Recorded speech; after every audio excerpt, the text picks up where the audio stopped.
We're home again. A long-awaited reunion where chaos and mayhem live hand in hand. It's time to drop back into Verdansk. Across 5 regions with 150 players. It's not all just for fun. There's also $1 million up for grabs. It's time to load up, load out, and drop in. Because this is the World Series of Warzone. Well, good morning, good afternoon, I guess, or good evening. No matter where you are in the world, welcome into the World Series of Warzone European EMEA Regional Finals. Really good to be with you all. I'm Goj. I'm going to be hosting today with 2 amazing analysts back at the desk again. Gio, got to start with you. How are you feeling about today? Gotta start with you. That's because I'm the best. I'm good. I'm really excited. I'm actually super stoked for today. There are going to be teams that I personally haven't seen since last year's global finals, and so I'm really excited to see how everything goes down. Yeah, no, 100%. We haven't casted over the upper bracket teams yet, and really excited to get into that today. But Dream, same question. You've been here every single competition. How excited are you for EMEA regional finals? Oh, it's just going to be a blast. Last night did not disappoint with North America, those 15 teams that secured their tickets. But here today, joining those 23 squads, Goj, I cannot wait because EMEA, it's always a fun region with how many, different cultures we got going at it.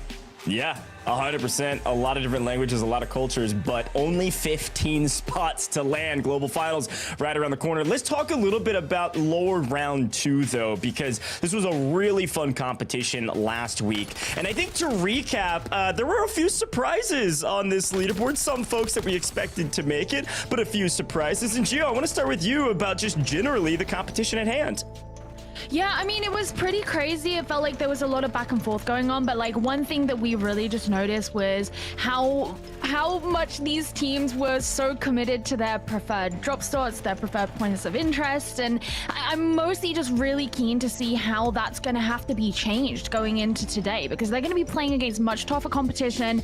They already know each other's rotates. They've been watched from these upper bracket teams. They're going to have to start changing things up. Yeah, no, 100%. I mean, the battle for a POI is pretty much everything when it comes to competitions like this, especially competitions where it doesn't really matter if you get first. It's about breaching that threshold or that metric, whether it's top 15 in today's competition or in this event, it was top 25. You just had to be top half. You only need a couple okay games and you can absolutely do that. So the battle for your first POI was nearly everything. And some of these rotations for some of these squads that even landed way out in prison were pretty difficult, going all the way to downtown. Sure, not too bad, but all the way to military was crazy. These hangars endings were a lot of fun. Dream, what about you? Some thoughts on lower round 2? Well, of course, Dan the Man, Sweezy, and his June that you guys saw that did not qualify, right? Also, Hamoud's squad didn't qualify. There were a lot of upsets in this tournament that were really surprising, but I gotta give a shout out to Brello, Cog, and Xerox Kid, because throughout the whole tournament, Goj, they were having some struggles, and they had a huge game, map 5, 37.8 points. Even though they got second, it was still enough to just jump them in the leaderboard. Yeah. Another team, Moonride, we saw the same from them as well, that had a huge jump up to 3rd. Well, yeah, and that's what we talk about every time with these competitions. Again, same conversation, top 25, top 15. It may only take one good game. So for some of these teams, they had a brutal lower round 2, but then they popped off one round and then bang, they shot all the way up well past that threshold, well past the qualification to move on to today. Now, not all of those teams from lower round 2 were eliminated. Some of them are going to be seen again in LCQ. So let's take a look at the overall format for World Series of Warzone, because it's a long and rigorous process. It started with over 10,000 players in the regional in-game open. Top 100 from that made it into group stages. You can see top 50 going to upper bracket, bottom 50 to lower round 1. And then, of course, we saw some teams eliminated there for the first time. But lower round 2 that we just talked about was a banger, with the top 25 from lower round 1 and the bottom 25 from the upper bracket, which was not on broadcast. Our first broadcast, a ton of fun. 10 teams, though, eliminated there. And it gets us to today, the regional finals. Top 25 from upper bracket and the top 25 from lower round 2. Now today, though, 15 teams are going to be joining this list and more. Dream, walk me through it. These expansion regions have made it to global finals already. From the expansion regions too, Goj, it's just so amazing to see growth, right? And every year it just seems that happens. And I mean, for seeing Deasimir, Z-Dark, Casio back into the mix, of course, huge win in the APAC region from Teeny, Brian, Abwiz, and I mean, just overall too, you just love to see Goj, the expansion, and joining the 15 teams from last night. Oh man, this is going to be so close, because even in that scoreline, VP took the cake.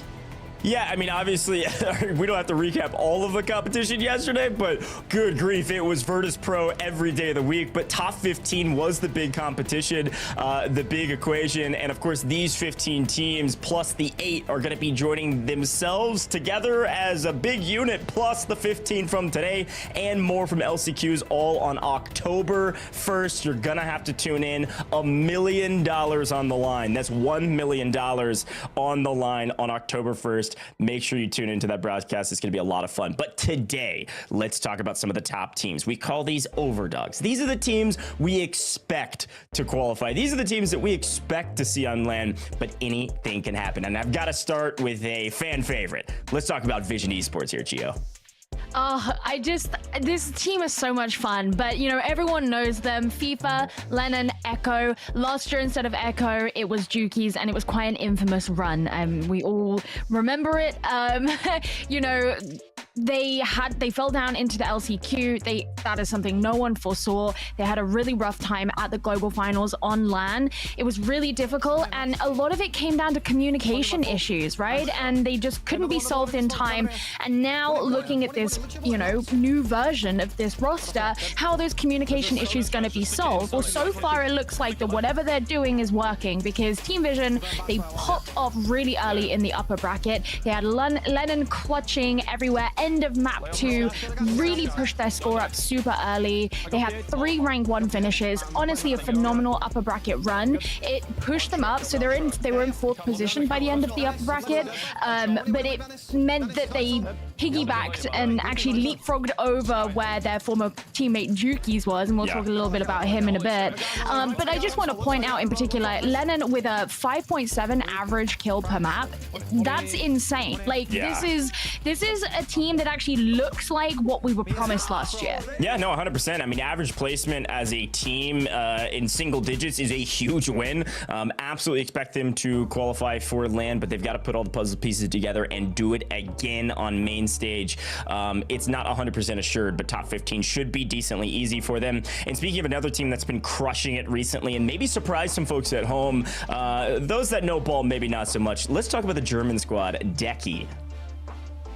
Oh, Deki indeed. And yes, this squad has been looking pretty good. And, you know, you look at Stukex, right? He made it to LAN last year with Benzi and Boogs through LCQs. And not the performance he was looking for, but now joined by Lazy and Deki Dex, who, well, in the past has played with Pro Urza and Nova. And, well, again, never making it to LAN, joined by Lazy. These guys have been looking really good. They placed 6th in the in-game open, 11th in groups, and 3rd in uppers. Winning map 1 very strongly, might I add. A lot of those eliminations were just zoning out in the promenade area. You can see them moving north, constantly popping UAVs, and then they took over train station. We know that's an area that the Falcons love to roam in, but when this is completely free, you guys, you can gain so much cash. And for Team Deki, they took advantage of that in the uppers. They were looking pretty good. And, well, for Deki, I haven't seen you on LAN yet. I would love to see you guys make it to LAN with Lazy. Looking pretty good. These guys, die und die Jungs musst heute in Warzone richtig slayen. You better make it today. Hey, Dream, you constantly surprise me on broadcast. I love it. I think you know every language there is, and I'm really excited to showcase all of those today in EMEA. Shout out to that Deki team. They really did crush it. And again, you just need one pop-off game. They popped off in the upper bracket, and I definitely think they can do it again today for regional finals. But we've got to talk about some more teams, because this is a squad, a fantastic organization with a little bit of a new roster this year who's still making waves in the EMEA region. Gio, talk to me about Fnatic. Oh my gosh, this team has some of the most insane potential on paper. I mean, came 7th in the upper bracket. So I'm certainly not trying to say that they haven't been living up to the potential, but I believe that there's even more here. Angshian and Patsuka, they've been a duo for such a long time. There are going to be fans out there who are just really rooting for this duo in particular. But I love the fact that they've brought in Zaka, because Zaka last year played this really interesting role where he kind of carried his team with Rocket and Clapper, got them through LCQ by the skin of their teeth. But in the upper bracket last year, Zaka came second. In the upper bracket this year, Zaka came second for frags with 35. So we know that this guy can clutch, he can slay. A lot of what he was doing last year that managed to carry his team across the line came down to his work in the Gulag. So we know exactly what he can do as an individual. Combine him with this duo, there's just so much here. There's the clutch potential, there's everything. So I just think we really want to be looking for this team to be putting their individual strengths to work in order to be greater than the sum of their parts. You know, rather than just being 3 players who are playing together, they are one entity. And I truly believe that they have it in them to be able to do that. No, fantastic breakdown. I totally agree. I mean, these are some of the veterans of early Warzone that have made it all the way to today, years and years later, still a top team and a team to watch out for. Consistency, I think, going to be the name of the game for them. We'll see if they can execute here on main stage in our regional finals. But let's take a look as a reminder about how today's going to work. Nobody is getting technically eliminated today, folks. So you can wipe the sweat off your brow. Not all of your favorite teams are going to be cut down if they don't make top 15. However, they do go to the LCQs. The bottom 35 teams all headed to the last chance qualifiers. Top 15, though, make it to global finals to play for that $1 million. So let's talk about a couple more teams. And these are the top 25 teams that came from the upper bracket, because that's how we got there. A reminder, 25 teams from the upper bracket, 25 teams from lower round 2.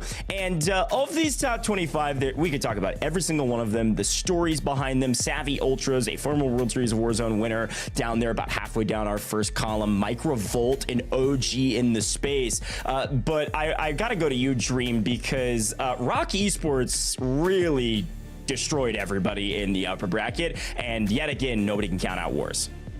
Absolutely not. And with Wars and Prodigy, like since 2023 when they had played with it was King AJ, they had 5th on that global final, right?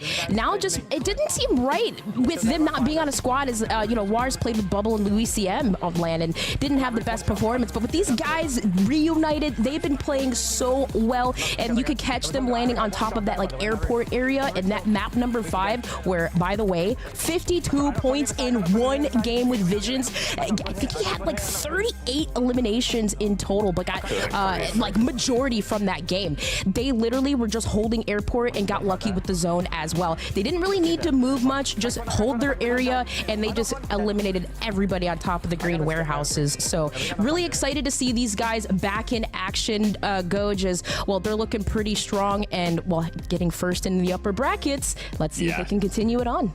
Well, it was a great shot. Look at this. These are kill leaders. And Vision, 38 kills, like you mentioned, but also only 10 deaths. An impressive feat. 3.8 KD is so dang good. The only KD I've seen better than that was Noobs yesterday at a 4.5. But even still, 38 to lead everybody on this leaderboard. And some great names, some big names on this leaderboard. Vision, definitely a player to watch out for. But speaking of a couple teams and a couple players that maybe are on that leaderboard, let's talk a little bit about BDS, a roller coaster team, but crushed it in the upper bracket.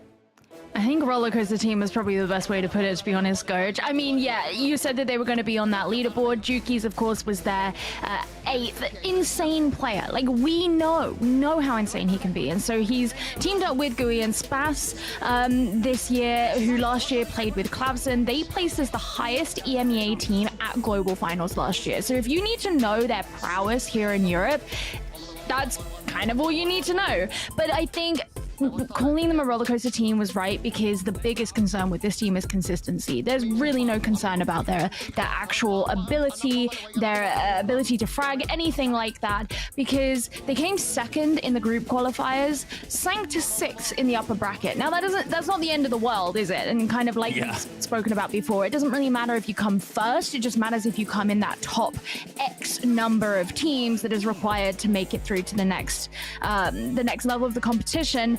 But, you know, when you look at something like, for example, in the upper bracket, their map 2 They got just 7.2 points, which is really concerning and very low for a team of this caliber. And it took until map 3 to get a decent placement where they came out with 23.4 points. So that's a really big jump, but it's like, how do we iron this out? Like, you're better than this. So that's what I'm going to be really looking for today. Yeah, it's a good shout. I think roller coaster is a good word for it. But hey, those highs go very high on that roller coaster. It's one that everybody wants to ride because it is it's a good team and it's a great team to make land likely. But they've got to piece it all together today. Just got to be top 15. Let's take a look at the 25 teams that came from lower bracket round 2. You're going to be very familiar with these names if you tuned in last week. And some big names on this list with some heavy hitters that said, I think, on in socials and in DMs, hey, we shouldn't be here, the classic comment. And some of the teams did prove that. Teams at the top, of course, of this leaderboard crushed the competition. Had a lot of fun following the journey of Pele, Sniper Pina, and Preda. A fun team to watch out for. Same thing for Bino, Be Groovy. All of these really strong teams. But Dream, you wanted to talk about Team Moonride, 3rd overall from lower round 2. Yeah, I mean, you just think about Moonride, right? I mean, at least for me, and I just think about Warzone Verdansk 2021. This guy was saying how everyone was too commercial. He is so funny, but he is looking all serious when he was playing through EMEA lower round 2. And, well, last year, I believe he was actually playing with one of Sniper Pina's teammates, Preda. They didn't really have necessarily the best run the last couple of years, so Moonride being in the best position through lower brackets, getting first, of course, that map number 3 win was really, really crucial. But I heard, I don't know if, I think it was Gio that mentioned this too, is Orland or someone is a model too? So fashionable, slaying out in their game, looking good. But hey, you can't look pretty to make it to finals. So let's see if that gameplay, let's see if they can slay. Yeah, and I think they will. I think the kind of meta shift we're seeing of snipers getting more and more valuable in customs definitely fits their playstyles. They're not quite as a hyper aggro team compared to some of the others, but they do find a lot of kills in transition with those snipers. I think they'll find a lot of value today. Verdansk a little bit punishing on some of these rotations with the wide open spaces. But Gio, there's another team that's been punishing folks in the lower brackets. In lower round 2, they crushed the competition and won 2 maps. Talk to me about the aim assist abusers. Yeah, I mean, I think you already brought this up, Goj, but Aizen with 29 kills and just 8 deaths, leading to a KD of 3.63. Sorry, that's illegal. That's really disgusting. Over 17k damage dealt. Insane. And I think that, you know, when we're looking for really standout performances from the lower bracket, that's the kind of player that we look at, because you know that that level of competition is going to get higher once you head into finals here. So just a huge spotlight on him at the moment. But overall, the team they had a really interesting way of playing, particularly how they were thinking about their positioning. They were one of these teams that kind of had their go-to drop spot every single time going up towards the military base, which may be something they have to relinquish or change going into today. But you know, we sort of had 6 games where there weren't really similar final zones. Like in each one, there was quite a lot of difference, and that really, the way they played around like their preferred drop spot and their rotations from that just showed a lot of versatility for me. Yeah. In some cases, kind of being able to anchor down and hold on to their position and just slay anyone who came near them, or just the way that they moved and kind of like ate through the teams that were in their way. You know what I mean? Yeah, I really, really think that essentially going into today's game, they're an underdog, but sure, should they be? I mean, technically on paper they are. I mean, you got a chance to look at that kill leader graphic from lower round 2, and honestly, they crushed it. The whole team did. Of course, Aizen top of that list, a really strong slayer for that team. And yeah, on paper, they're an underdog because you got to be top 15 today. And this is a team that didn't make it through upper brackets. And so, yes, they might have dominated lower bracket round 2, but can they come back with a vengeance, like you mentioned, and dominate here in the regional finals to try to make global finals? They've got a tall task ahead of them, but they are certainly up to the task. Now, Dream, as per the usual, we've got to talk about the Dream team, because can we actually talk about EMEA without talking about the Dream team that you're about to talk about? I'm giving it to you. Good luck out there and continue to be biased.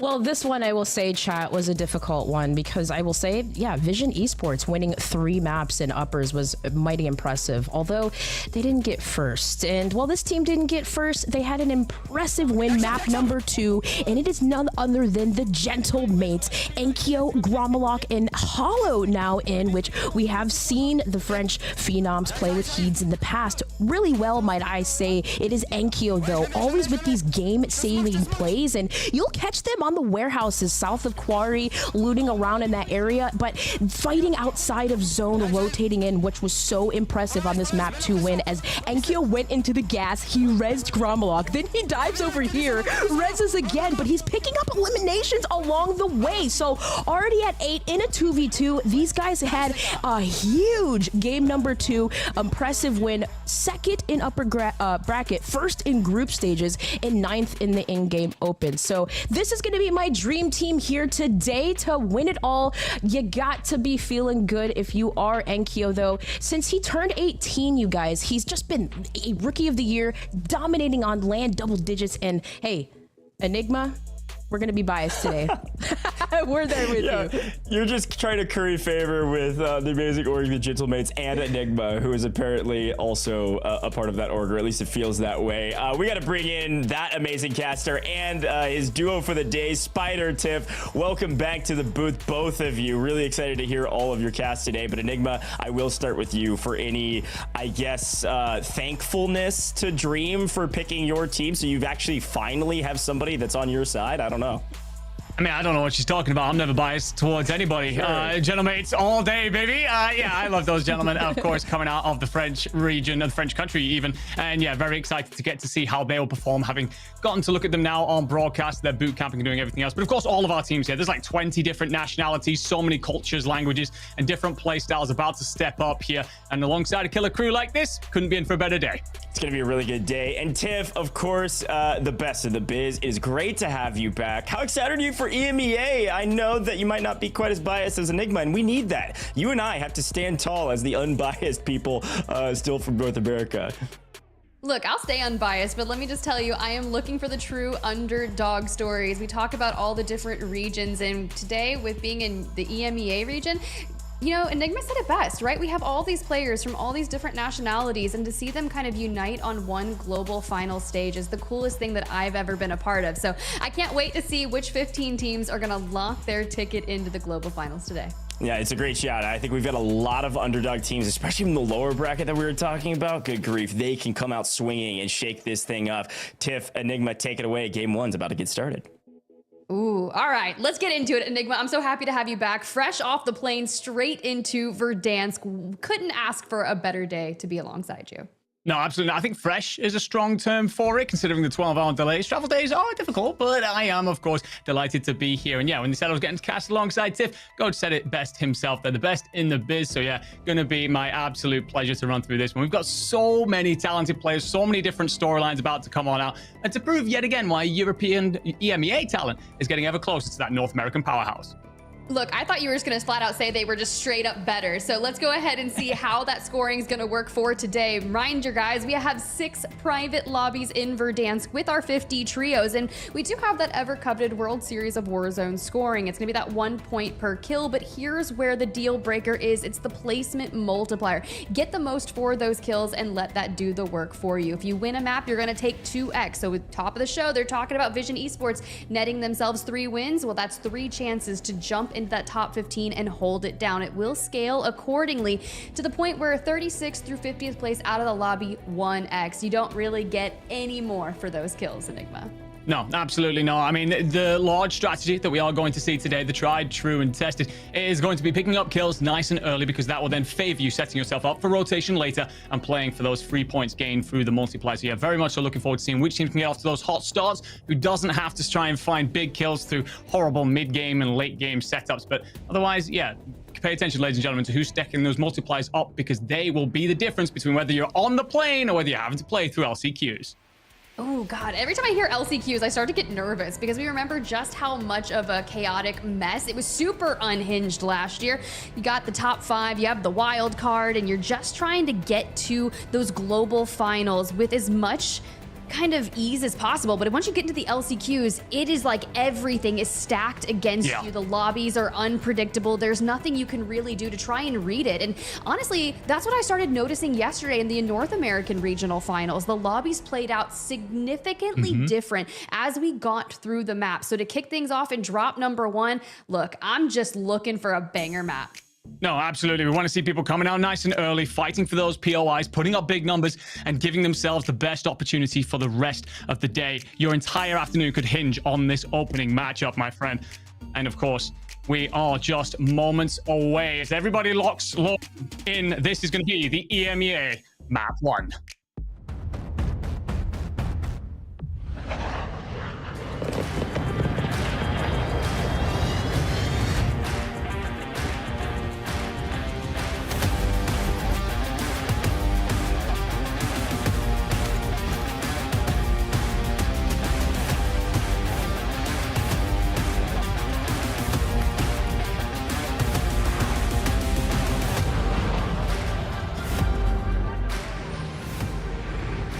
Trios, 150 players, and here's our plane line. It's time to prove who really wants their global final spot locked down. And as we start to look at where that circle is pulling Enigma, I thought you were joking like an hour ago when we were talking about a large majority of the circle having the water in it. Do you have a script, my guy?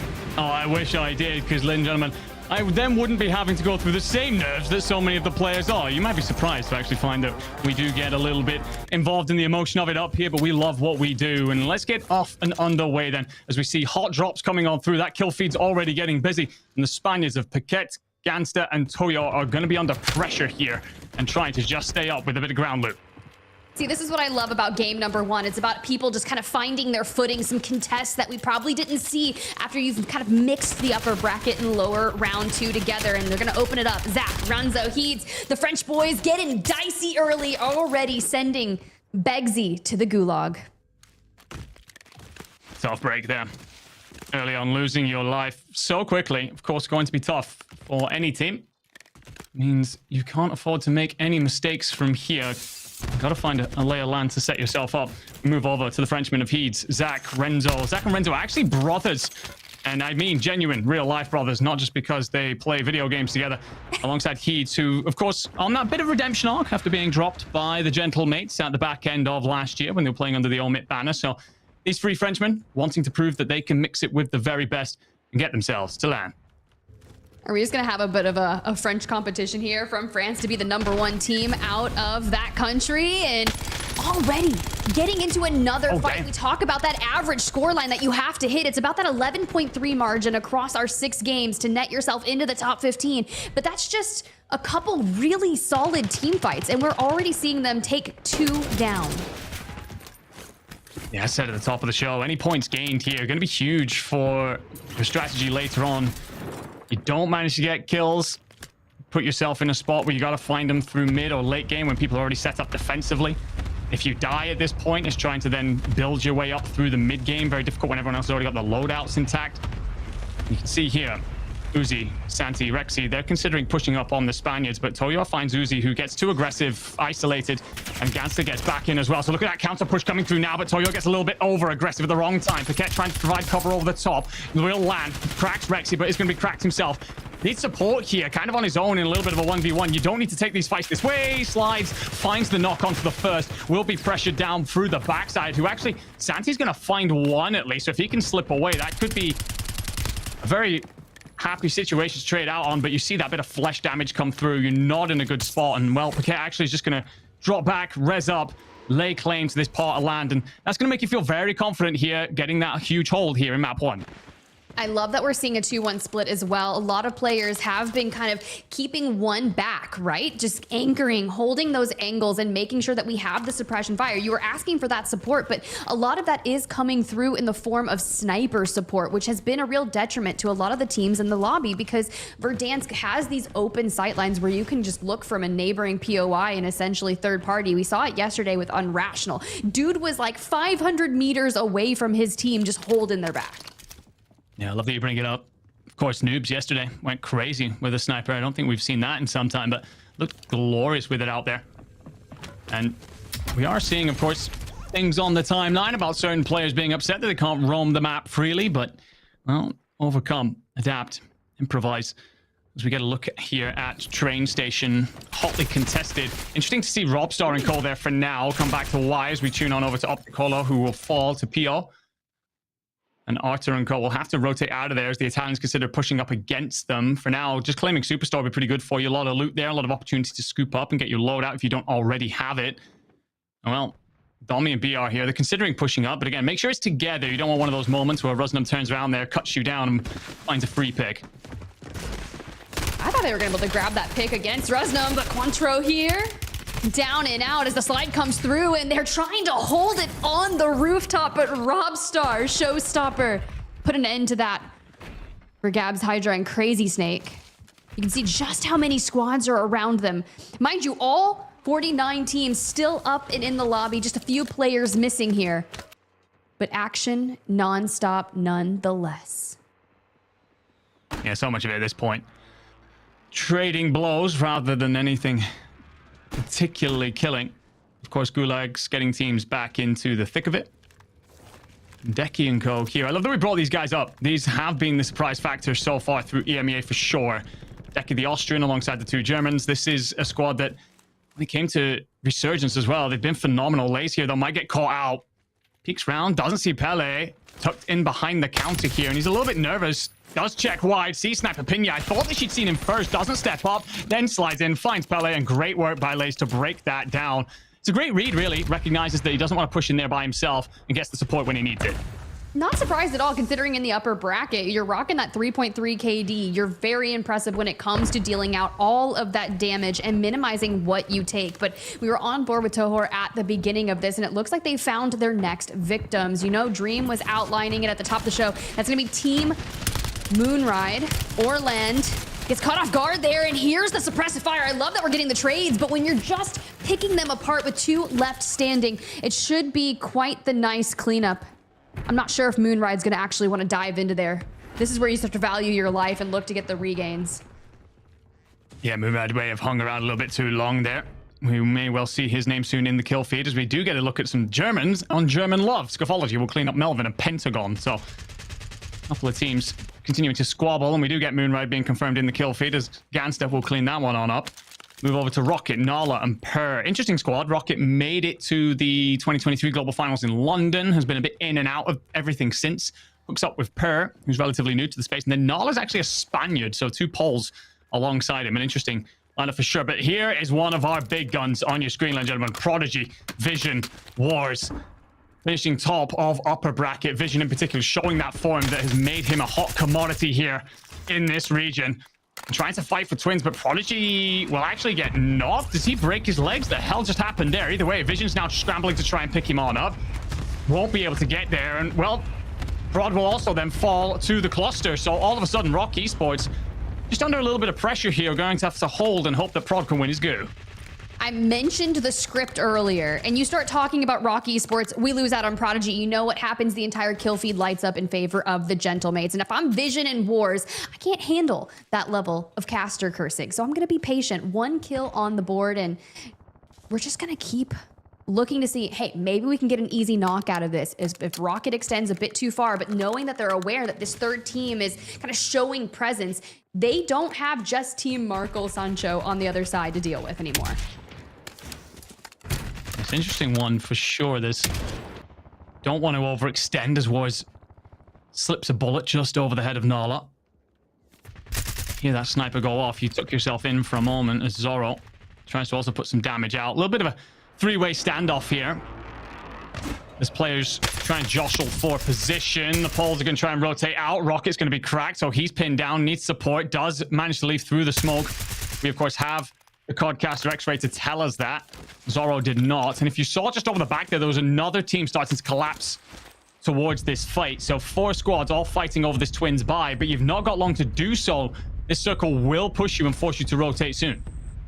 And I'm looking at the cash here, right, Marco, $1,000. And even with the buy station up ahead, it's not like we're going to be able to grab a UAV and kind of rotate about that. We have just under a minute left before that circle starts to close. And with a large majority of our lobby outside that next circle, you saw at the beginning, we're pulling towards prison. And if you don't leave this area, you're likely going to get held out. There's a certain team that is making sure they're ready to gatekeep everyone, and it's going to be Onyx.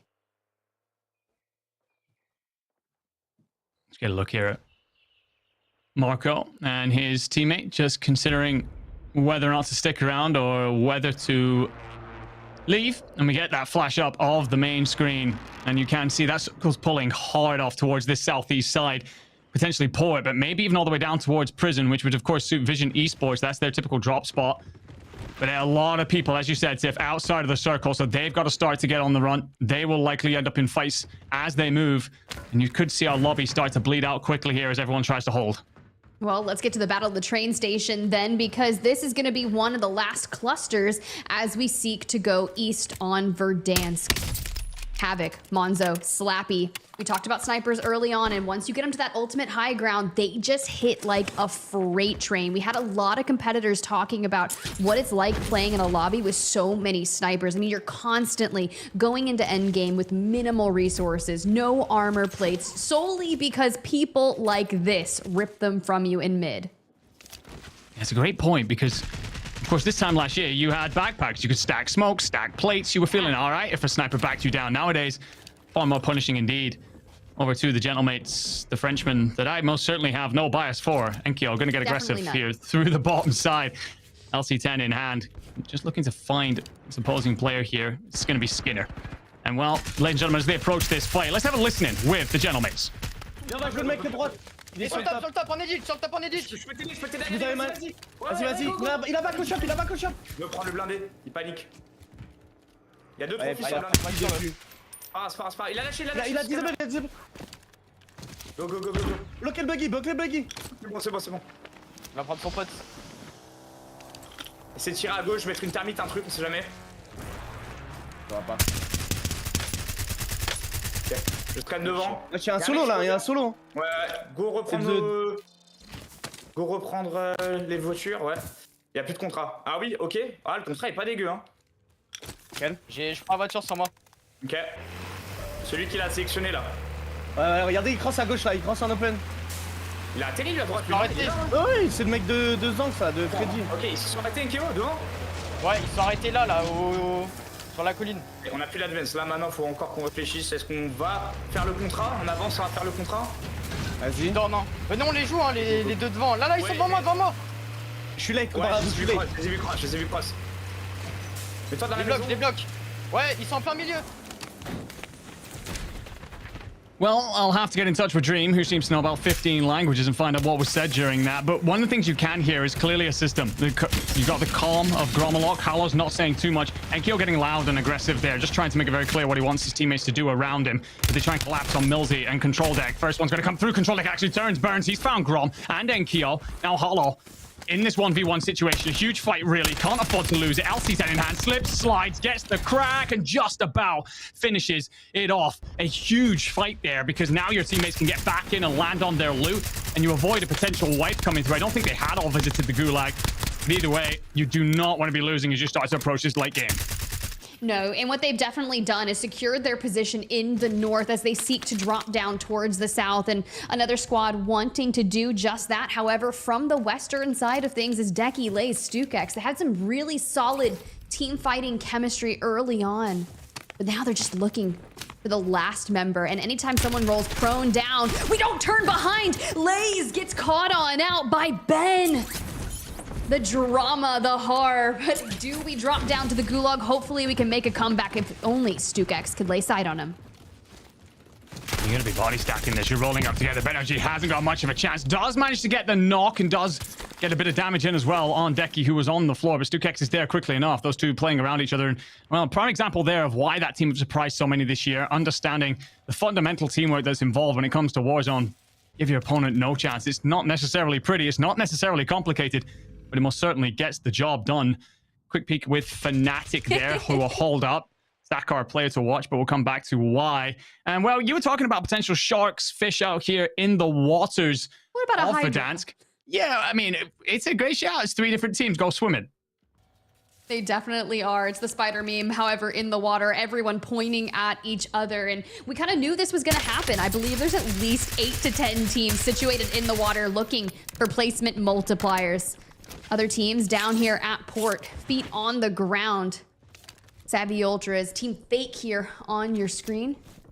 EB's looking for Patsuka, and they've kind of got this breakdown, right? You've got 2 members of that squad, Zakar, across the way, and they're playing from audio cues, so they kind of have some idea of where these 2 players are situated. And I love throwing Savvy Ultras up on the roof to hit with that sniper, but Deki in trouble.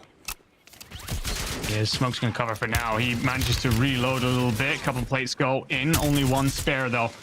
So you're in a tough spot, really. Slides out to the left. I'm not sure you need to counter push this. Could have aimed to maybe slip away. Won't get there, so he falls.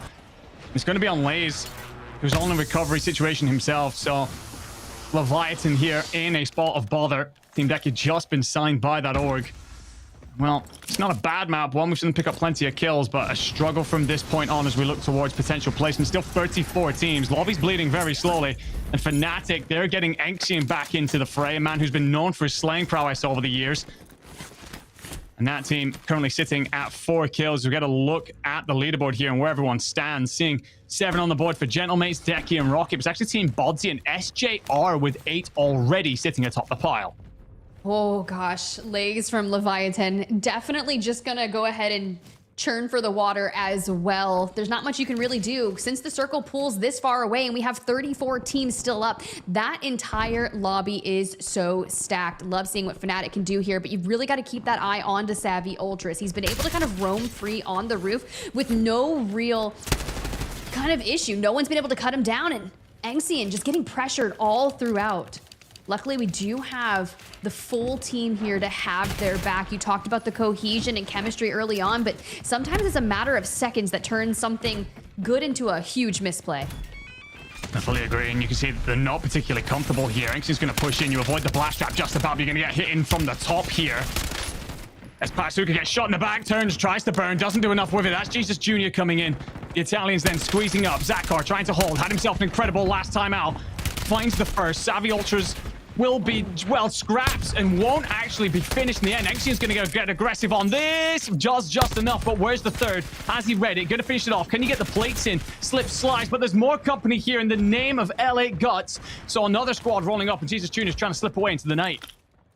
I am scared here for the Light Unlimited team. They're healthy, they're aggressive, and they've definitely just run Jesus Jr. off. And you got to cut off those angles and hopefully hit a regain. You've got Bubble, Abwiz, Disrupt out there in the distance, and Bodsy here on the roof. Now, we talk about this rotation that's going to have to come from this side, and it's so open. So we talk about maybe getting ahead of that, but with the circle going to finish closing here in just about 10 seconds, you might have a bit of time to work around it. For the teams that have finally exited the water here, Crazy Snake on our screen, 2 kills, looking for more. Interesting lineup, this. Hydra definitely one of the breakouts when it came to Resurgence. But it's actually Gabs who leads this lineup, but only 19. He's the IGL. He's the player making the calls about where he wants his squad to be, and then Hydra and Snake just play around him a little bit. And right now, patrolling the edge of the waters, essentially coast guarding, making sure that no one can rotate in here. As we get a look at so many teams in the water, I think I'm counting, what, 3, 4, up nearer to 10 teams in the water. Obviously, some of those are going to be stragglers, but I mean, you got all 3 of the Spaniards over there. You got a lot of players that have got to figure their way back inland if that circle pushes you. So move on over. This is going to be Spectre in a fight up against Spyro, Caldwell, Chimpy, fighting over here in Farmlands, trying to figure out a rotation through the smoke. You get cracked, and that's going to be burnt resources. So a tough spot now for the squad that's going to be holed up. Okay, Melvin, I see what that Thermite just did, a triple kill. We'll check in with that later, because guess who's coming on in? It's Rock Esports. They saw that fight. Or are they going to drop it off and try to take an engagement? Or are we just going to have some full-on Mad Max moments here? Absolutely raining out damage here is Toxie. Oh my god, that's a hard landing. You lose one as well, by the way. Just leaving him behind. A sacrificial lamb, if ever I've seen one. Gomber's just going to be tucked in here. Doesn't know that Vision and co may have backed off. Rock Esports, they will hold this high ground, and Gomber's got that PA available. If you call it in, does it let you slip away, or you're not even going to need it in the end? And you're actually going to steal the vehicle, so what the hell just happened there? Rock Esports completely befuddled by everything that just went on. Oh, you know what? I hope it pays off. Still hitting that rotation around. There's other squads now by South, and it's Team Vanitos that'll be the next issue for them. For now, we have Stussy, Kudli, everyone on your screen still trying to hit a rotation. We're not that far away. We talk about that open area, but you're going to run into a lot of squads as you make a move. We do pass by the Gentlemates. And I love that you notice them and decide, no, we're actually going to wrap around and try to out-rotate them and look to gatekeep. Yeah, it's actually interesting. It's a problem that the Gentlemates actually face early on as well. No one wants to come and fight them. They'll stay far away as possible. And it just gives them a problem in terms of finding kills nice and early. It makes the rest of the game very difficult for them. Onto Kadzu, Vida, Aizen. This is a team that call themselves the aim assist abusers. That's a little bit of a joke at the fact that Aizen moved over from mouse and keyboard to controller this year. Has been putting up digits with it. Got the Germans in front of you. Boston's just going to be tucked off to your left here. Bullet's going to ring out towards Melvin. And, well, the problem is the Germans are already fighting on the front side against Dragons. So you've got to be careful here about which way you squeeze. Cluster's going to cover your entry in. And you get there, but it's far from safe as that circle will push you soon. Oh, okay. We're just going to laser Kiriko like that. I was looking for more thermites because we saw what they could do with it earlier. But now that you've stacked the numbers in your favor, we just need to be more conservative in this engagement because so many teams are looking to rotate through this vicinity and down farther. So if we can claim this side of the circle and survive from it, you walk away with like 7 kills. Oh, Melvin, what the hell did you just do? Turns and burns onto Dragons. After 47 cuts Pentagon down, Melvin's there for the trade, who has 10 kills on the board, by the way. Spins and absolutely choke slams his opponent. You're going to have a couple players considering pushing up on this. Melvin's going to get knocked, actually. An unfortunate situation, really. You only side top 20 because so many teams just have stragglers knocking around. Pentagon, though, tucks himself off into the corner and just lets the rest of this unfold. We'll keep tabs on them. 15th from the upper bracket. Looking to qualify here today. You're going to need a banger more into the 60s, but Guts, Willie, Kiriko, we saw them kind of go down, but it looks like will potentially still have the Gulag or bot back. A team that we haven't been talking about too much on your screen right now. FIFA Kill, Echo, Lennon, Vision Esports. They've been here since the beginning. Let's get in on a listen and hear what the plan is. Here. I'm running out of bullets too, bro. My ladder, Len. They're all looking. They're all looking underneath me again. I just have no AR, bro. This is so dead.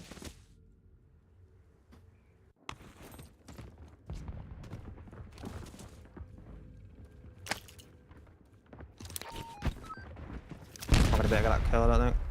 Landed in, bomb. Len, I've got to come down to you, alright? Can you watch me? Len, yeah. They've got to be playing under. There's no way they're playing through. Or they'd have to run through. This is gonna pull open, bro. Oh wait, we got God pull. We're just struggling on bullets, isn't it? Yeah. In my ladder, bro. Just keep watching my ladder one here. I'm with you. Where's your ladder? Like on your left? No. Yeah, I can watch that. I can watch it. Ladder. Alright, yeah, Len. Just running out of bullets. Drop you some, yeah. We need, I mean, if we clear them below, bro, if we can clear them somehow, I've got one other player. Come here, Echo, the max cam right here. You ready? This guy? 3, 2, 1. Nice, boys. Do you want to pounce on this? I'm gonna go ahead. I might drop to that heady. Yeah, drop. We're gonna do it quick so don't go out. Are you ready? One's weak. I'm weak. Weak, one E. Back up truck, down. one dead. What's down the outer? Hey, jump. He jumped. I'm grabbing my util. I'm grabbing my util. Alright, grab a util. I'm throwing it down straight away. I'm throwing it down. We should go back up there, one of you. Back yeah, up. we should get streaks. Yeah, I'm going back up. Back up, Take my money, grab streaks. Get like the fucking PA and... Yeah, I've already got a PA. I can get a mortar. I'm on. Mortar and a gas mask. Yeah, Thief, you should go and get one. So many great things to break down about that listening, but we'll come back to it because things are about to kick off royally here with the final 10. But a huge moment for Vision Esports potentially as they lay claim to the high ground, top of prisoners. Everyone scrambles in beneath. Showstopper is going to be finishing off Hydra and Co. That's going to give you 7 kills on the board. Great performance thus far. You've got squads off to your right, squads off to your left. You're looking to just tuck yourself in. You need top 5 for the next set of placement points. I just don't know if you are going to get there, but a wide cam is going to let us know the setup for everybody else. And it will be Vision Esports off the back of that great play with so much of the lay of the land over everybody else. Echo, do it. I love how conservative we're being because I've also seen people use precision airstrikes to kind of just scope on in and get a better look at it, right? We heard in their listening, they're running out of resources and we're starting to invest a lot. So that fight against Tohar was so needed because not only did they get a utility crate to be able to restock on this, but it sets them up so nicely for this endgame. The biggest cost to this entire endgame for them is that we're going to have to jump. We don't get the circle pull and you leave yourself so vulnerable in the air jumping down. Echo's knocked several people in this passage here. That PA actually found the 2 players off towards the raid. But you've not managed to finish all of them. You are going to have to jump, as you said. You've got 2 players in beneath you in Heeds and Zach. You've got another one just tucked off to the left-hand side. That's going to be a tough spot. You've got to make your call at some point. 5th kill and Lennon will find the opens. That's going to let you on down. The Spaniard, though, off to your left might be a thorn in the side. You've got to be careful about Paquette here. Before you start to push across, Echo's going to dive in towards his own smoke. Plates are going to go in on his own as FIFA's knocked. Where do you go from here? You got Paquette behind you and 2 squads fighting in front. And we need to take this kill. We need this 1v1. Echo does. He grabs another kill on to 5. And now FIFA to join him. The rest of the lobby, a 2v3 v1 Enigma. They're 1 step closer to wrapping up their first win in the EMEA regional finals. And they've got themselves the high ground, looking out over everybody else, but you unfortunately lose Echo. The high ground doesn't have much in the way of cover, so it's all on FIFA kill from here. Circle's going to drag you away from this position anyway. It's actually going to be War Daddy and Co. who have the final 3 and the positioning. Rank's trying to look up the hill, doesn't recognize that actually you've got Crudely off towards this left-hand side. Akudama's going to squeeze a 3v1. Surely this is the final bell of map 1. Bullets go out, and that will be the finish. A team that no one had on their docket will take map 1. A great performance from them. We've spoken about it so many times. You only have to get 1 great map, and it could see you across that finish line when everything is tallied up. And as 3 names that no one saw coming will make an early statement here. Well, let's get into the victory moment and hear how it all broke down. Sopra di noi, occhio, sopra da noi. Stanno dietro la roccia quelli. Ok, avanza un pochettino. Stanno dietro la roccia quelli. Smoke. Avanza un pochettino. Sopra di noi. No, qua sopra. Close davanti a me. Qua. Culo di no. 3-1. Qua da me. Avanza ora, qua da me. Vieni dietro di altri. È questo l'ultimo, è l'ultimo in acqua. È l'ultimo, pushalo tutti e 3 insieme. One shot. Let's go! L'ho sognato sta win per tutti questi giorni. Let's go! L'ho sognato sta win per tutti questi giorni, l'ho sognato.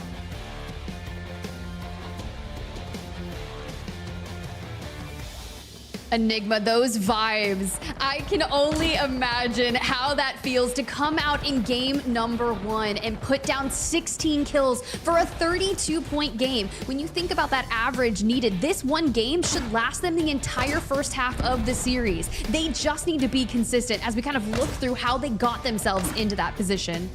I mean, they do a wonderful job here. At this point, so many teams are going to be walking wounded. Of course, Echo, FIFA kill, they get up high. I think losing Echo in this moment is just going to be tough for them. I think otherwise, Vision Esports would have been in a great position. But the Italians down low do so well considering the trap between both sets of teams. Just daisy chain smokes off towards the shoreline. And from there, it's a simple cut down. And I don't speak Italian, but you understand the comms coming through. It's a 3v1. Let's play this together. And Cooley here, you do your best, you do your utmost, but on the shoreline, you will meet your fate all the same as the Italians swarm together like a pack of wolves and cut him down. They do what they needed to do, exactly that. And they don't scam, right? Sometimes if you invest one player into that last fight, you can just kind of have someone just go 1v1, then another 1v1, and next thing you know, you've got completely broken down a fight that shouldn't have even happened. You should have been able to easily clean it up. So they stick together, like you said, and just clean house, take that 2x multiplier, and take game number 1 of our EMEA regional finals. Man, that is hype. Look, we're already starting things off with everything that we were asking for. Plenty of action, a crazy zone, and I've got to hear what Goj, Dream, and Geo think about that game 1. Come on, prison ending to start things off. Talk about a hype way to start. I love it, and a very fun map and a great call from both of you. Very well done. Analysts, we got a lot to talk about because I'm going to be honest. Prison ending to start means, hey, Vision Esports, you were gifted the game, and unfortunately, they weren't quite able to execute on it, albeit they still had a great one and get a 1.8. Dream, want to go to you first. What do you think about that map in general, frankly? Well, I will say, we were calling that from the beginning, like, hey, this is free. And for the most part, no one contested Vision Esports over by Prison. So, you know, picking up a lot of those eliminations late game. But I really want to talk about this early game, specifically right there where we saw the Gentlemates take down Juki's squad, who ended up placing 44th, Goj. Yeah, I mean, that's brutal, right? I mean, this is the big conversation that we were talking about at the top of Shouju. I want to go to you. I mean, if you lose your POI, it's kind of, okay, now what? Didn't we literally call them the roller coaster team because of the risk of this happening? Like sure, this, yeah. but it's just, it's so, it must be so demoralizing for them. I mean, look, they're professionals. They're going to know how to bring themselves back into the game, but there is that risk of really being demoralizing to open things up with this game. And I just think having like looked at that kind of story of how FIFA and Lennon have gone left and Juki's has gone right, and they've both taken their own paths, and seeing where they're going to end up, to have such a disparate outcome in map 1, that's so crazy. But you really don't want to be on BDS's side of that, you know? Yeah. So it just, and Juki's just being one of those players, he was on the leaderboard for top fraggers. Like, this was just an example of a map completely having gone wrong for them. Yeah, an early contest, but some good moments from some other teams. Obviously, this Melvin team, Pentagon, I mean, good grief. I think they eventually get cut down as Pentagon is able to lurk in the shadows for a while, but a crazy play from Melvin. He's on double digits by himself. It doesn't really matter what place they got, they had enough points. And then another couple quick looks at some fights here on edge of zone. But once we got to 6th zone, I mean, we get to 6th zone, FIFA kill has less damage than my kid's sister with a scooter to my shins. I mean, FIFA's done nothing up there because they didn't have to. They were just waiting for the 6th zone to fall onto Prison. It pulls to top Prison for a while. Now we move to 7. They go, okay, finally we've got to drop down. And Dream, the final moments here, it was actually the sharks in the water that win the map. The moving zone goes all the way to the water. We were kind of joking. We were talking about zones not fully ending in the water, and this is about as close as it gets. But Dream, a fun final moment with the sharks winning. But talk to me about that final fight, because we were all expecting Vision to win that when they had Ultimate High. Yeah, with all those sharks in the water and how the zone was pulling, like, you heard Lennon say it, like, oh man, we're gonna have to jump down. Wait, no, we just got a god tier position. But when he had used the precision, we were wondering, oh, this is gonna connect. And you see, obviously, cars splitting off, like teams are just getting out of there, but they weren't able to finish that team down there that was basically had the low ground. And it's unfortunate because I believe Echo did go down to that squad, and you have to wonder if they finished him off. Oh, that would have been a different outcome for Vision Esports, but nonetheless, they still picked up quite a bit of eliminations there towards the end. And you got to shout out for War Daddy, Harang, and Akuma, because throughout lower 2s, they really did have like low placements throughout, and I think a couple of like top 5 finishes. But this is that Underhorse team, Goj, that just gets better as time goes on, and well, we'll see if they can qualify. Yeah, I mean, it's a really good shout. I mean, Gio, we talked a little bit about this. I want to go back to this idea of drop spots, POIs, winning that position. I mean, they won the water. It's not their drop spot. They didn't drop water, but they got there early. I mean, this kind of goes back to what we talked about in lower round 2 with early rotations getting paid in these competitions. Yeah, no, I mean, I thought that was quite diligent. There were a couple of teams who decided that they were going to head for the water, but especially Team 34, who were like right around there instantly. And actually, interestingly, that team was a team who in the lower bracket round 2 liked to drop Prison. And clearly this time around knew that's not going to be a good idea. Someone else is going to take Prison. But we're going to make sure that we can get in our way. And I think especially with the thing about taking the water in this particular circle is that you just know that if you don't do it, everyone's going to be coming from the same side. We've seen similar examples of that in the past, so you're just trying to avoid all the traffic, and it really takes some coordination that just kind of worked out really well for them, because obviously it's quite an open space to be in as well. You know, you're going to be looked down upon from that high ground over at the prison too. So yeah, I think like it's such an interesting thing to have seen in the beginning, because it's not just a detour, it's a water detour. So yeah, well, hey, look, the mathematicians behind the scenes have been working hard, and we've already got our leaderboard ready for you. So the question is, who's going to actually be at the top? Is it War Daddy's team? And it is. Not only were they winning the map, but they were reaping the map at 32 points at the top, 16 kills, a majority of those coming in the final couple circles, just fighting through the water there. Dream, talk me through the rest of this. I mean, I have definitely got to give a shout to Jawad. Zizik says you see Robstar and Showstopper, for one, obviously for qualifying for EWC, but being in this position here in third, potentially qualifying for another LAN. That was the OG EVOS Esports org. So excited to see them play, but continuing on here, Coach, that's a pretty good start, making a statement in game 1. Yeah, and well, here's our top 10, but we've got to take a look at the bubble already. Of course, we expect Rock Esports to continue to climb after a mediocre game. We take those, I guess. You know, if it was a bad map, you still got 14.4 points. Our kind of metric for success, if history repeats itself, is somewhere around 11.3 points, maybe with a little standard deviation for those mathematicians at home. But even still, Bodsy's team right there, 10.8. That is your bubble team currently after one map. Top 15 making grand finals, folks. If you're 16th, you're headed down to LCQ, same as if you are last today. So a lot to be earned and a lot more still to play for. We got to go back to our casters though. Tiff and Enigma, welcome back. A nice little break for you, but I am really excited to get into game 2. And Tiff, I want to go to you. Which corner of the map are we going to next? Because I don't think we could have gone any further southeast.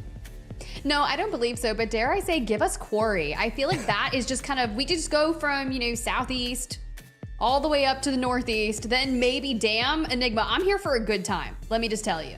Oh yeah, absolutely. I mean, one of the things is that we get with these hard pulling circles is a lot of action, and that often turns into a lot of kills. So let's take a quick look at the kill leaders from drop 1, a chaotic map that we saw there as it pulled off towards the prison side. So if we do end up with Quarry, keep an eye on this changing very, very quickly. But no surprise really, as we see Melvin top the lot there with 10 kills. Impressive performance from the German, who honestly probably could have made that 15 or more if you'd made it into the late stages of the game. But it's close in behind there. Gabs, the Italian, in at 9th, and then Showstopper, the man coming in from Lebanon, 3rd with 8. Look, 10 kills. 3 of those in particular can be attributed to one Thermite. An entire team goes down at the hands to a Thermite, and it's been really impressive to see, because we always talk about those teams that we're kind of keeping our eyes on, and a lot of people love to talk about the heavy-hitting roster, Vision Esports, Rock Esports, Gentlemates, right? But how often do we see Pentagon, Melvin, Fuzzin being one of the most consistent trios that have stuck by each other for a very long time? Kind of just, I don't want to say floating under the radar, because everyone knows who they are, but we're just waiting for something completely massive out of them. Yeah, it's interesting, like the history of this roster. So Pentagon and Fuzzin actually used to have a different third called Kazar. They stuck together for a very long time. Eventually, Kazar was kind of like, I don't know if it's me that's really slowing this roster down. And for honestly, I just feel like I'm not really hanging at the very top end anymore. So he steps away. They pick up this young gun called Melvin, and this was kind of like a make or break moment for this roster. And then they're like, okay, this guy can really shoot. They do manage to get through to globals last year. The one problem was with this team, they had great placings, not enough firepower realistically. They weren't seeing enough fights, so they ended up struggling when we got to LAN, when we started to add in big teams from everywhere else around the world. This year, they've almost got the opposite problem so far through the EMEA stages. Like, it's been a case of great kills, struggling with placing. So it's a case of, can you fix that coming into today?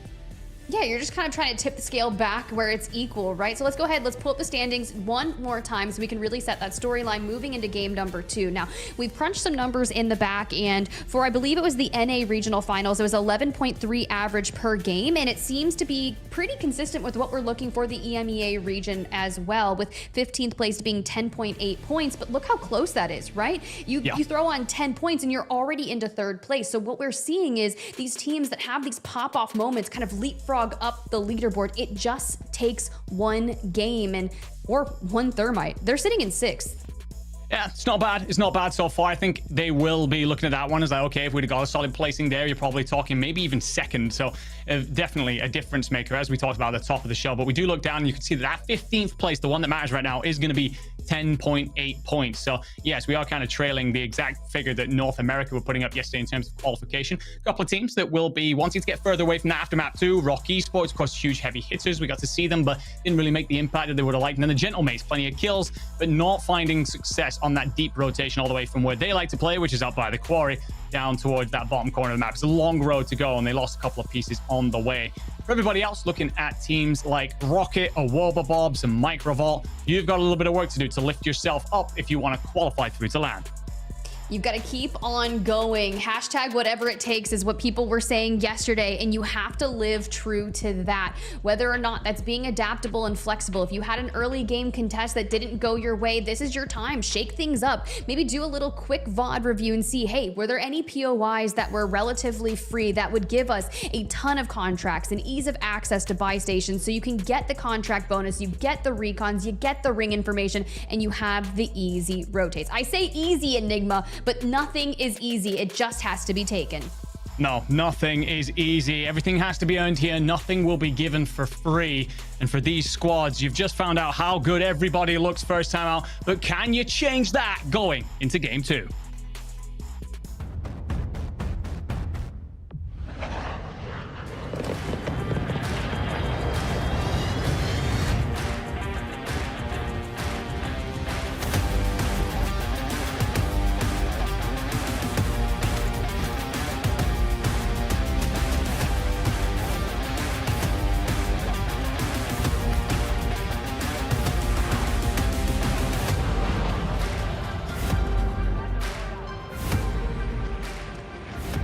So Enigma, I need you to open your script, turn it to page 33 and scan down to scene 54. It's actually where we look at the plane line and the circle relative to game number 1. Who paid us off to go back to prison? Just kidding. No one is paying us off. This is wild, though. This is indeed a interesting second circle, potentially slightly more towards the north, so maybe we avoid being in the water. It's going to be pretty damn close.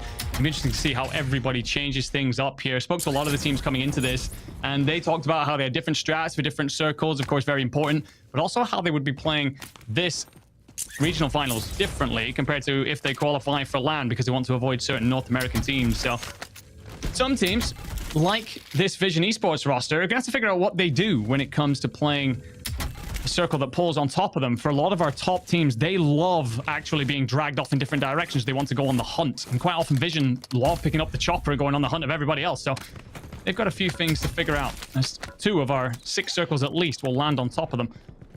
For Deki and Co, not a bad map 1, but could be better. They'll be looking to figure out how to temper their aggression and find that deep circle through this one. Oh, speaking of aggression, we're already kind of opening things up.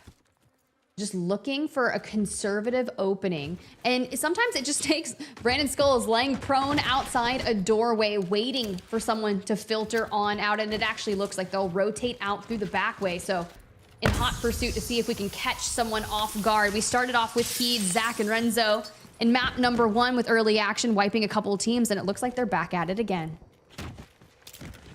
Oh, indeed. They're actually squeezing up on Team Begsy here. They're going to get a rotation away. Renzo will fire shots overhead. Whoever was in the vehicle, actually, Kruger is going to dive out. He was trying to set up a pinch here. He's going to collapse in through the backside. Big fight onto Zach, but great support in from Renzo, who does a phenomenal job to help his teammate and stop that collapse coming through. And suddenly watch the dominoes fall here. He's going to have to try and play on top of the pharmacy. Up high with the C9, but Vap reads it and actually cuts him down. Renzo's weak, so it's all on Zach. How the tables have turned in this one. Oh, we're sticking it. We are sticking it. Just kidding. The push comes out. Those mere seconds that we jumped on the res really start to cost us. You can see Zach in the distance. They may have taken them down in game number 1, but have the tables turned. There comes the full.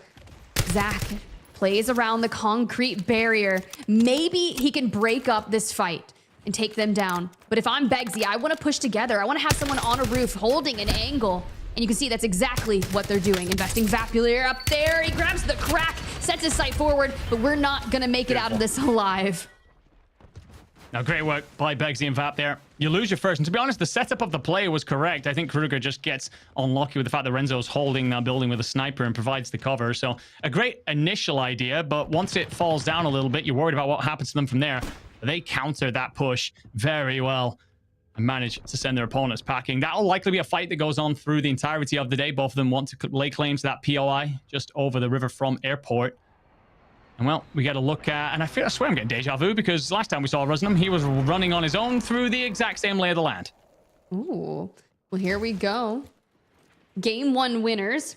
32 points already locked on the leaderboard and kicking things off at Twins. These can be really interesting drawn out fights, which allow for a lot of teams to rotate into this vicinity.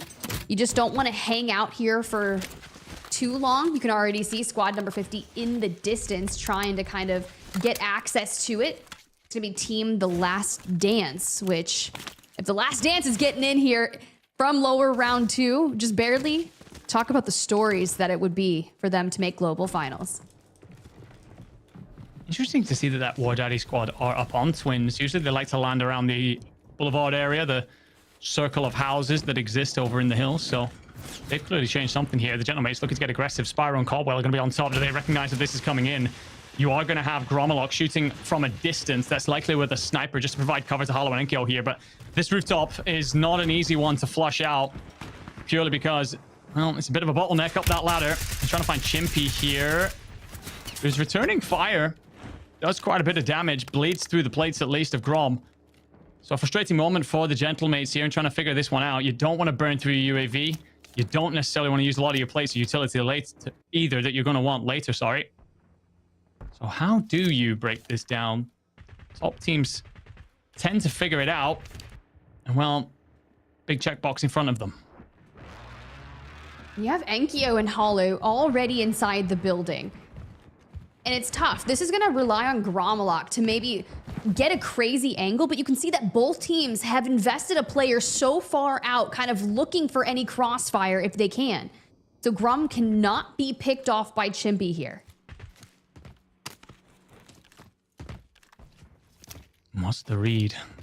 You see Grom here, just a bit nervous. He understands how important it is to stay alive in this moment. If he falls here and Chimpy collapses in, his boys will be outnumbered and could be in huge trouble. Change over to squad 16. Crazy Snake, Gabs, Hydra. We saw them in the late stages of the last one. They're actually second on the leaderboard right now after a great map 1. 15 kills they picked up. Need a couple more here. Is Percy just on the other side of this wall? Might have just seen Crazy Snake's shoulders. He stepped away. You got Hydra above you. Can he provide the coverage over the top? This opposing team, they're refusing to back down here. Players on the ridge have a great lookout, and Percy close could be a difference maker. Oh, sweet. That's definitely dangerous and a smidge of a blunder. They're already so far up on the leaderboard where you'd think they'd feel really confident coming in second place, 24 points, but all it takes is a low-scoring game, and next thing you know, you've got to answer right on back. But that initial bout sending to the Gulag has them getting full sent. And these trailers are not fun to battle in. So I love that the Thermite connects, but it's not going to be enough. To the Gulag we go.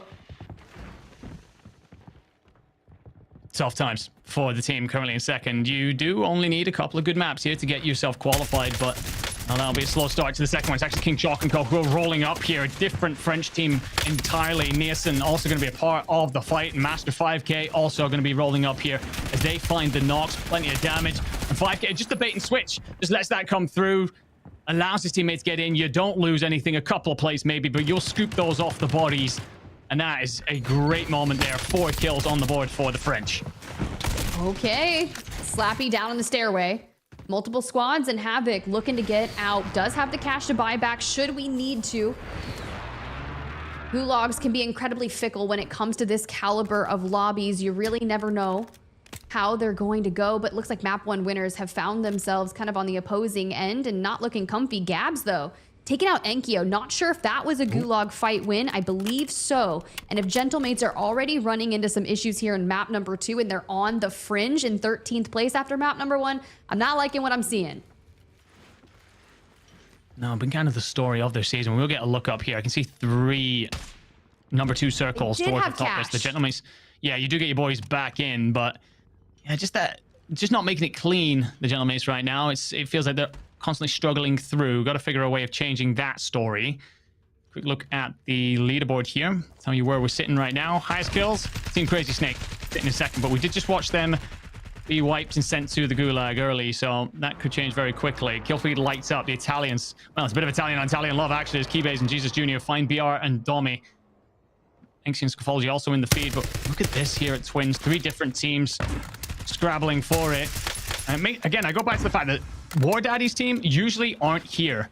They like to go and land near as a promenade. So the fact that they've pushed up here could just mean a little less landmass for everyone else involved in these fights. And the Italians of Kong, Brello, and Zen are just going to have to back off here. Maybe give this up, find a different way to set themselves up for mid-game.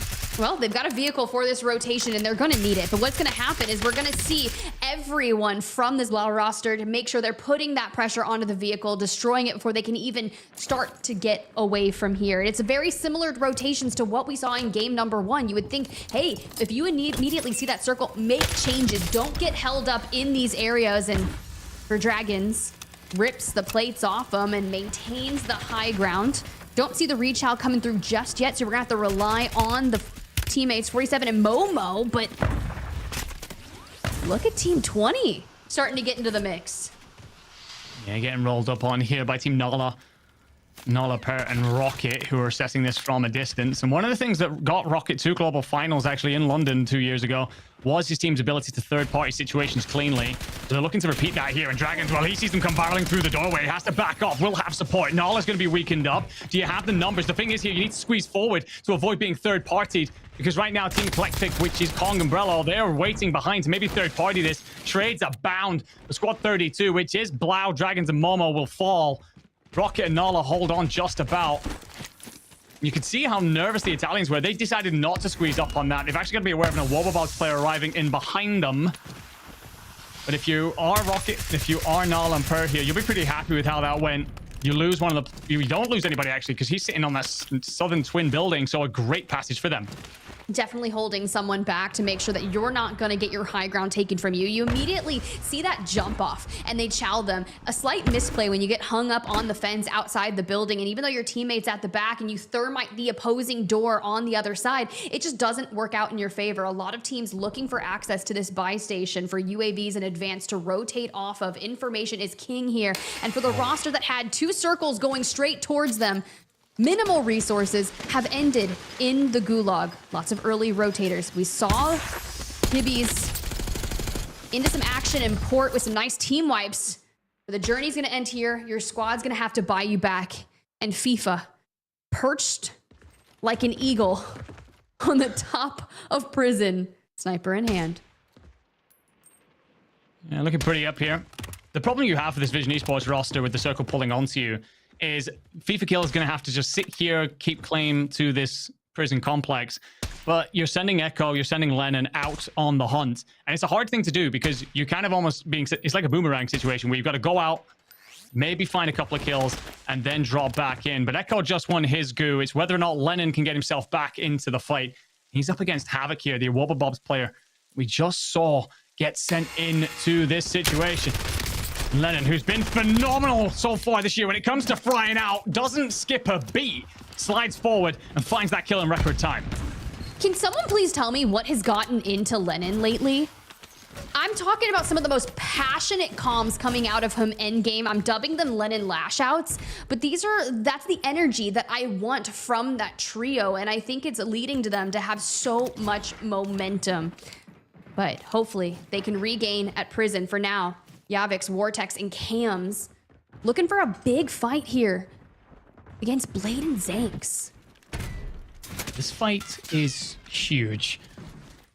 Two teams that love to be aggressive. Just need to figure out the balance when it comes to their placements. The Resurgence format suits both of these squads hugely. It's all about how they perform their own big map today. Harvey gonna try and squeeze up here with Vortex. Cam's just trying to watch out over the backside. But this Italian roster that they're up against are no scaredy cat when it comes to these fights. Freddy has got this angle deep. I'm a little bit worried that you're going to end up with a player being isolated in Blade, but Zank's actually just cutting off the doorways, bleeding through plates. And well, as the gas continues to push up as well, this puts the Italians in a great spot. The Spaniards beneath, well, they're scrambling. They're lucky this is an isolated fight all the way up here on that gas line. Plenty of time to rotate out of here, but I would love to see them just kind of get this fight, get their loot, and rotate on out of here. Now the chow for Zanks onto the roof comes through, and it's a 1v2. Immediately dives on down, gives up the high ground, and starts to reposition. Can they find Vortex down below? You can see Yavix joins them. Squeeze forward, trying to use the numbers to essentially stack this roll through. The problem is Freddy has to back off. Do you have the numbers? Yes, you do. Easy. The collapse comes through. Blade, Franks, Zanks, and Freddy do indeed make it look very easy. And the Spanish, this is one of the problems that they have. I mean, technically Vortex is an Italian, but trying to comm in Spanish alongside the other two gents. And it's just a tough situation. You end up in the spot where you're pinned in against the gas. You want to push out, but Freddy's positioned deep and Zanks is on the roof. Just means you've no exit. You can't find any isolated fights that necessarily suit you. If you try to push out for Zanks, you're being hit by Freddy from distance. Blade's there in that supporting role to just kind of flitter between. Great setup by the Italians. And a huge breakdown to give them a clean rotation from that lumber area. They've got a lot of space now on the map. All that Rocket roster that we just checked in with, still trying to get in from the western side of things, from Twins, and trying to get across the way. Things are going to be difficult for the teams in downtown as well. I believe half of the lobby is currently here, spread throughout. Ultimate high ground here for Guts, Kiriko, and Willie. This is where I would love to see, like, just sniping. Even if it's just a ground loot one, you pick up, start putting the pressure down below. You might grab a couple of kills. You do have a precision airstrike to look for a full, but keeping it in the back pocket for a rotation is probably going to be necessary. You're not wrong. So many players are going to opt for this Cypher LC10 combo. I see a bit of GPR in there as well. Those are the three weapons that have dominated thus far. But it's this Scyther that has the range and the velocity to really cut down players. We get a look at Rocket and Nala swimming their way inland. This is off towards Monument to carry on in this direction. They will be soon running into Team Nova. We're back with the Gentlemates. Their turn now to fight the Italian. Zack sends in a couple of frags. Will weaken Grom, who's been squeezed up on. He will be cut. So Zax finds that one. What do Enkyo and Hallow have in return? But right now, trying to find a bit of an even footing to take this fight. Gonna flood on forward. Blade finds Hallow as well. So it's all on the little demon who has hightailed it the hell out of there, and for very good reason. This Italian squad are taking down huge name after huge name, scalping the competition and reaping the rewards. They are just controlling the north and looking so powerful in doing so, taking down heavy hitter after heavy hitter. Same with Senti here, 6 kills, 2,900 damage, and one of the teams that is kind of isolating themselves and owning the downtown area. You can see that squad number 15 out on the left. Fuzzin, Melvin, Pentagon. Big moves in game number 1, and would love to keep up with those smart engagements lurking across the way. Can they find an opening angle here? Gotta be careful here because Pentagon aren't very far away, so any fight you take may well attract attention. You're trying to hold at the edge of gas here, but there's actually going to be nobody until you push further off towards the west. So for Rexy here, he's trying to play a little bit of a scouting role, give intel out towards his teammates. I'm a little bit worried about how little you've seen, and yet how much threat does exist on that next rotation. Brief moments from them. Stukex in the gulag. Leviathan's dreams to land hinge on this, and Ben, you fall. Stukex back in. Let's see if Lays and Deki can have Now, the same success here. An issue with going to the gulag this late in game, though, is that you just get hung up by this timer where you're not in that late game working and mounting that regain, which I think can be slightly detrimental. And Pentagon, Fuzz, and Melvin chaining their smokes together. You can see this crossfire coming through the pressure. Enkyo out in the distance. Brief moments of one of the members of Team BDS that had prior rotated, but we're just gonna get pieced apart here. Wait, the buyback. If I'm fuzzing, I'm going to zone. No, absolutely. Do not want to be caught up in this fight. Squad rolling in from behind you. Pentagon's going to try and counter this with his own bit of aggression and actually could split the lines there. Just as we see him slip onto that bridge, that could well have been a moment where he gets a fight for free. Either that or you just get missed, you wrap in through the backside and sets up a bit of a pinch. We are going to get a look at it. Pentagon has taken underneath the bridge here. You get squeezed up on by Rexy, find the knock. However, there's going to be a couple of other players rolling up on this. And you will be wiped if you are the Germans.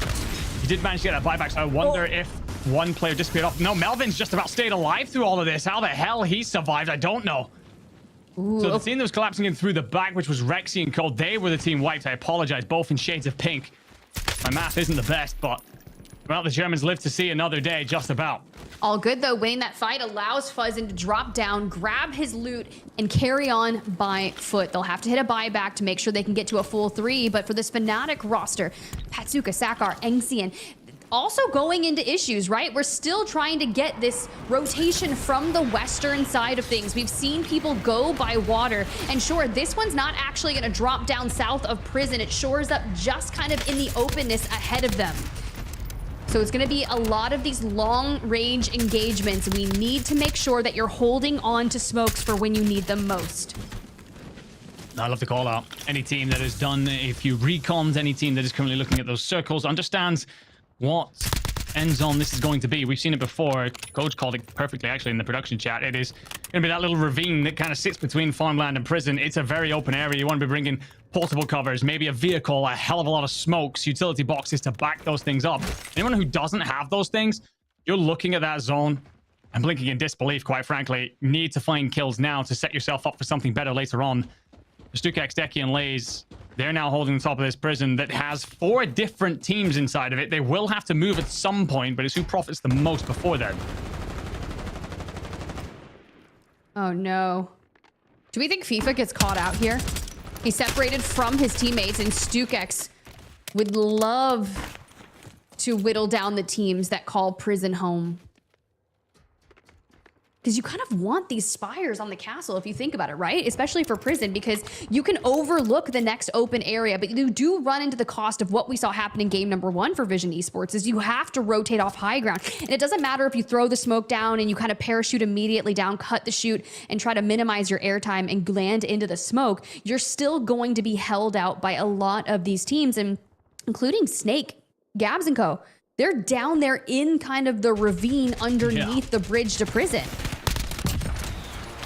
I think that what they wanted to do was squeeze up towards prison, maybe try and hold a couple of teams out, but you end up getting in a spot where you're taking a lot of damage. They divert themselves.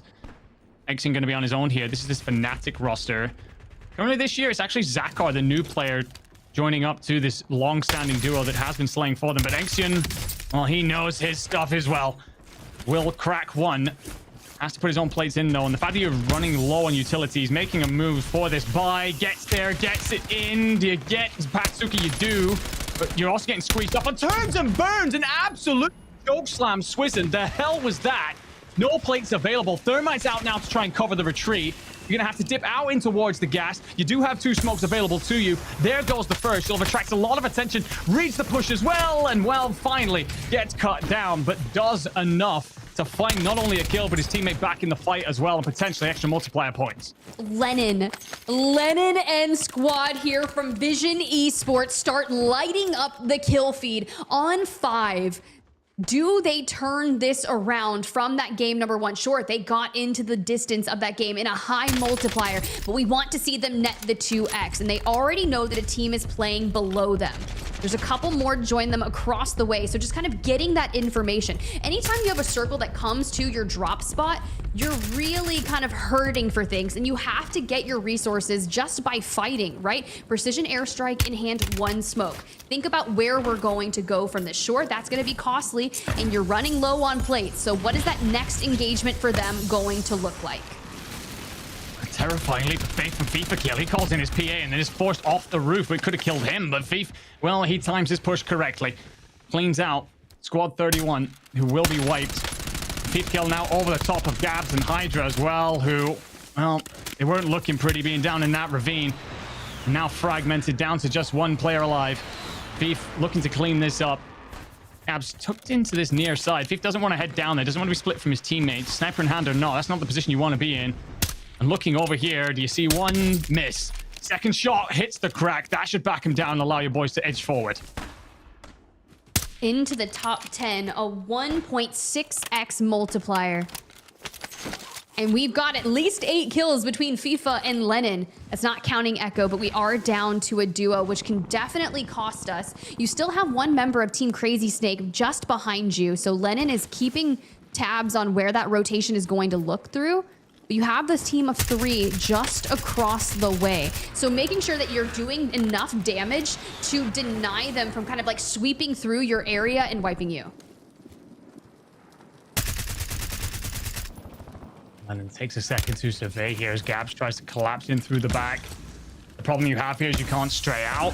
You've got squads watching you from pretty much every angle. And Lennon, oh, you just about get inside, but never mind. Oh. PA finds you and Thief. Vision Esports wiped off the map here. I believe you slipped just inside that top 5, though, so max multiplier gained. And to be honest, you probably weren't winning from that position, so you'll take it for now.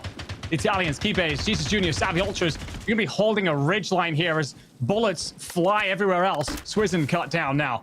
Top 3 teams, 6 players in it. We know one's a 3, so it's a 1 and a 2 that are going to be squabbling up against. You can see Orland, he's out of here. So 2v3, final fight. Love that Moonride and Co. were able to get into that 1.8x multiplier, but if Kudli here grabs an opening knock on a Jesus Jr., make it a 2v2. Make it a 2v. Just kidding. Get stuck behind the rock. Oh, no. Wait. This is fine. We're in cover. You hit the res, but it's giving the other team time to close in on the territory, and look who's got the opening angles. Snipers to hold the cross as Kybase gets closer. Jesus Jr. will be cleaned up in the back, though, so you got to take this fight through Keybase and Gabs. Keybase going to try and get aggressive. LC10 in hand. Do you spot this fight in time? You got to avoid slipping down the mountain without any coverage from your teammate. And no! What? They will do it. They close it out just about. And well, if you're the Italians, you've thrown that one away. You'll be wondering how the hell you've not just come out on top, but it will be Team Crystal Shots that do enough. Stussy and Kudli here hold the rocks. And when all hope seemed lost, they came together and swatted away the challenge. Well, we got to run that one back. I need to see it multiple times because sometimes it's better through their POV. Nice, good pick. Rogue sniper. One's right below. Close below. Right here. I'm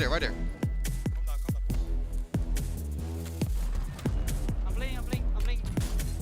He's behind Lodi, Eddie. On right. Behind Lodi, Eddie.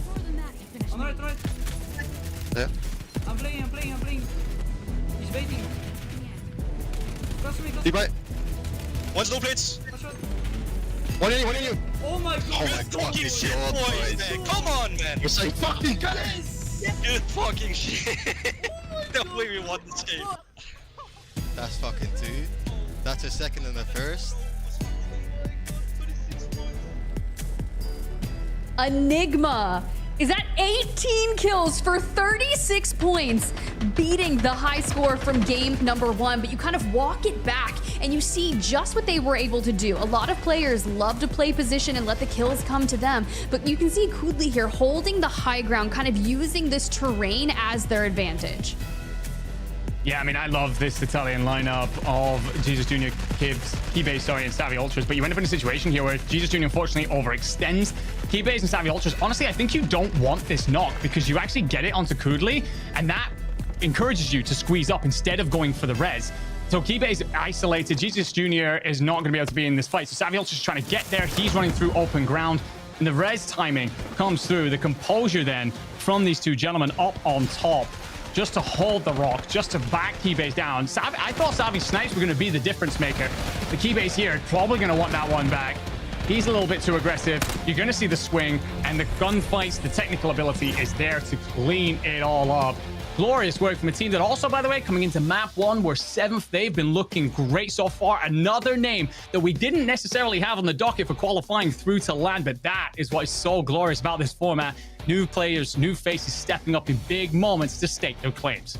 It makes me so happy, and I love that you highlighted them being in 7th place. 10 kills in game number 1 with that 1.8x multiplier. You know, if you're well into the 30s for game 2, you've got to jump up the leaderboard, and I want to see the desk break it down and see just how much that game did for them. Well, I thought we were playing 4 corners today, but apparently we're hanging out in 1. Good grief. Now, yes, I did call the zone, but it still was prison-oriented. And yet again, Vision Esports, they get to a top 5 position, but can't quite clutch it up. A wild map, frankly, front to back. I mean, we were watching a lot of the drop spots where teams were landing, things changing already for a couple teams. Dream, I want to go to you. Talk to me in general about this map and the way this circle kind of set up some of these teams for success or failure.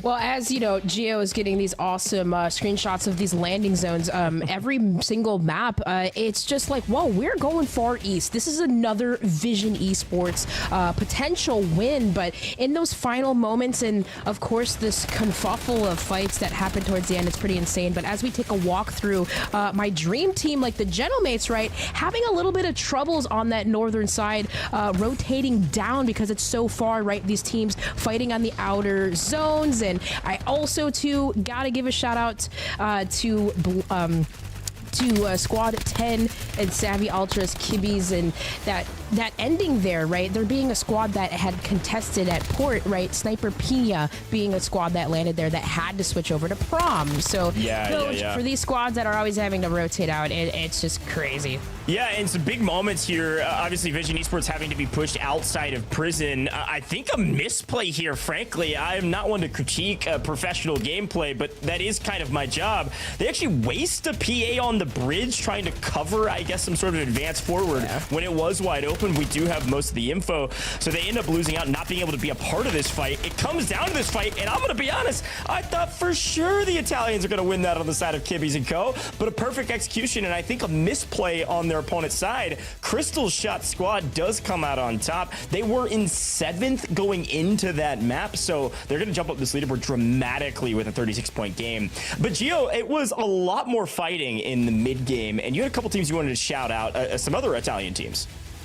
Yeah, no, I really particularly wanted to look at Team 8, who honestly, in map 1, they were kind of a bit of a snooze fest. They only got 1 kill in the entire map. And then that aggression that we kind of knew would come out from these players, or these players had the potential to provide, really got shown this time. They were just completely running and gunning. Zhang's getting a ton of kills onto the wipe on Team 19, which actually, funny enough, that was Vortex's team, and Blade and Vortex used to play together, so, you know, RIP. But I thought it was very interesting how they were getting just constantly aggressive with the teams that they were coming into contact with over on farmland, but then they continued to hug the perimeter of the circle. They didn't actually really want to get super involved with anyone after that point. Now, obviously, it wasn't a crazy long time before they got wiped after that, because the circle was just getting smaller and smaller, but it just felt like they were holding back, and then when they knew that they were going to be, you know, facing another team, they just didn't hold back at that point, you know? Yeah, no, I mean, they were pretty aggressive, picked up a couple big kills. The casters called it out as well. It was a great shot. I mean, again, another frustrating one for BDS, a team that we expect a little bit more from. Reminder, roller coasters do start at the bottom in a valley, and they climb eventually, so they will continue to climb and keep ratcheting up, hopefully. But Dream, I mean, I think looking at a zone like that, with teams having to rotate in from Port or Crystal Shot's team who land on that bridge that's to the east side of Stadium, to the north side of Lumber, having to kind of work down the east side of that map. I mean, talk to me about that rotation. Getting to that in-game position where you're on top of the ravine looking down was a huge boon. And again, it pays to rotate early.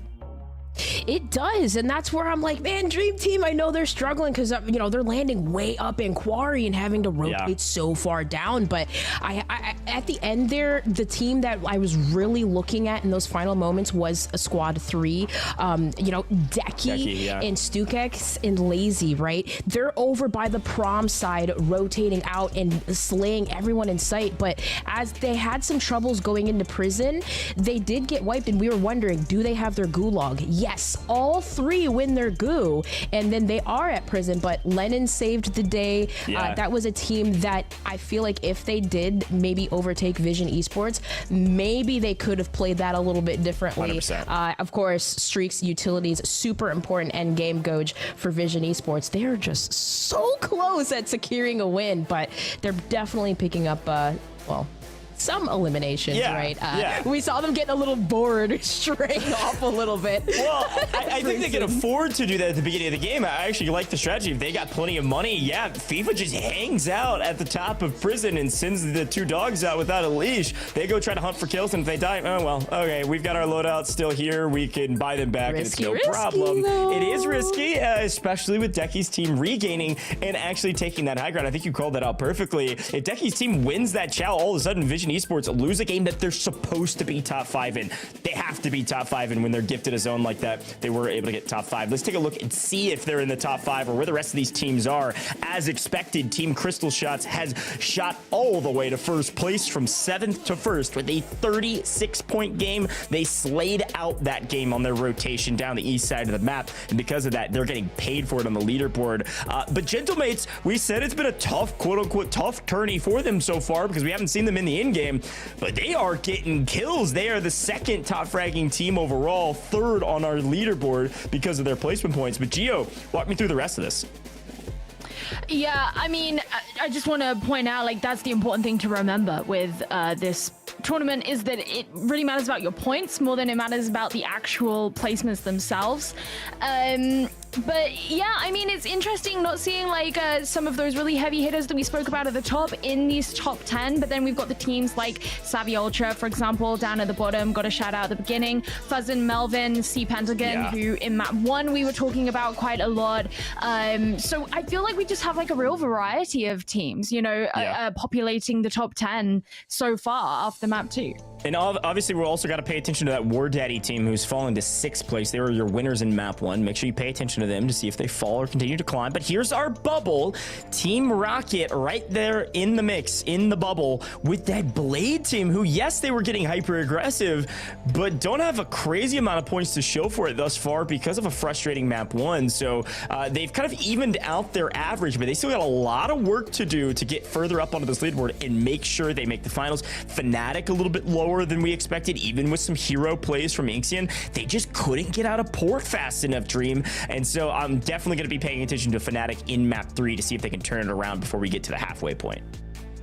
Yeah, port, it is going down there, but of course I'm so excited to see how this zone pulls. But shout out to, of course, Clumsy, Nova, Proers, and 21 eliminations, finding themselves in 11th. But I mean, you just got to be scary of teams that are in this spot, Goj, because I mean, even if they win, that's going to change the standings a lot moving forward. But this last page here, as we see a couple of surprises, Rock Esports in 22nd place, having a lot of trouble over on that airport side. Yeah, I mean, Zoro's team here as well. We got a couple kills from them on main, but that's pretty much all they've been able to do. Gio, you had an exclamatory phrase. Who are you paying attention to here? Oh, my exclamatory phrase. I mean, yeah, like just seeing Rock that low is absolutely insane just because how much veneration we've kind of given them so far. But yeah, you know, some of the names kind of popping out. You've got like Begsy at the bottom, Vapulia, like that was a team that we spoke quite a bit about in our previous broadcast, and names that were coming up only have 8 kills so far, so 20 behind the leading you know, team. You got a little bit of catching up to do, but I do really think that having Rock there is a, you know, and it's kind of at that point where like we've seen it before where teams pick it up in map 3, right? And that's where it starts. And we obviously don't know if that will happen with them. It certainly could happen with them, but just because it's going poorly for them now at the end of map 2 does not mean it's over. Right. It just means the pressure's on. Right. And hey, I totally agree with you. It only takes one. They just need one. But we've got to talk to Crystal Shots coming to us from audio. Crystal Shots, can you hear us? First and foremost, my main question is, how are you feeling to be at the top of the leaderboard in regional finals, my friend?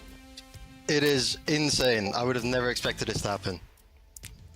I crushed it. It went horrible, so... Last year, who cares? Well, I will say you all are looking phenomenal. Coming out, obviously, from lowers and going into today, like, what would you say is like the number one thing you guys needed to work on? We didn't have a landing spot, so that was hard. That was basically it. We now have an uncontested landing spot. As long as that stays that way, we hopefully can do the same thing again. Well, it's looking pretty good. Wow. Just a landing spot to fix the issues. I'm really intrigued. Was there any team in particular that you guys were kind of concerned about? And if so, how do you feel like you've dealt with that team so far in these first 2 maps? Yes, we have. The control deck lands opposite of our POI, and we have chosen to just run away from him, and that seems to work so far, so... Love it. Everything's working out for you guys so far, Crystal Shots. I've got one more final question for you. I mean, have you guys been in the lab? I mean, it sounds like you've been studying, you've been getting better, you now have a landing spot, and it's going well. Have you guys been working on this? Like, what's the prep look like? Yeah, we have. We've in the upper bracket. We used the upper bracket to just look for a landing spot. Nothing worked. We were contested everywhere, and then after that, we just looked at every single landing spot on the map after upper bracket, and we saw this was free, and we started to go here. Yeah, a great shout, man. Look, it pays to study. It's paying already. I'm not saying you've made it to land yet, but you are well on your way. Just need a couple decent games if history repeats itself. Big congratulations, Crystal Shots, and we wish you the best in the next map. Thank you. Cheers. All right, there are your current winners. We are a third of the way through this, and Dream, a great interview, and as expected, these players have been preparing for this moment, and they found the perfect spot to land. Yeah, that was literally, we've been ranting and raving about it. How are these lower teams going to compete with the upper teams? And you heard it like, hey, no success last week. Let's just figure out where we can go that's uncontested, and having a POI with you're comfortable with, you could loot, run away from control deck, and you might find yourselves a win. If it works, it works. Yeah, hey, it's working for them. I'm really liking what they're doing thus far. They're studying and it's paid off, folks. We're going to head to a very short break before we get to game 3. You're not going to want to miss it. It's going to be a banger. Some folks may be changing things up.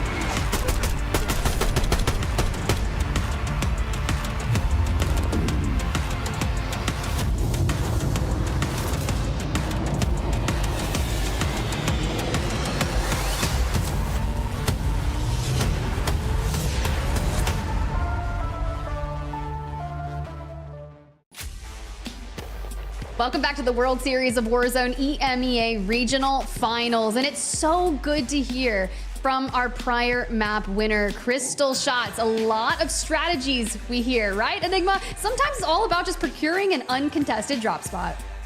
Absolutely. I mean, look, if this whole format encourages you to learn through different iterations, you got to come into that lower bracket. You've already been through the gauntlet of the open qualifier, of the group stages, of the initial round, and then you get yourself in through the lowers and into finals. If you can evolve every single step of the way, there's no reason that you can't be a team that could be right up there contesting with the very best. So whether it's picking your fights and running away from the people that are in your drop spot or any other particular strategy, it's certainly lifting them up towards the top of the leaderboard. But there's a couple couple of teams that we are missing, my friends. So it's time to see if they can step up here and drop 3. I feel like you're calling out Rock Esports, and it could be because they're landing all the way to airport, trying to rotate to the entire eastern side of prison. You know that's going to make things difficulty through the mid game. So for all of our teams that are left in the bubble, it's time to adapt, because we've hit the halfway point and the fire's only getting hotter. If you haven't shown up yet, let this game be the one. Get us into game number 3.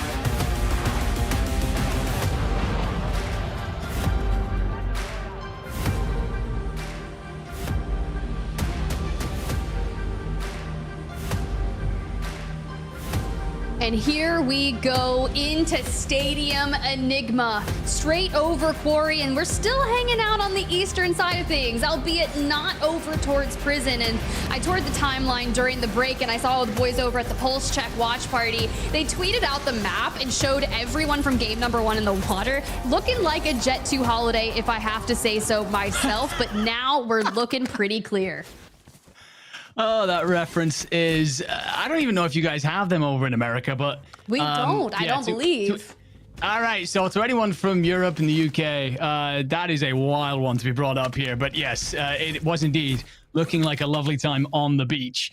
But for several of our teams, and I was indeed calling out Rock before, BDS, there's quite a few squads that are just AFK right now. Missing. We approach the halfway marker. You must start to get things going. Those squads that we're talking about, they certainly have the ability to take over, put up huge numbers, but you gotta get going pretty damn soon. For Vap & Co, you're being squeezed up on by ESC. Again, reminder, they keep squabbling over this same patch of land here, and Vap will be knocked early. Kruger also with no place. Bexy's gonna try and support from a distance. Finds the beauty of a snap onto Zach, but can you get away? Just about. Unfortunately, your teammates have fallen. So that knock, while Gloria won't kill, you are just having to play the problem. Birds were rolling in the hills. Well, for Begsy here with a rise. I love that we're getting a solo leveling reference out of here, because you are just dipping, you're dodging, you're not getting out anywhere. Unfortunately, not leveled up from the first 2 games on that initial drop, but to the Gulag you go, down to P7 here at Superstore.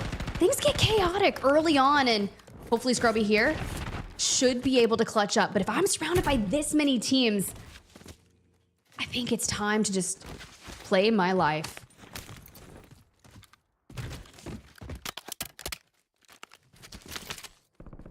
And Poland trying to figure out their way through this Superstore, and they are not looking healthy here.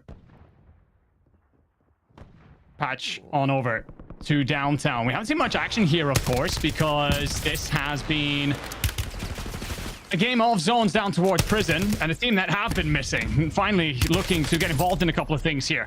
BDS, GUI, Jukies, and FLS. Jukies does enough here to find one onto Orland. And Squabble against Moonright's team really need to start to find their footing. And I'm loving this drop back. Pick your teammate up. Don't push this fight by yourself, or what's left of it anyway. Scoop the utility and on you go. This is definitely a squad that many people are expecting to see through to LAN. They'll know that pressure's on them coming into this drop 3. It's so unfortunate for all the teams that land very far away from prison, especially if you're up in the 4th corner towards the northwest. You're gonna run into those issues when you're rotating through the mid game. That could be why they're absent on the leaderboard, but hopefully they'll give us something to talk about here in game number 3. However, Kudli, some nice moments here. They talked about running away from control deck in that interview with Crystal Shots, and I don't think they're running now. I think they're more confident. So knowing that you've secured a large majority of points, I'm talking 54, and you think about 15th place from North America yesterday was, I believe, about 67 points. We're looking for an average of 11 points per game. So you're feeling confident. Maybe this is where you don't run, you run them off. None of the call here. This is, I mean, so much of Warzone is about the mind games of pushing people away, laying claim to certain POIs, We saw it last year with the Falcons. They essentially had a quarter of the map themselves by the end of the season. Spiral will find the knock onto Stussy, but Kudli does well there to provide cover. Recognizes Spiral's going to squeeze up on that and finds the kill. What do you have here? I mean, either, so that's great.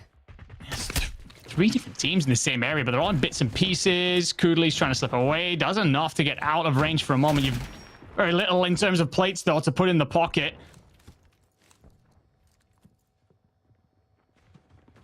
Oh, Millsy.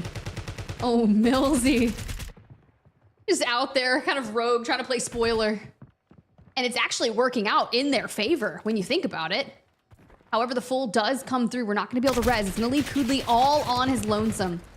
Constantly getting peppered from afar. And now you've got the teammates coming back in. Not only that, but they're going to give the information away. They're going to be able to stack you out in numbers once they find a weapon or they have a decent one from the Gulag itself. But it leaves us kind of stuck here, hoping for your teammates to win the Gulag and make their comeback. Trying to buy time, but you won't get it. And, well, Caldwell Chimpy do very well there to push forward. No mistakes made. I will say Spiral's coming back into this, but Stowe is one of the players from Team 39 who did get back in from the Gulag. But, yeah, they do the right thing and just bounce out of here. Squad 33, that's going to be Millsy, Control Deck, Skinner. A lot of love for this team. Would love to see them make the quals. Control Deck's going to get in, finds one. Unfortunately, you're looking at ground loot available only to that team who are on their own recovery mission. And only one of them will survive to tell the tale. On back over to this fight that has raged on this northern side of the river by airport. Eats Renzo and Zach laying claim to this so far. That's a stick. Renzo's going to be in big trouble. He just tries to squeeze up. Will get burnt, will be weakened, but does enough to find the knock. Just saw a squad wipe for 39, our prior map winners for Team Crystal Shot. So starting to feel worried about that. Hopefully one of them still had the Gulag, but we saw them all get sent there early on. So the regain might not have come through. For the last dance here on your screen, proned out, ready for the push. Zach across the way, opening things up with a thermite. You can see Heeds entering from the mid door, and they just swarm. And although Koyad tries to hold on, it's just too much to contend with based on a push like that. Yeah, tough times for Team 50. 50 for a reason, by the way, ladies and gentlemen. The final qualifier from lower round 2. Qualified by 0.6 points, so they'll just be feeling very glad to be here, no doubt. But, no, bit of pain, of course, being felt as you get squeezed up on there. Huge fight here. FIFA kill, gonna flood left. Gonna see the rotation coming in from Zanks. Do you catch him? Oh my lord, that's a beauty. Reads it to perfection. The problem is you've probably been a little aggressive on the squeeze out. Zanks gonna pull off the self just in time. Thief's gonna push and finds the re-knock. So Zanks gonna be finished here. Blade's also been found by Lennon. Freddy's gonna rotate away, and Vision Esports do some wonderful work. And sometimes we talk about FIFA kill as a player so much about last year is, has he still got the passion? Does he still want to do this? Has answered that with aplomb this year. But also sometimes it's, oh, he's the leader, he's the talker, every now and again he shows us that he has the ability to shoot with the best of them. And I think that's solid for allowing him to kind of get in the mix here with Echo and Lennon. Sure, they're still going to be kind of isolated out in themselves with the side-by-side, kind of chasing him down. And I don't blame them, because you already see Blade losing his Gulag, so that roster is in shambles. But we talked about how good they can be, and I would love to see a nice regain for Rocket, Nala, Par. Difficulties here at Twins when Squad 40 is across the way, trying to find that opening. Nala on 1. Looking for the audio cues here. Wait a second. We do so much damage there, and they push as a duo, but they kind of get hung up in that doorway, which allows Lala to escape. You can hear as well that a player starts to hit the stairwell, potentially looking for a lock over the top. That's Adderley. Versity going to be close as well, so there's a 2v2 here, trying to set this up. The problem is you have another player over the top of you on this Rocket lineup. Versity, you're trying to find these fights individually. You'll want that previous one back, really. Now, what can you do with this? You do have a cluster. I guess you could cluster the other twin building. I think that player's actually going to be floating and just on Overwatch on the exits. If I'm Rocket and Per, I probably want that player back in here. You're going to make a buy. Hitting the dive. Can you then get yourself to some sort of safety? Versity does it just about. But will burn through the last of your plates. Adley also not in a great spot here, tucked into the subway. So you've managed to get all your 3 players into the fight. but not necessarily in the way you wanted to. And Rocket wants to squeeze up on this. He spots an opportunity. Oh, no. Oh, no. That is not how you want to push up on it, but Adderley goes massive, taking 2 from that team, turning this into a 3v1. They know exactly where the last player is, and you can see they're just going to swarm on it. And with the player they just bought back in, of course they're going to descend from above, but it's Adderley who makes the opening damage, gets traded out, and now the squad wipe comes through. They have the buy station right there, but we have to contend with a squad that has heard the chaos from Twins, that wants access to the buy station, and that is going to be Master Niacin and King Chalk. And these Frenchmen will try and lay siege to this Twins area now. And after you've done so well, Versdy, Adley, and Ibby. But what can you do now as you get pushed up on? Chalk does very well to just slip out at the right moment there, look dead to rights. You still have this cluster available to you, so if you did want to flee or try and get creative with it, you have that available. What you don't want to do is go to the grave with it. Ibby up over the top. Gonna be continually back down. The decision-making for the French here, though, is tough. You have the buy, you no doubt want a couple of bits and pieces off of that, but, I mean, every time you step out, Versdy here just dishing out damage. They did so well in that last fight, by the way. The patience, the coverage over each other, beautiful stuff. You might be missing a player creeping into your building, though. They're going to be funneling up those stairs, but you can see the audio does get triggered, immediately jumps down, starts looking towards the staircase. They have to know that they're to be expected elsewhere. Some Frenchmen take out BDS. I see a squad wipe, not sure if full, not sure if they have the gulag. I would hate to see them have an early exit to this lobby. Pressure mounts up on so many of these teams. As we learned that Ibby can't drive. Tune on over. Me either, Ibby. All right, several questions there. We'll answer those off stream. P7 here. We'll be fighting Lumber. This is against Squad 31, which is B Groovy, Benno, and Vingento. Haven't seen much of them so far through today. A Dutch team that, well, when I spoke to them coming into this tournament, I said, how are you going to make it work, gentlemen? How are you going to get yourself to land? And they said, we're just talented. Sure. It was a little bit of an analytical breakdown. Said they've been trying the snipers out, hadn't been working, so they've changed over to 3 ARs. But considering how good snipers are right now, what you would do for one. Honestly, I'm just loving the fact that we're banking the frag off the wall to try and connect to the other side. We've got Team Mike Revolt taking on Fnatic. And there's 2 here on the doorway. It's Zakar here with the early openings. Take too much damage, forced to back on up and let Patsuka can deal with it. But that hurts. Mike Revolt taking down Fnatic. Yeah, tough for Fnatic there in a 2v3 up against this Mike Revolt squad that, I mean, a lot of experience in that team, and they're performing well right now. Finished 11th in upper bracket. It's Mike Revolt, Brand Skulls, and then Fuchsia. I don't actually know too much about. He's a Romanian gentleman coming into this team, and they've, well, surprised a lot of people so far. And you can see there, Fnatic, a giant in our space, being cut down. We move over to Clavson, Lipton, Ben OG. This team being sieged upon by VAP and Kruger. We've seen consistently lose that fight north of the river. Circle's going to be right up against you here, so at some point you got to settle this fight and begin your rotation. And let me tell you, it's not going to be much prettier when you do, because waiting in the wings is going to be Leviathan. They're considering holding anybody rotating through this promenade region. And you are going to hit the smokes. You are going to go. Can you get inside dealership? And Clavson will not get there. Kruger with a great read. Lipton, though, exchanges to return. Vap will get that cleanup. Kruger in a spot of bother. The Saudi Arabian just about manages to slip away.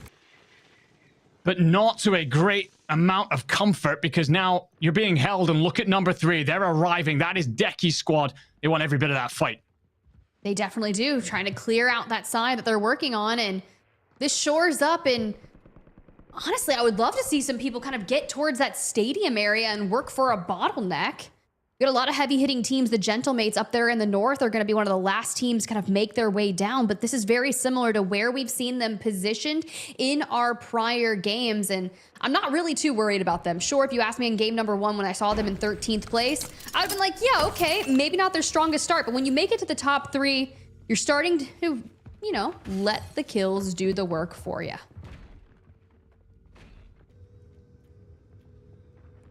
Move over. Back to Team Brandon Skulls, who are fighting Caldwell and co. here at... Oh man, that bullet doesn't miss by much. The problem you have here, if you are Chippy and Caldwell, you're getting flanked and one player potentially being isolated here. That furthest forward, that Spyro, feels like he's a little bit hung out to dry in this moment, so you're a little bit worried about protecting him. We get a look at the FIFA kill in the background there. Seems to be on his own though, so not sure what's happened. No, never mind. I get a quick look over at the map view. Vision Esports are arriving for this. They're interested in this fight for sure. FIFA kill likely just looking in from a sniper spot. And right now, this team, they don't really know how to push this, and I don't know if they're aware that the Vision Esports are arriving here. They're definitely concealing their presence for now. They want to make an entrance when it makes the most sense for them. So potentially after we see some knocks come through, precision airstrikes, and look at them. They split on up. They're going to put pressure on both of those teams and maybe try to push them together. It's Echo. It's Lennon. See FIFA's glint out there all the way on the right, and leaving him in the back with that sniper just makes the most sense. The thing is, when we look back at the map view, I'm pretty sure they saw that Team Crystal Shots have been eliminated. And if so, Vision Esports here have an opportunity to go into the lead looking at the back half of our tournament. Feeling ever more comfortable about qualifying for LAN, but then it's about making a statement. And I did speak to Echo before this. He said if we've qualified by game 4, tuned to our POV, we're going to be very aggressive. We're going to be putting on a movie. So I want to see that. But for Deki and StuKex, they want to see safety. Managed to put a couple of smokes together, rotate on and through. Your teammate, who is apparently alive according to Codcaster, must be miles away because I'm not seeing them. So a recovery situation potentially for StuKex, who might actually be centered downtown. But Deki and Lays, you managed to make good ground here. You do, however, have a team starting to become interested in you. That's going to be Team Conal. Find a vehicle, though. That should allow you to rotate a little better. It will attract a lot of attention, of course. And, well, your teammate's going to join you for a moment. And Lays just gets ripped straight out of the vehicle. Deki then gets cracked as well. So a rotation that looked a little bit smarter, a little bit smoother, suddenly falls south. Deki, though, with the deployable cover out, to try and bait Conal in, decides better for it, and tries to slip away into the night, but it won't be very far until you run into someone else. Well, you found StuKex, and he's probably just trying to scout and give call-outs and maybe look for a safe place to play for the end game now, considering we have 27 squads left into the 1.2x multiplier, and with this circle continuously pulling away from them, forcing them out of downtown into the open terrain across to farmland. But look who's made their early exit. So we saw Gentlemates up in the north all alone. They already took one vital fight as they start encroaching on the lumber territory and fighting their way south. We also have Vision Esports from prison heading north. But for now, it's all about getting your cash up, getting advanced UAVs, and looking to rotate off them so you can take clean fights. Well, the call-outs is coming on through here. You get a look at Gentlemates who are trying to set themselves up for a position to control the end game here, rolling in through the hills, vehicles in hand for this open area. Let's see how they are setting it up a little bit closer by jumping in. So we'll listen in. Vas-y, go. On peut scanner. Ah, mais là, on peut le prendre, hein. On peut le prendre, le ping vert. Hein. Ouais, j'avoue. Allez, go, go, go, go. Passe full gauche, les gars. Tout le monde a des bons véhicules ou pas? Ouais. Attention le solo devant là, qui ne le jouez pas, on s'en bat les couilles. Vous baisez? Bah vous pouvez, mais... Ok, vas-y, go, y aller, top. Ouais, on joue. Jess, il est... Une balle, mort. Ok, prends la res. Allo, c'est ce que pendant que je... Vas-y, c'est bon. Commence à y aller s'il y a personne. Ouais. Commence à y aller, mec. Mike. Je crois. Non, c'est bon. Let's go, les gars. Attention, ça te regarde, Allo, attention. Ouais, je suis good. À droite. think they're feeling themselves, Enigma. We saw how many kills they grabbed in game number 2, and they're keeping it moving forward. Same here. Javix, Vortex, and Cams. Vortex down, and Cams and Javix are gonna have to hold it together. Yeah, Javi there does a great job of just backing up, ensuring that he's set up for the next fight. As we see that sniper glint off to the right-hand side. We'll come back to the gentlemates discussions in a second, because the Spaniards are in a spot of bother here. Squad 34 just going to be holding you off. Trying to find the rotation outside of stadium. It's going to be Gorka and co. Igorka, Kawada, and Timi. This is the squad playing out of Turkey. These guys got a hell of a story. One of them, Kawada, Ukrainian. These three have sacrificed so much to get to this stage. And just by making it, they can be very proud of themselves. But also on the other side of things here, we've got Fever trying to fight the squad on the rooftop, while at the same time very worried about what's outside their window. On that roof, by the way, I'm pretty sure it's Louis, Walker, and Liam. So everyone here just starting to, and to coin a phrase from my friend in the back, layer cake up. Actually, no, it's going to be Ral, Abyss, and Ash. So they're getting looked over by that squad 12. And, well, none of these boys are being sitting pretty, because as soon as this gas begins to move, you gotta go. And Abyss, he's trying to hit it early. They really are, and you hear the smokes coming through, and you've got to do just that, because if not, you're going to get lit up from the windows from the players inside. To bridge we go. Kiriko down to a solo. Think about getting into the top 20 here. A 1.4x is going to go significantly better for your kills, and just kind of looking around. They know that they want to clear out underneath the bridge. If they push this as a team of 2, should be an easy fight.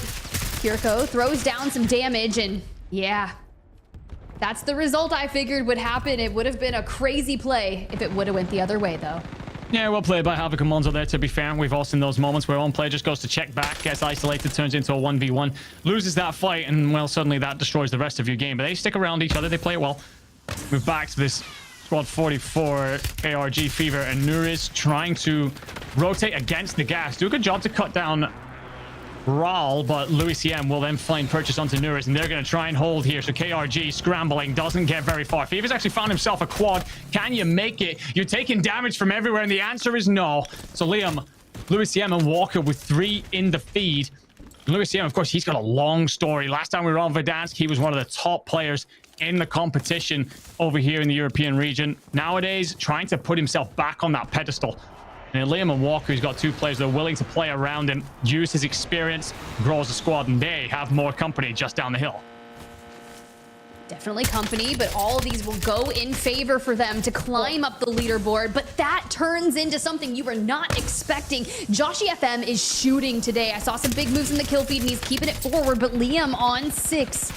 Now looking for some revenge for the teammates, but I just don't see a lot of these open fights going our way. Through the gas plays, down and out, and we're about to be into the top 10 here. We get a look at the map, and you said top 10. Well, not many of those are actually inside the next circle. It's going to be Team Vision right on the edge of that, off towards the east. They've got the best lay of the land. If they roll up correctly here, they could hold so many teams from pushing into this final fight. And Thief, who's had plenty of purchase with this sniper rifle, just getting a lay of the land, assessing things, finding out exactly where his boys need to be as they go out hunting in packs. And you find a bit of damage with the sniper rifle, but you know what? As they set themselves up for a fight, why don't we find out just what they're saying to each other with a listening? Those kids on that blue mark have to move.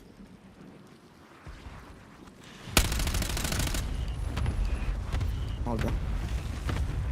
He's going low right. He's going low right. Yeah. Live. Dead. Look, these kids are going to rush.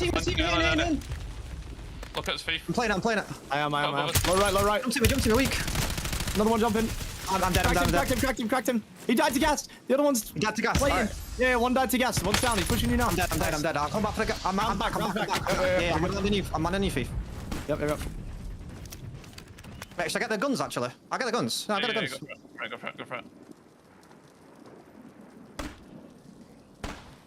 Vision Esports have learned so much from those first initial games and have taken it all to heart here in Game 3. As we push north of Prison into Farmlands, they have set themselves up for success. But you have a big Titan left in the lobby. That is the Gentlemates.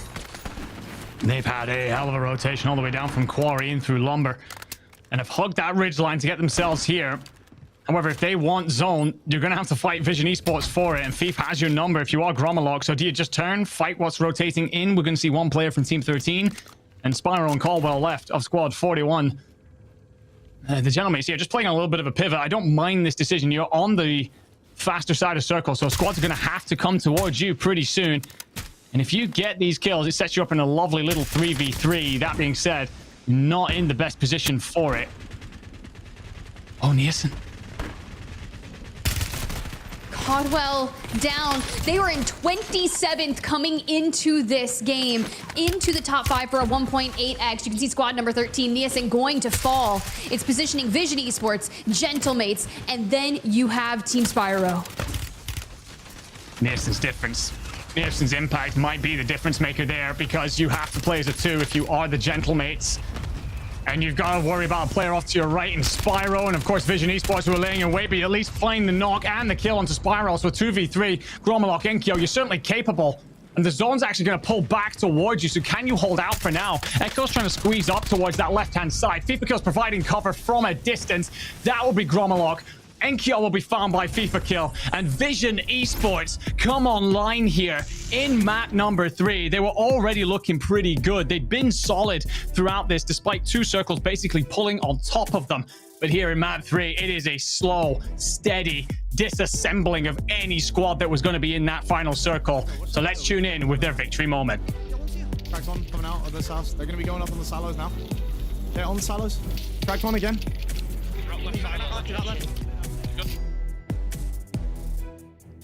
Move those marks, move those marks.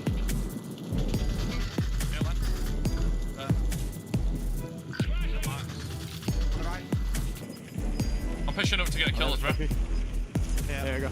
They have a truck. One shot on left. I'm pushing. Shallow, yeah. Pushing up to get a kill. I need a smoke. Wait, one's on top of the silo, one's on top of the silo. He's gonna kill me, I think.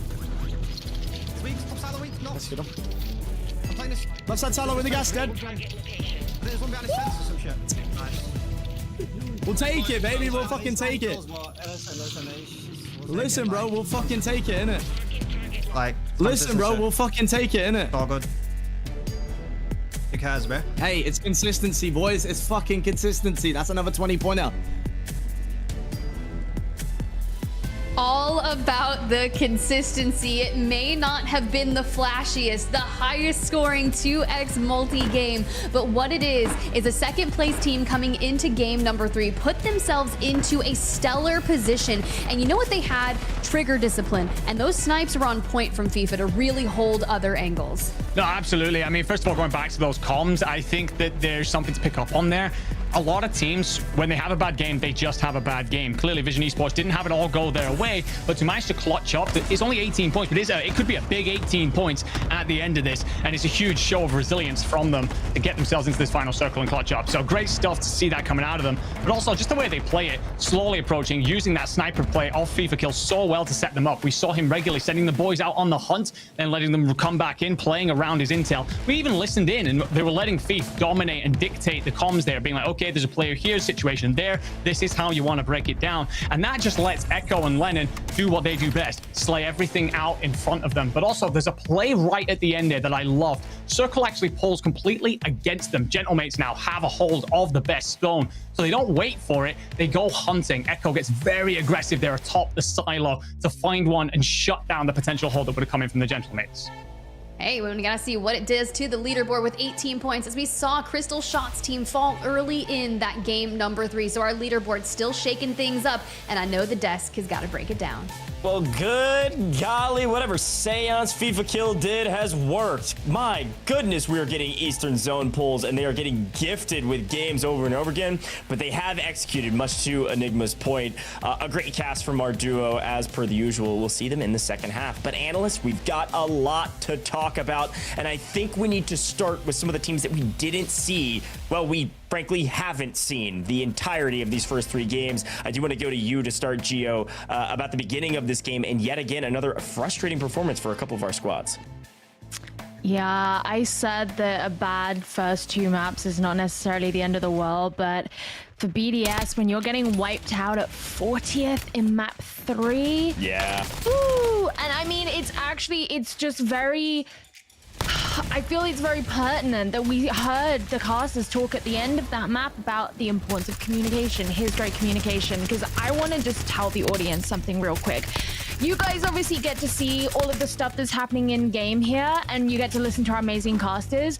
I took a moment to go and actually look at the streams of the players from BDS, because we wanted to see what was happening with their communication, what was going on.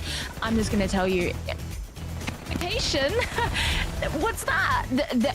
There was anger, there was frustration, there was ranting at their Twitch chats and not really talking to each other. Clearly there was some upset based on the fact that this 3v2 had been lost, and chats getting involved and saying, well, you all ran off too separately from each other, but get your head back in the game. And it's like, your Twitch chat shouldn't be, they're not your coach. Like, it just, the whole thing fell apart for those guys, you know, and they're all just getting like frustrated in their own little like, and there's no coordination with each other. Yeah, sure, and I think that is a key point. I think chemistry is a huge piece of it, and if it begins to falter, how do you rally back? And the question is, can they do it in the second half? And Dream, same kind of conversation, but maybe a different tone. Talking about Rock Esports also not finding their way to the final. Of course, we see our highlights here. We see a fantastic push, and it comes down to the moving zone and clamping on itself. You see Echo getting really active and getting the win. Vision Esports finally grabbing the win we've been waiting on, Dream.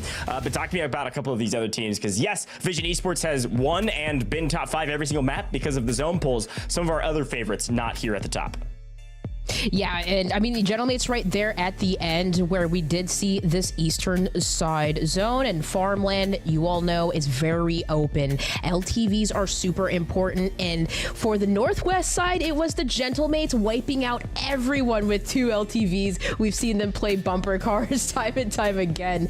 But for Rock Esports, wondering if maybe they're not winning their contest, but having to rotate so far from airport, it's very troublesome, especially if you don't get a helicopter. And I think at some point we actually did see Rock Esports get the chopper, start to zone out Superstore, start to pick up kills. But yet again, trouble with how many teams are alive in these end game moments fighting for these spots. Yeah, I mean, there's so many people alive in farmland because there's just so many buildings. And finally, when it pulls out into the open, things started getting really mixy. Again, Vision Esports a little bit gifted with a great zone, but also they got more aggressive this time around. They said, we're gonna leave prison early this time, play the south side of farmland, and actually try to own a piece of land. And we look up in like zone 3, and they've got more land than Jeff Bezos. I mean, there was nobody early rotating to the south side of farmland. They had the entire side of the southeast side of the map. It was unbelievable. And so a nice win for them, really, when they needed it. They pretty much secured their place near the top of the leaderboard. So my eyes go to some of those teams that have these long rotates on the east side.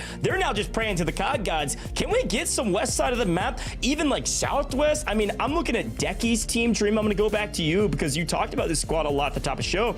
They're rotating out of prom, coming all the way through downtown, just in the rotation of death. They still find their way to farmland, still find their way to a top 15 position, and still find kills along the way. I mean, this team is scrappy.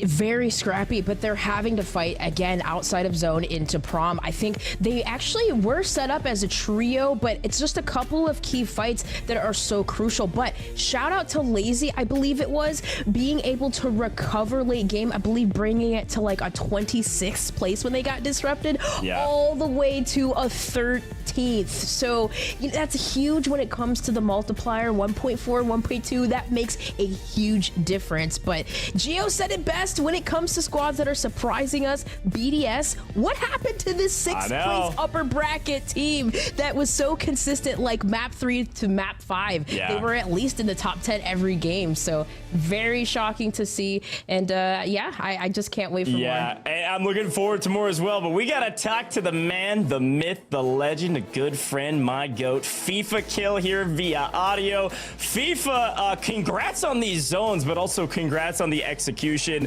Top 5 3 times in a row, and you finally get a win. How does it feel to get that win finally in third map? Can you guys hear me? Are we good? Yeah. How's it feeling? Oh, perfect. Yeah, I mean, that was great, bro. That was exactly what we wanted. You know, the first 2 games, little top 5ers, and then managed to close out in that third one there. Just steady stacking up the points, trying to get that qual, man. Heck yeah. Thief, I gotta talk to you. Listen, every single zone, it has looked like you guys are gonna win. And map 2, it looked like that. But there was a particular point I have to ask. With no one being around prison area like in the early games, we kind of saw you guys stray out a little bit, get disrupted. You had to recover. Sure, your regain was easy, but in that map 2, like, are you guys just finding yourself getting bored? Did you had like 200 damage? Yeah, I mean, the strat has always been like keep the AR so I can get with the boys, but today is like a road call. We're like, all right, whatever, I'm just gonna throw the sniper on so that I can try and get some dinks. You know, I was shooting the guys in the water, doing a little bit of this, a little bit of that. But the thing is, when we pull those prison zones, we actually don't like them because it forces us to just stay there. If it goes farmland or, you know, port side or whatever, we can kind of push out and get kills and then default back to prison. But when you're in prison, I mean, you can't leave it. You're not gonna leave the middle part zone. We just get no kills, but it pretty much guarantees we get the top 5 placement and get that multiplier, so we don't need that many kills realistically. We just take a dub, little top 5, little 10 kills, because we know we're gonna get a couple late games, so it's just a patience thing, I guess. FIFA. I love that because Oh, I'm so sorry. Go on. You No. You're good. I was just gonna say I love that because like we were just a little bit worried because you guys were going out and it was scary. But sorry. Yeah, it's just we in scrims we practice so much and it's like you go out and then a team flies on you with a heli or pulls up in a car because they've got an advance up from farmland and then you've lost prison for the sake of 2 kills in port. It's just not worth it, you know. So gotta be a little bit patient sometimes. Take all the points you can. You sound like you're in really good spirits, understandably, but how has the team environment changed compared to what was quite a disappointing year for you last year? I mean, you know, me and Len, we kind of knew that we had a good thing going between us. I mean, Len's got insane gunny. I've got pretty good game sense. We just needed that third part. And I think it was at the after party of the World Series last year, Echo literally walked up and was like, yo, would you down to, you know, run it back this year? And I know he's super smart player. I mean, a lot of people probably don't know him, but he's been a really good addition to the team. And then me and Len have just been playing together for so long that we just have like a natural chem and bounce off each other quite well. So I'm happy to be with him again. And then obviously, you know, our new addition to the team has obviously helped us turn things around from last year. And now we're looking pretty good. Qual 3 WC. Hopefully a better qual right here. Come on, my man. I love it. It's great to see you guys succeeding. Good luck in the second half. And frankly, I don't know if you need very many points to qualify for LAN. I know you guys are feeling confident. Looking forward to watching you in the next couple. Hey, real quick, Dream and Goj, has Gio been talking trash about me again this year? Because last year we had some beef, bro. No, I've been really nice. She hasn't. She has not been talking trash about you. She has been talking about some other teams that deservedly need a little bit of kick in the pants. Gio, huh? I want these rally jokies now. You're out of the water. GG's, man. GG's, and good luck in the second half. I love that. All right, thank you guys. Keep killing it. Peace, peace, peace. Gio, I mean, he had to at least try, right? He had to just make sure. I knew he was gonna bring it up. I mean, he's got to. Let's take a look at our overall standings, though. I think the scores will do most of the talking. It is not Team Vision at the top because they're not getting a crazy amount of kills, but they are a top 5 team right now, pretty handedly at that. Top 3 starting to pull away. Gio, I will go back to you because the Gentlemates are frying with this northern rotation coming down from the quarry or along the east side. They have picked up so many kills in this time with a 1.8x multi, albeit they didn't win. Still at the top of the leaderboard. Talk to me about the rest of this leaderboard, though, Gio. Yeah, I mean, it does feel like nature's starting to heal a little bit, you know, kind of seeing we've got Deki Dex up there in 6th place. So, you know, that's a team that we would have expected to do really well. Fnatic up in the top 10 as well. And so maybe things are starting to even out a little bit more. There's Savvy Ultra as well. We spoke about their team at the end of the last map as having done particularly well. Again, I mean, like when you know that you're still missing those teams like Rock, which isn't even in this next 10, you know, that those are the big ones that you kind of notice the absence of. But it does feel like that top 10 is starting to like even out a little bit more. Yeah, I mean, let's take a look at this bubble. Dream, obviously, Pro Urson's still kind of there on the bubble. This time, just barely out of it. Bodsy's team just on the other side of it, where King Chalk is holding it down. But I don't know. I mean, this is not that surprising, I suppose, for some of these names. Any takes from you on our leaderboard?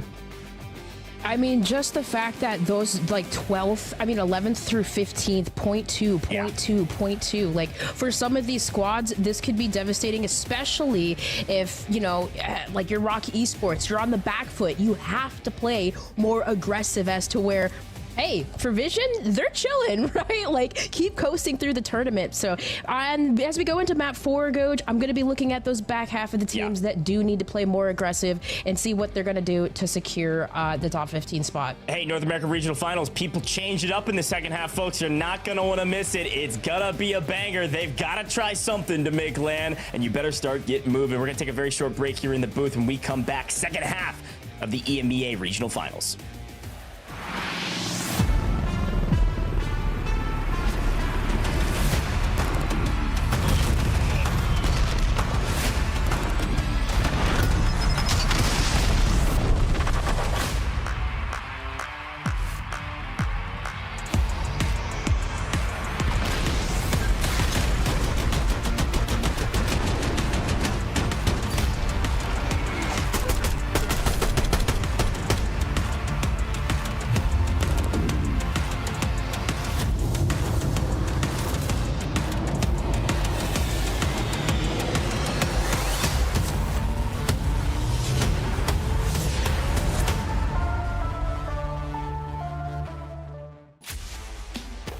And we are back to the World Series of Warzone EMEA Regional Finals. We're looking for the top 15 to stamp their tickets into the Global LAN Finals here in USA. Let me just tell you something, Enigma. Why is it always so good to hear from FIFA Kill? Because those vibes are high. I think the devs kind of got to the root of a lot of their changes year over year, and it's definitely paying off for them. But something that he said in particular about the circles coming to his drop spot in prison particularly, that they just can't get the kills. But what they can do is they can win, and that is going to do so well for them when they stamp their ticket to finals. No, absolutely, and plenty to break down there, but it is of course about whether or not we see that circle change and move away from them, whether or not these teams continue to flourish underneath that changing circumstance, or whether or not this can continue going back to prison all the way through this. However, as we set up here for drop 4, ladies and gentlemen. We are going into drop number 4, Enigma, and I think that's the best way to say things. We just have a few more games left, and every placement, every fight, every res, the clutch moments, they are all going to mount to something bigger. Get into the top 15, get into the LAN finals.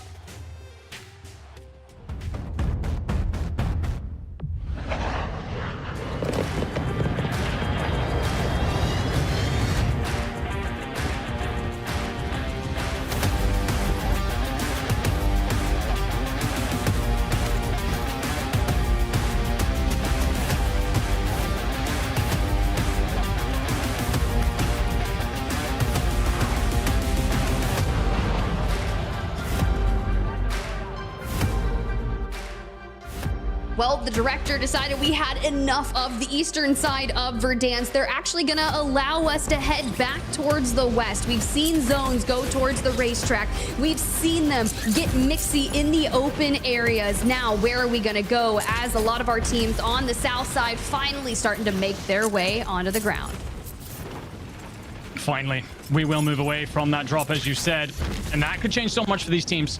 Speaking to them coming into this, it has been a case for a lot of these squads where they have alpha drops, bravo drops. All depends on where the zone's pulling. We've spoken a little bit about it. Vision Esports are doing their best, not able to really go out on that hunt and find the kills, but still sitting atop our leaderboard. So do they become even stronger, or do they struggle on rotation? Time to find out as we get a look at it. Feed that lights up for Marcus. Graphics and Scaphology, they will clear out Chosen & Co. Wonderful job from them, nice and early. You look at Aizen. This is aim assist abusers now squaring up with the Spaniards. And one thing for sure, as this circle pulls off towards the west now, a couple teams are going to find new fights, new foes, and could be very differing fate as you have to change up your game plan. Oh, I love playing this area of the map, but it can get dicey considering so many different vantage points and all these areas to start to kind of hide through. But you could already see squad number 19 across the way disengaging, looking to set up, maybe get some better loot off the rip that they feel comfortable with fighting. Cam, Savi, and Vortex already feeling the pressure. But you know who else is feeling it? Aizen as he gets dropped. Kazu's going to lie in wait, trying to bait a player in. Change on over to Blau, who has been knocked. Dragons and Momo trying to find ways to cover over. They're against this Awobabob's team. Dragons, the problem is he's kind of hearing a little bit of everything. Doesn't have the intel on where his opponents are going to be. We'll be back down initially. Momo's trying to provide support. And you're just hoping that Blau can kind of get over to you, slip the net, or you can at least bait these players in or trying to find the cleanup. Momo will actually get support here from Dragons. So if you win this fight, you've turned the tide. Gets knocked, but Dragons here, what can you do? You found the first knock, 2 players swarming on you. Do you just push for the cleanup? You do. You take what you can get. In a 1v2 will be found, but yeah, I don't mind the decision making in the end. Great stuff though from Awobabobs, who swarm together, play around that numbers advantage, and do enough to see it out. Power Friendship really leading the charge there, and they just broke them down. It looked a little messy from the Momo side of things, but once they get through the gulags and the regain happens, let's see if Kruger on the fence line can have better luck, and pops up, takes down Zach. Here's the deal. This has been that fight that has been happening time after time at the start. Neither of these rosters wanting to back down from this, and I respect the bloodshed that is happening. And Vapuleer, finally, Begsy and Vapuleer, the 2 left, cleaning things up, and they've actually ran off the last member of that team. So it's like they won the contest. So what does that make it? We were 1-1 originally. Back down. They lost game number 1. Whatever it is, we are confident now. You'll be feeling a lot better. Again, ladies and gentlemen, it is so much about the mind games of laying claim to a piece of land that you can set up from. Loot, get your loadout in, all sorts of things that can set you up for a far smoother map. And for the Spanish here, you're in a long fight against the French. Say Spanish every time. Vortex is Italian, he's just communicating in Spanish, which is incredibly impressive. My English is barely good enough to pass. Oh, Javi might have found the route. Javi might have a look over here. Can you find the knock that lets your team collapse in on this? Stop. Stop. Look at that trigger discipline. I don't know if it actually amounts for anything there, but he's still trying to make sure that they didn't leave a player behind. They do pick up Aizen again. That's from Cams, and it's going to allow Vortex to get closer. You see now the full prioritized through the fence line. One's moving closer. We're connecting, and they break them down just like that. 3 more kills to the tally of this roster as they seek their way into the top 15. Great stuff there. Worried they'd missed their opportunity for a moment, but do enough in the end. On to Chimpy, who has himself a gulag. Caldwell and Spyro, well, we see in the feed there, they're encountering their own trouble, so a lot of pressure here as you're up against Heeds, a player with a ridiculous technical skill, pistols in hand. Chimpy's going to slide left, pops one, sees nothing though. Heeds, did you just cross past like ships in the night? You did. The thermite will hit you. You trade back some bullets, and slipping, sliding. These players just exchanging glancing blows for now. Heeds going to push close on that left side. Pistol just about comes through for Heeds. And you will send Chimpy, Caldwell, and Spyro potentially out of here. We don't get full confirmation whether or not it's a wipe. But if it's not, then they're hanging on by just a thread. And Heeds, you see why in moments like that, he's so well coveted, has that ability to win any 1v1. Yeah, but Heeds, they come into the map number 4 in 18th place, Enigma. When you start to be that close on that kind of bubble, you have to lock it in map number 4, and that's what we're expecting all of our rosters here to do. And as we turn towards Superstore, Scroby getting taken down, Pio kind of running the angles. But all of these players that start to see, hey, we're losing advantageous positions in this fight. It's just not smart for us to stay here. I kind of respect the decision to run away at this point. Also, by the way, we get confirmation off screen that Team Vision Esports were wiped by Nielsen and Co. So looks like for Vision Esports trying to test that rotational ability, as they so often do, land at prison, use the chopper to get around, ambush teams. They may have just fallen foul. Move to Scobie, who's in the gulag against Thief. Some straight shots initially, but the smoke will remove that AA for a moment. You are one shot and Thief does enough. Not sure what the ragdoll of the body was doing, but FIFA Kill won't care. He will get back into the map.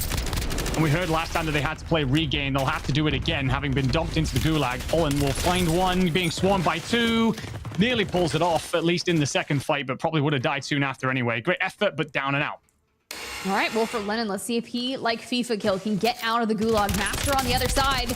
And that's the aggression that I love to see coming out of Lennon. Ton of damage. Loses plates in the meantime. Still needs to find him. Gets the information. Doesn't win the gulag. Why do I feel like that was a difference between just hitting headies versus like the shoulder? No, 100%. I think you're completely right.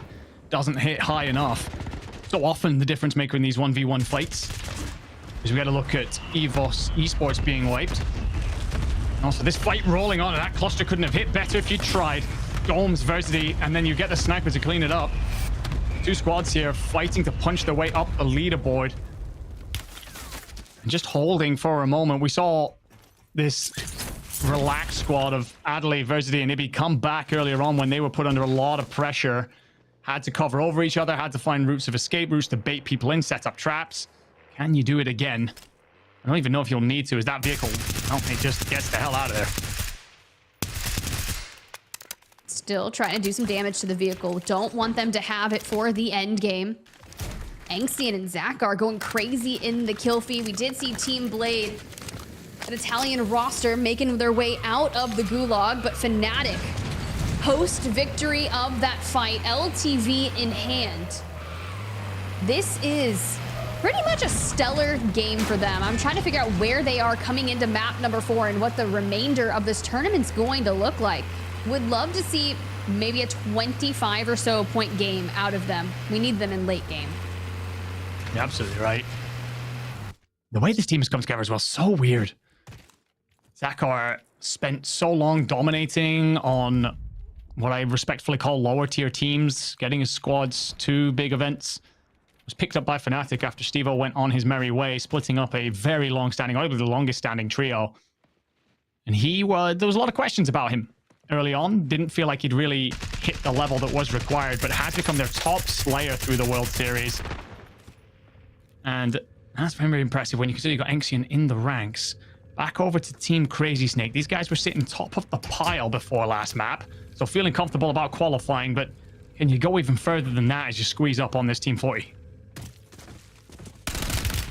Crazy Snake, Gabs, and Hydra kind of slipping down the leaderboard. They were in the top 3, now kind of maintaining in the top 5. Need a more consistent layout here in the back half of the series if they want to keep that way, because Adelaide has been proving to be significant in these fights, and you've really got to watch out for them. And just overextensive from Crazy Snake there. Doesn't have any coverage from Gabs. Keybase is in the air. Move over to the Spaniards, and oh my lord. Okay, fair enough. You were being shot at by multiple people. We got to look at a fadeaway there. I thought that was the cleanup, but no. He has support. Deki trying to rotate away. Going to be chased after by Paquette in a vehicle. Not willing to let him get away. You also have Most Wanted on you right now, so everything that you managed to do here just edges that timer further and further down. And Begsy, well, it's a bit of a crash. It's a bit of a nightmare for him. On Paquette here, though, in a 1v1. Nade's going to go out, forces Begsy wide right. Can you find the cleanup? The answer is no. You do just enough to slip away, and on Paquette, he's going to want support from his teammates. Love that we're kind of waiting for them to join back on up, but you're going to mount up here on top. Taking the angles, looking for information. And he's full sending. Gets the support, waits for his teammate to get on top of the roof to allow him that suppressed fire from behind. We can't get too overextended because you can see there's still some solos in a nearby vicinity. Oh, Begsy. Wish you the best of luck as the Spanish go on the hunt and you'd put up a fight. You lasted for as long as you could, but that will be you dealt with. Teammate did manage to get back in from the gulag at least. Well, Versity and Co, they're still trying to escape here, being squeezed up on. Vehicle gets cut short. This is King Chalk, Nielsen, Master 5K rolling up here. What can you do? Versity's going to peer off towards this right side. And the problem you have here, you can't rotate away. You've no cover. Gas is going to start to push up towards you, so you got to make a decision on how to fight this together. You aren't going to be given many choices as Master 5K swings. You also get helping from Chalk, and the Frenchmen do a beautiful job here. Ibi will cut Nielsen down at least, so it might be answer for one. Maybe we'll be better off just actually dropping off from this fight, in my opinion. Smokes go out, rotates away, lives to see another day. But the French will take that, 2 kills, and relatively clean about it. They are able to get Nielsen back up on their feet. Plenty of time before they actually have to move north here in Boneyard. And not a lot of resistance when you think about their rotations. They're going to have to actively seek out some of those fights, and Nova finds themselves in the midst of one of them. Heeds on the other side. A team that needs to get out of the bubble from 18th, looking to lock into the top 15 if they can. Just a mere point separating them. Pretty sure off screen, by the way, we see Vision Esports be wiped. Considering we saw them all in the gulag last time, I'm going to assume that is a full wipe. So, sat in 3rd, coming into this matchup. Well and truly clear of 4th, but won't have that opportunity to storm ever closer to 1st place. Ahead of them was Gentlemates and Crystal Shot. But the team that was behind them was the Germans of Pentagon, Fuzzin and Melvin, and they're finding a couple of beautiful kills here, just holding this ravine. So many teams get caught on this rotation. Doesn't matter which side you're trying to cross, it is wide open. And if you get your timing wrong, you're spotted early. Well, that's what becomes of you as the Germans clean up. We get a look at the map. Everyone rotating hard towards this airport. A couple of teams already laying in wait. You will see Rock Esports there. They need a big kill. That is team number 1. They're currently sat in 26. They need a massive matchup. But there's plenty of teams rotate in. This zone, look at how many people have got to get on their bike here, being held in various spots. And the longer you wait to get to the airport, the less cover is available for you. A lot of big fights that are going to mean a lot for this game going on. Rock Esports taking on LWL in airport, looking to control that. You saw where the circle is shoring up, and this roster on your screen still has to get there. Going to be them looking to clear out that side over by Hospital. And for Teamy here, out into the mix, we just got to play really low. You don't want them to find you. Oh, no. Oh dear. Teamy would do well to find anything out of this. Zach's gonna hop over him. You try and tuck yourself into a corner. You didn't have a chance in the 1v3, so I don't mind it at all. But you will be eliminated. Hoping to see that team find their way to LAN. Again, they've got an incredible story. They've moved to Turkey in order to play. Kawada being a Ukrainian. They've got every reason to not be here, really. But they have sacrificed so much to make it happen. But that will unfortunately be them cut short here. Wars gonna snipe over the top. Spoke to him today, said he's sick and tired of being underestimated. Sick and tired of having to pick up pieces when it comes to squads. And he's found himself a great one this time. But so have the Gentlemates. They're looking to push up now. Find a couple more kills en route towards the center circle. Up against Millsy, Control Deck, Skinner. This is a team of 3 that tend to have wonderful chemistry and play around each other very well. But Enkyo will find the opening knock. In goes Grom, checks the wrong corner, so Millsy answers back. Enkyo gets the cleanup, so it turns into a 2v2. Paulo on the low ground, going to use a little bit of parkour to get himself up towards the top. You check the right window, though, as Enkyo, in a seemingly support role for once in his life, just looks over, tries to find a blood. You really can't afford to lose Gromalok in that fight at the point, but it also kind of pumps the brake on this engagement. Skinner, Millsy, now just kind of biding their time on the inside with Hollow waiting for a potential peek out of this upper window. And I love that Skinner and Millsy aren't going to give them the peek that they're looking for. These two have played together for 3 years at this point, understand exactly what each other wants to do. They're happy to just turtle up here, force the Frenchmen to come and fight them. If you want to kill us, we'll make you work for it. Plenty of time until gas is going to trouble you. If you look at Enkyo and Hallow here, though, you do have plenty in the tech. When it comes to resourcing, Hallow explodes up over the top, manages to turn one into Flesh, desperately wanted the knock, gets it all wrong. Enkyo there gets the knock over the top as well. Gromlock wins the fight in the back, and Enkyo falls here. Hallow pulls off the self-res just in time. Can you get there to clean this up? All gets a little bit messy, but Hallow, do you arrive, get the Flesh, run out of ammo, and oh my lord, Millsy and Skinner have done enough, and Gromlock arrives back in from the gulag at the wrong time, and that will be Gentlemates wiped.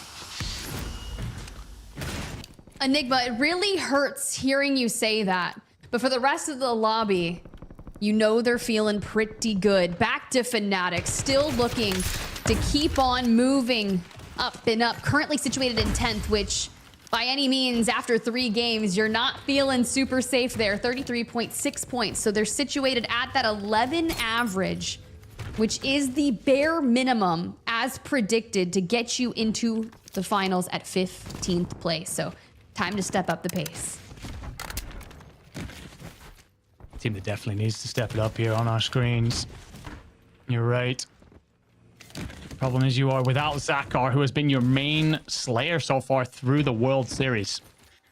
But if they are going to break this down, the 2 teams ahead of them find that fire to punch them up the leaderboard. They will need to figure it out. Let's find out just how they intend to do that with a listen in. You might have to jump down because we can't res you. Yeah, I know. I'm going down. We could like wrap right. I need play spot. Yeah. I think they're still in What these PD. guys do in front of us, we might be able to get a chance to third party and ruin. Still 3 in PD, and one's holding like this window here somewhere. Heard you.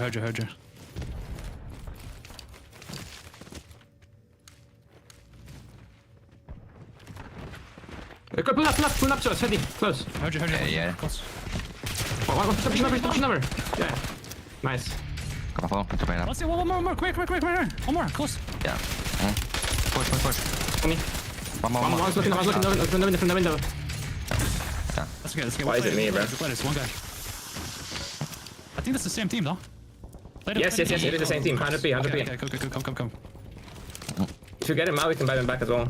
Yeah, we will. Go. They're not there. Yeah. I'll be here. Nothing on me. I got the res. Focus right. Yeah.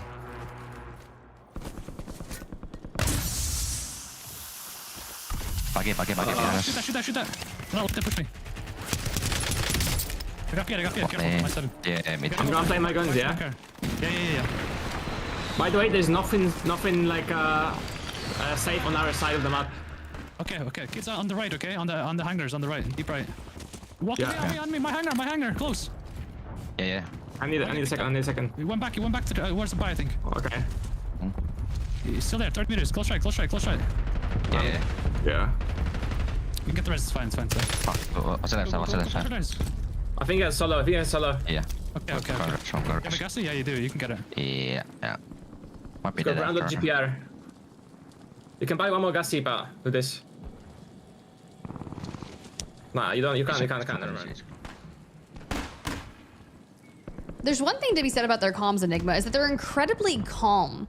They're kind of delivering everything super quick, but they're not stressed out in any way, shape, or form. I would be if I found myself on a south side of a zone that keeps pulling north past airport up into Dam, and we're still trying to frantically get there. But it's not a party in Verdansk if you don't have a ton of people in ATC. I'd be stressed as hell if I watched Zakar sell the way he just did, but yeah, they figure it out in the end to get away. Never mind, you sure as hell do not. Fnatic, wipe then. Otter and Co. do the cleanup job, and yeah, that's just frustrating. I'm with you, the comms were actually really good. I loved some of the stuff that was coming through. I need a second, let me get to you, let's clean this up. They do a wonderful job of counting out how many players in front of them, stuff like that. That should have been a foundation for success as Otter loses his damn face from distance to Stussy. But yeah, frustrating one for Fnatic. They're going to want that one back. However, they might not get the chance here. Remember, only 2 more drops after this, ladies and gentlemen. Top 15 through to LAN. Have ATC control if you are Peters, Joshi, Bodzi. They often land around here, set themselves up, and you get Peters just sniping over the top. So he'll be very comfortable here, understand a lot of the angles, and you see exactly that as he cleans up one. Get another one diving and find your way anywhere, Kiraku. But you will be sent to the grave as the man from Czech Republic finds plenty of purchase with the sniper over the top. Louis EM cracked in beneath. Walker's tucking himself into the nearby wall. Gas going to continue to push everyone in your direction, though, so as they scramble beneath, you are literally shooting fish in a barrel if you are Peters. Beautiful work. I mean, you've got 2 smokes for rotation when it comes through leaving this area, but for now, make the most of it. You've got such an angle on all of these teams. Rack up the kills, get it straight onto Gabs if you can. For Luis CM, you can see he goes down at the hands of Joshi, but that is so crazy because even though you're trying to get the kills, you've still got the teams on the ground. You're just ruining their rotations. Keep tabs on them as they look to fly out of ATC for Joshi, Bodzi, and Peters. They're trying to get ahead of it, but you don't see Toe Hoarder? Damn. That's tough. Because you've also got Gonsta just underneath you. He's going to try and smoke himself across. Might actually slip underneath you. You got to play this together, essentially. And I'm not seeing smokes available on Bodzi, so what does Peters have? Well, he's got 2. But a hope and a dream as well. As he makes noise, everyone will turn and look towards him. Peters gets over the top here. You will get at least call for cleanup on 1. Finds a Gassy on the floor. Great composure to stop for that. Scoop in. Give yourself the opportunity to rotate in late. May well third party this fight up ahead of you. It's ESC. It's also going to be Rock Esports who need a big map. Ooh. I see Team Moonride wiped, Prodigy out, Wars still up from Rock Esports. We saw Renzo and Zach get in Mixie time after every moment in these start of the maps, and to make it this far into the top 15, knowing that you're situated with a 1.4x multi, but you just need to make top 10 to get 1.6. This will get you off the bubble and out of 18th place. You just got to hold it down as a duo. The best part about being a duo and having Heeds kind of laying in pocket is that he can provide comms and help you kind of see things and maybe give that guidance to you, coach you through the end game. Fully agree. Definitely. One of his strong points, disrupt.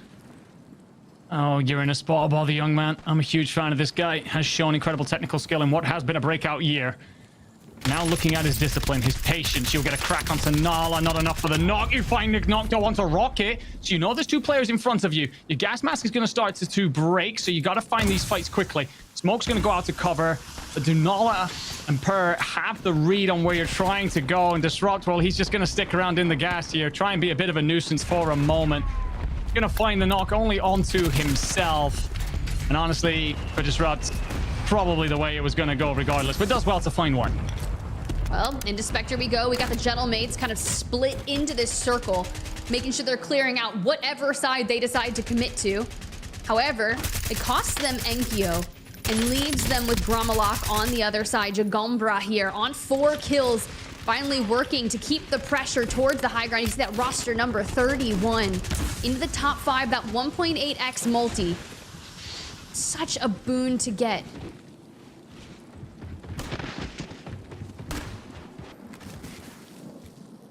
You hear the stomping around here. There is actually going to be a most wanted on this team, so you're going to attract attention at some point.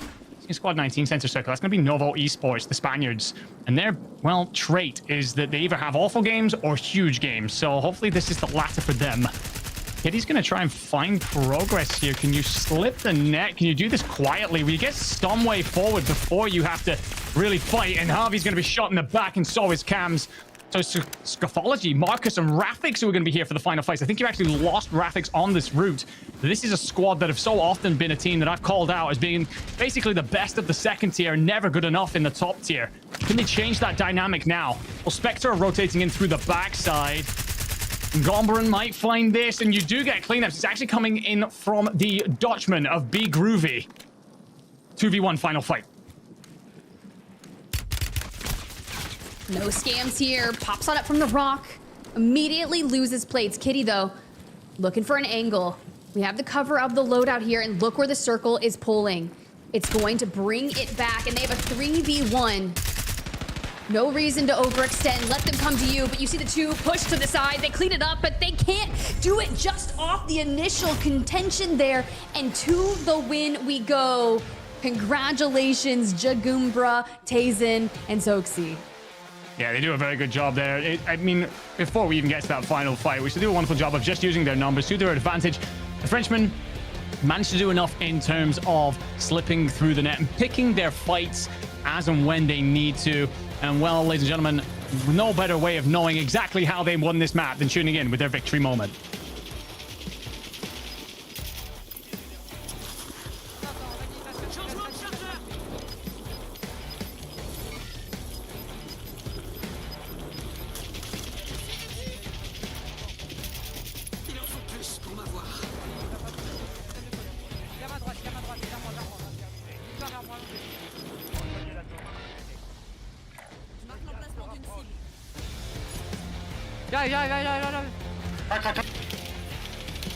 Oui.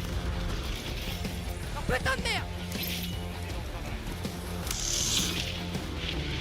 Regarde FIFA. Let's go. C'est bon, ça. Bien joué, mes frères. Vous êtes des monstres. Prends le score vite fait parce que... That is a well-needed win, Enigma. Let me just tell you, for a team that is just inside the top 15, situated in 13th place coming into this, we just have to see how many kills they were able to walk away with and use that 2x multiplier to their advantage. The French roster breaking it down super nicely. You can see right here, Kitty and Co. trying to hold this angle, work from the rocks. They even get loadouts for cover.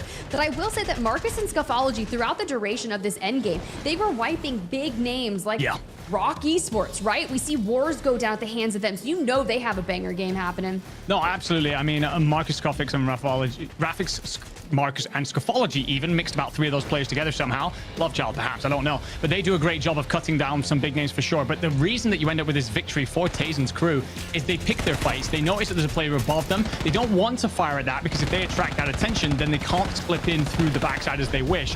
Once that fight goes down that kills the Spaniards of Javi and Co., then they activate and slip themselves in and find themselves the best position for the final fight. So great work from them. I think I caught 11 kills on the board, so 22 points, just as he very quickly flashed up the scoreboard. But if so, and you're just inside the top 15, this map right here could be the difference maker between you having to fight out in LCQs or get through to LAN. And it's wonderful to see these new names stepping up, right? We've talked so much about it. These are 3 gentlemen that nobody had making LAN. They might have now put themselves right on the cusp of a plane flight even over to the USA.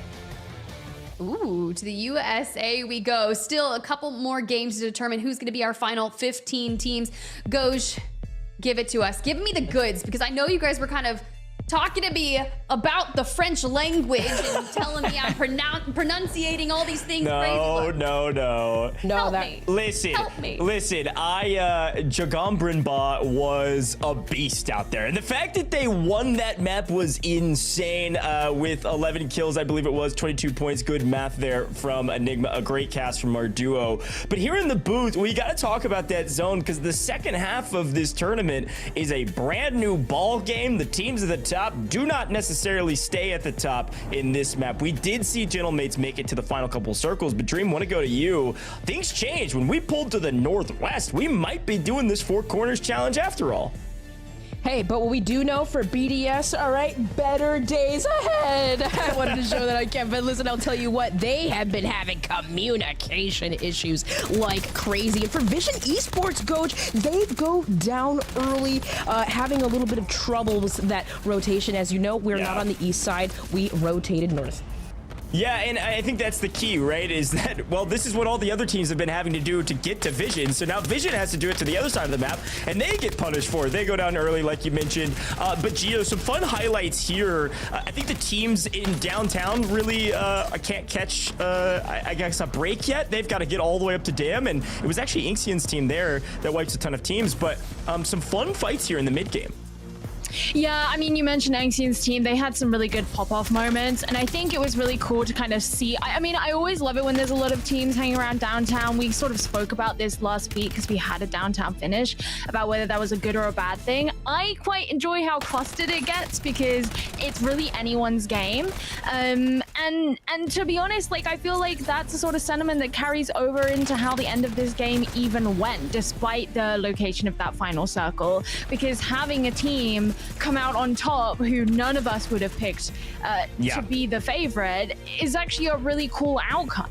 Yeah, exactly. And I was just laughing in the green room because this team right here, Team Bodsy, is that team in pubs that everybody hates. They camp top ATC and they get paid cash money and kills and points on this leaderboard all in stride. They do end up making it out of there and at least getting close to top 10. I don't think they quite made it, but still a ton of points from ATC. But of course, here are your winners from this last map. And again, it's one of my favorite parts of the World Series of Warzone. We talked about the format at the beginning of the broadcast. I love that anybody can get to this stage, no matter who you are, whether you're a big content creator or somebody that maybe is picking up the game for the first time. You can technically make it to this stage. And a team that some folks didn't have making land are well on their way, Dream. Talk to me about a couple things you saw on that map. There was a lot of really interesting rotations. Yeah, I was just wondering if we had some of these engagements, you know, on the B-roll, because it was crazy even just to see by the ice houses, right? Specifically 33, Skinner and Millsy holding on strong at top of the houses. And this is where we know that the Gentlemates love to, you know, roam and zone down and just pick up a lot of eliminations. Shout out Enkyo, by the way. He was at like 9, I believe. Yep. But this one particular engagement, I feel like could have been a Gentlemates win if this battle had swung in their favor, because we see, you know, roof ice houses, you guys know that holding that top high ground position is important, but as I believe it was Gentlemates getting a knock onto Millsy, Skinner gets a quick revive and Enkyo goes down. It's just those moments like that where those engagements are just so important. And for Gentlemates, I mean, even though they're sitting pretty, you have to imagine just being all the kills that they're picking up, Coach.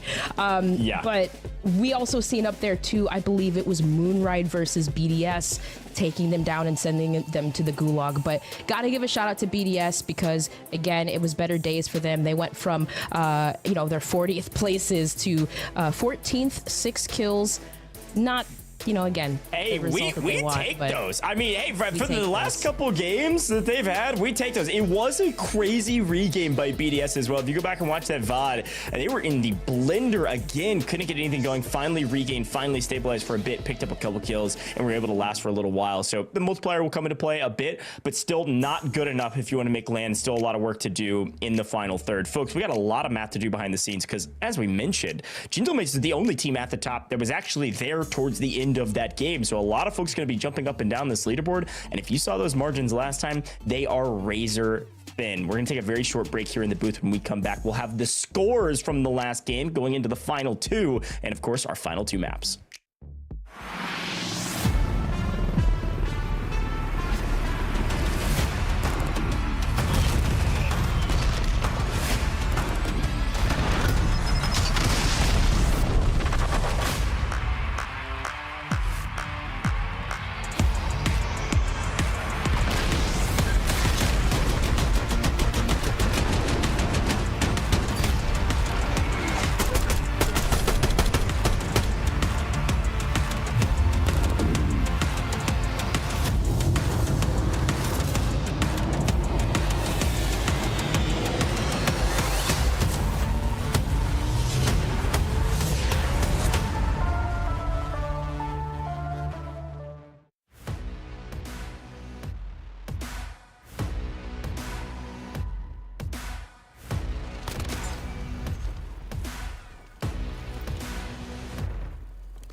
welcome back to the World Series of Warzone EMEA Regional Finals. Top 15 going to land. We got 2 games to go, and we've got our standings from the last one. Gio, walk me through this because a couple of these teams' backs are against the wall on this bubble.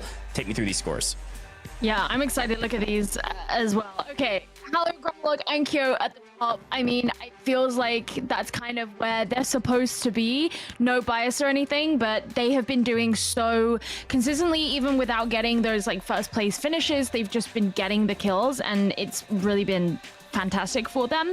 I'm just so interested in the fact that we've got like Marcus Scuffology as high as 4th. I feel like this is a team who like they're good, but you oftentimes see them just slip a little bit below some of those heavier hitter teams. So I mean, they got really far in that last map, so that completely makes sense. But having a look at some of the bubble teams and where some of these teams are, I think Fnatic, I mean, again, like 13th is not bad. It's just a little bit further like lower than I thought they would be. Yeah, I mean, they're a little bit behind where they were in the upper bracket, still technically past our top 15, like you had mentioned. I am curious to see maybe if we get a zone closer to them. Downtown is a brutal place to play out of and rotate out of, especially when you got to go all the way up near Dam. So that last map was tough for them. But Dream, any quick hits here on the bubble? Of course, we're seeing some familiar faces around the bubble, but even Savvy Ultra's team with Kibbies and Jesus Jr., they've dropped outside of the top 15. I'm not sure, but that Onyx squad, I don't even think they were in the first 3 pages after map 2. So they had a huge jump up going into 17th now. That's really awesome to see. And of course, I'm trying to go 2 for 2 on the dream teams. We got Gentlemates up there. So, hey, let's go. Sure, hey, Gentlemates are crushing it. We got to bring in our casters, though. Game 4 is ready. Tiff, Enigma, take it away. It's going to be a banger.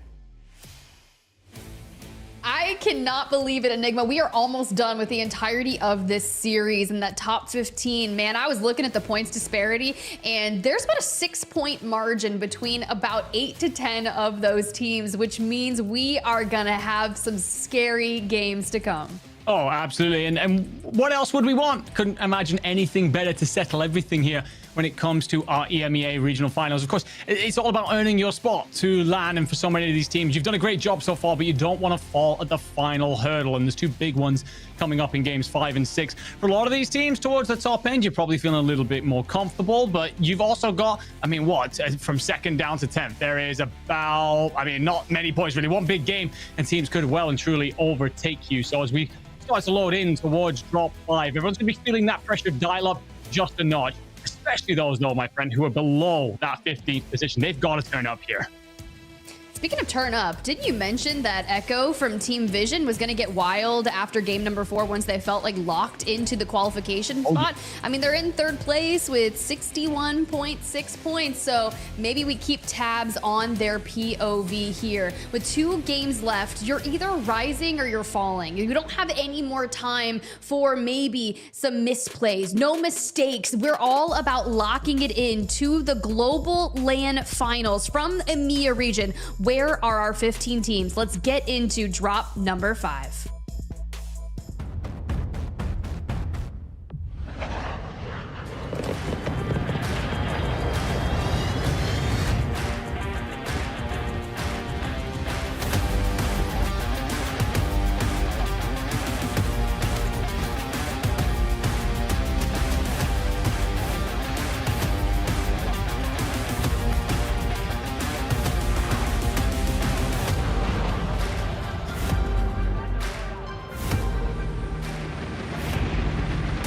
That 150 box makes me so hype as we see our plane line kind of starting from the entire of that northeastern quarry side of things, ending all the way over by racetrack. But as we get a good look at the next circle, Enigma, what is this?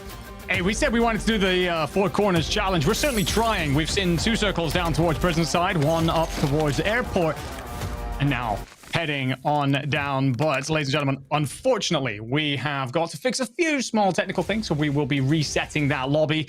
So maybe the 4 corners challenge still hangs off in the balance. But while we get everything sorted and we figure things out, why don't we take a quick look at the standings just to remind us what this picture looks like as we go into maps 5 and 6. Because of course, If you are just joining us, it is the top 15 who march on through to LAN. Everybody else feeling the pressure as they'll have to go off to LCQs. And I think the devs did a really good job of highlighting the fact that we've got some names here that we would say, hey, maybe I wasn't expecting them to be in this particular position. Now, I'm talking about Crystal Shots, right? They had a brilliant win back in map number 2, were 36 points, so well over half of their total scoreline.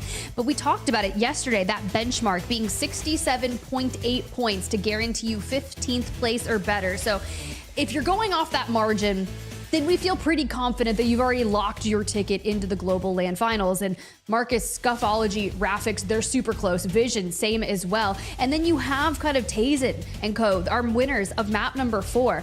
55 points. Like, we're feeling confident. No, I completely. I mean, as you said, there is an interesting situation here with Team Vision where they said if we've qualified by game 4, or at least feel we have, we're going to go on the hunt. So look for them to potentially get aggressive. But there's different storylines for so many of these teams. The teams in 4th, for example, and 5th, these are squads that maybe weren't expecting to be at this point. So it's okay, what do you do from here? Have you got the ice to just close it on up? A couple of these squads will be looking to win, so they're definitely going to be getting more aggressive. But as we scoot on to the other 10 teams following in, this is where we're looking at our bubble. Ladies and gentlemen, that 15th place, 43.8 points, the current marker to get yourself to LAN. It is incredibly dense in here. So many teams around each other. It's tough, though, to see Crazy Snake just inside the top 15, though, because they started this really hot. Yeah, they were inside the top 3 and have kind of scooted down, but that's just going to show you how much unhinged behavior is occurring here on the bubble. We were talking about 6-point differential between the large spread of things, and with Fnatic being such a large roster in general, or an org prevalent in the scene, you want to make sure that you are getting locked in for the finals. And we've seen them take solid fights, but it's just not really coming across into that top 5. So the 2 more games to make that happen. Even Tohor kind of in that rotation out of ATC in game number 4, still looking to move on up. But we're very similar in terms of our kills, but it's all about moving from this area. Onyx 17th, Team Savvy Ultras 19th, and then we keep on moving further down. This is going to be tough, especially with Rock Esports in 27th place, Enigma. Yeah. No, it's depressing. Like, let's be honest about it. Like, that is just not a performance that we expect from the team that finished top of our upper bracket. Prodigy, Wars, and Vision. That is a threesome that should be doing far greater things, up there squabbling with the best teams in the world, but it's just not happening here. And also Vanitas, Blade, Zanx, Freddy, these 3 have been brilliant all year long, but falling short currently. What I will say is it's an incredibly small gap if you suddenly have yourself that 20, 30 plus kill point even game. I mean, if you're putting up 30 kills, then good grief, but 30 points would lift you into that qualification position. They're certainly capable of that, but you've not got many more bites of the cherry. Of course, there's one huge team that is missing from this, my friend. That's going to be BDS. Now, this is Juki's, GUI, and FLS. GUI and FLS were part of the best European team, the best EMEA team last year, finishing 6th on LAN alongside Clavson. They've been brilliant for a long time. They were lacking a little bit of slaying power. You get rid of Clavson and whatever happens there. I'm not going to delve too deep into that, but you get Juki's in. Now, that is a step up in slaying power. There's no doubts about it. Even if that man thinks that I don't like him very much, that's not true at all. But it's a case of, you know, he steps in. Can you put up that slaying numbers? So far, he's been great. They finished 6th in upper bracket. But here today, it has been tough to watch them. They're well off the chasing pack. I mean, is it do or die at this point when you only have 2 maps to go? You mentioned slaying power. I would love to go ahead and look at our kill leaderboard thus far throughout the beginning half of our series. Enkyo leading the path here with 22 kills. Lay's not far behind with 20. This could be why we saw Team Crystal Shots have a ton of success here with Kudli up here in 18 kills. Yeah, I mean, it's an impressive performance. We've mentioned it a few times. The opportunity in the World Series with open qualifiers into group stage and everything else, it sets up so many chances for us to find new talent. And Kudli showing here in regional finals that he's able to hang. Incredibly impressive performance. We've got some mainstays, of course, in Enkyo and Gromalok. Vision is in there, so that team he needs a little bit of support around him to get yourself there. But yeah, it's our top 10 here that have been putting on, and hopefully they can do enough to get the team across the line. As we take a look at some of the highlights from the last map, and the team at the start there, I mean, Control Deck, Millsy, Skinner, the way they broke down the Gentlemates, incredibly impressive. Yeah, look, a lot of people still may not have heard of them, and I saw them kind of playing a tournament on Monday, and let me just tell you, Millsy was out here asking, you know, all the things, don't curse me, maybe it was last Thursday, and they've been prepping a lot to kind of bring their best foot forward here in the regional finals, as has a ton of these rosters, Fnatic in particular, right? They've been getting kind of caught out in some of the open areas towards the end, and I'd have to largely attribute that to the pulls we get for our circles. They have definitely lacked variety, I'll go ahead and say that, but they have not been easy to plan around. If you're not getting recons and prepping for the long game, you're gonna fall without a vehicle on those late rotations. Yeah, it's interesting because so often these teams are used to an array of circles, sure, but you're often more used to the ones that are set quite central pulling, because although they can go slightly north or slightly south, you all end up relatively central to the map. So for some of these teams, they've got rotation plans, they know who they're going to run into, they've got strategies set up for that. If something is hightailing you all the way to the opposite side of the map, that is a difficult call to make unless you've had plenty of chance to really practice that. So yeah, some of these circles so far definitely making a difference. Be interesting to see if that changes into our final 2 drops. That being said, the best players in the world in Warzone are those that can step up despite the incredibly variable circumstances and factors that happen in front of you, whether it be the ridiculous sandbox that we have at our disposal or a circle that decides to drag you all the way to the opposite end of the map. Yeah, I think that's honestly what kind of happened there. We saw that circle and we're like, nah, we're gonna go again. We're gonna try for something more central. And we speak of central, and that's kind of what you want to have happen, especially for Rock Esports. They've been landing over at airport and just have not been able to find the success, especially when you're going towards the eastern side of things, towards prison for the first couple of games.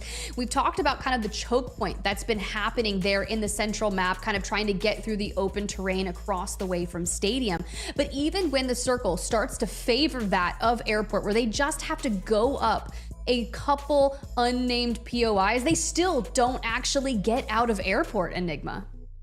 No, they don't, and it's tough to see right now because, I mean, Wars has made comments coming into this that he's tired of being underestimated, and I understand that because he's gotten a lengthy achievement list over this side of the pond. Vision puts up the highest KD in upper bracket, 3.8, but again, the best teams, they see it out in moments like this. Are they capable of putting up huge point games? Sure, but they've got to figure out that rotation around airport. They've got to figure out how they're going to play it.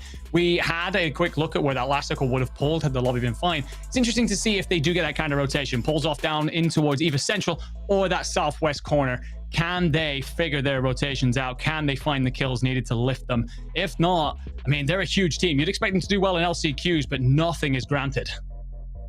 Nothing is granted, everything is taken, but you still have 2 more opportunities to be able to get yourself into the mix, prove to yourself and your community and everyone else who keeps doubting you that you are not washed. There's so much potential that is left to be had and to show on a final stage. Oh, absolutely. We are, ladies and gentlemen, just seconds away. Let's get ourselves then into drop 5 and find out whether teams will stand up or fall through the end of our series.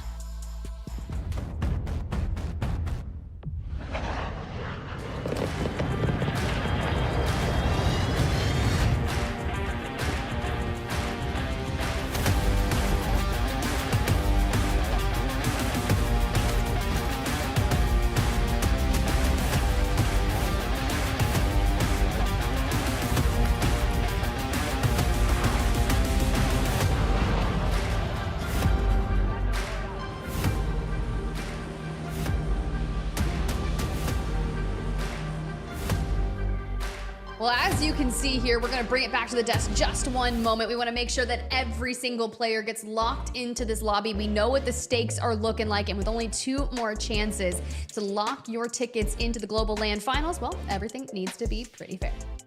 Yeah, absolutely. Competitive integrity, extremely important here. We are talking about qualification to a $1 million LAN. So we got to make sure that everybody's good to go. It means crossing our T's, dotting our I's. And while we get everything shipshape and ready to go, I'm sure you're sick of me and Tiff talking. So we'll send it to a very quick break and we'll catch you on the other side.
Welcome back, ladies and gentlemen, to the EMEA Regional Finals here in the World Series of Warzone. We're loading in for Drop 5. 15 teams will move on to the global finals in the United States. The other 35 will be punched off to the LCQ. So many of our teams, it has been trials and tribulations. Gentlemates currently sit atop the pile. If you want to qualify, the marker, 43.8 points. And there's a whole horde of teams looking to cross that as we head in to a relatively central circle. Look, we just needed something like this. It should be nothing too dramatic in terms of rotation. So Rock Esports over at Airport should be fine. Vision Esports down in prison should get a game that they feel comfortable with. And Fnatic, who are in a relatively safe, but not totally locked in position here for the LAN finals. They're going to get things started here at downtown Santee there in the distance. And we can just kind of open up with that ground loot that we feel comfortable with. Maybe get a pick if possible. But all you're doing is kind of forcing them away from your initial drop. Important mind games this late on, ensuring that you have space to work with. A team that have been up and down when it comes to their success in the early drops, Team Novo. They are, of course, the Spaniards of Cams and Harvey, alongside the Italian of Vortex, and been pushed up on multiple times now by this aim assist abuser lineup, the Frenchman of Azen, Kadzu, and Vidat. Looks like they're coming back for this fight. It's interesting the way it's lining up, though. 2 off to one side, 1 on the other for both teams. Currently, those numbers would favor Cams and Harvey as they line up here against Azen. He's going to back him down. And, well, both squads recognize that actually the numbers don't suit them in the fight. Vortex a little bit isolated potentially. In both squads, you can feel it in the air right now, nervous about dropping first. You want to punch up in that opening fight and manage to give yourself that numbers advantage. Well, just thinking back to what happened yesterday, is the pacing on these last 2 games went exponentially faster. And you can already see Groovy here getting closer. We had Heal in that end game of map number 4. Still working on climbing up the leaderboard, still trying to hunt out this last player.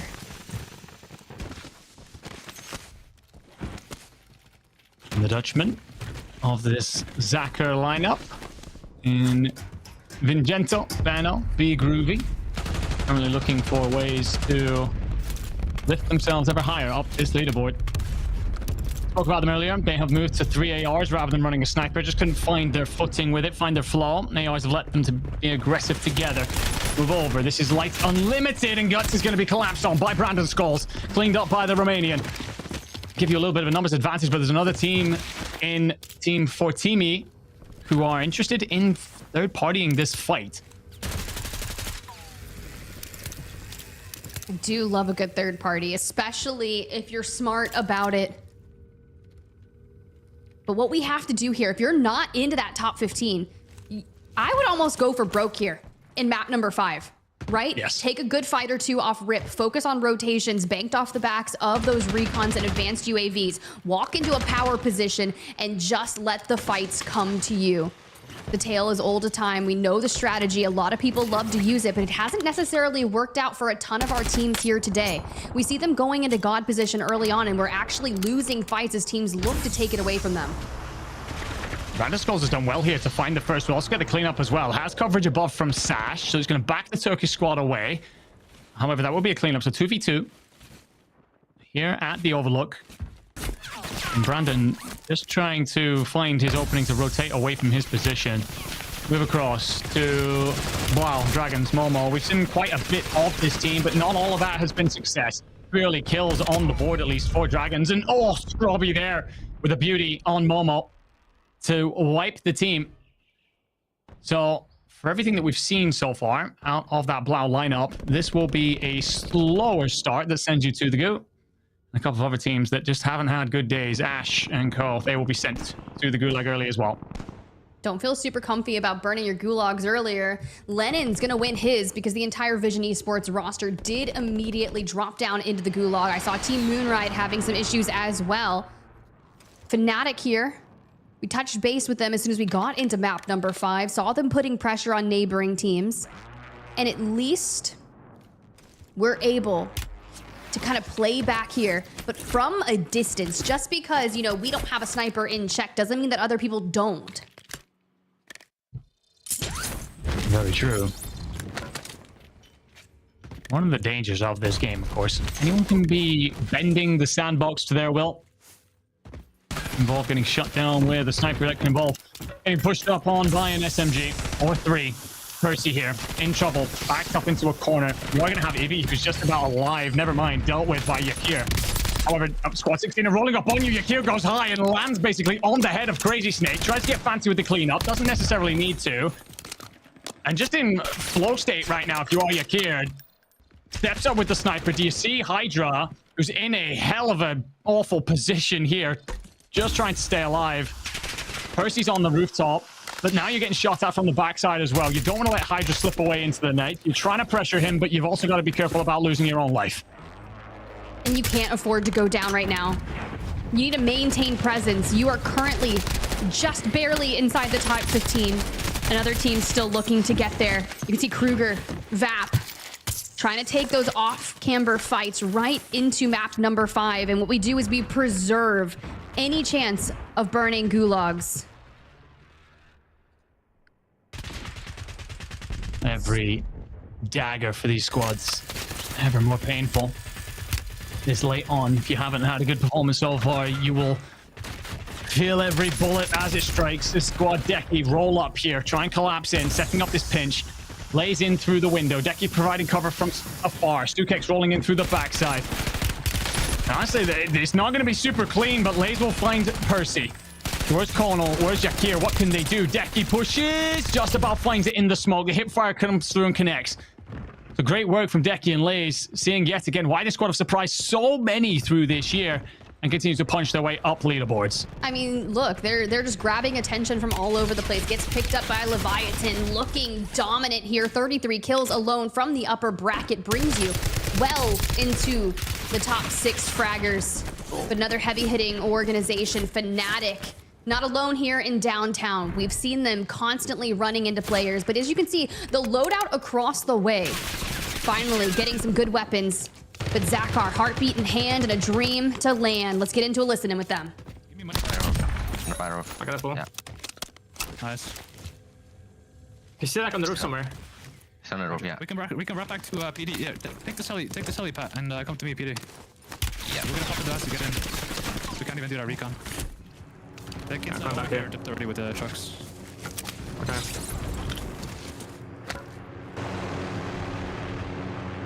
There's kids bank somewhere. Yeah, in front of me. Heard you. Yeah, I think they have advance. Okay. I got place.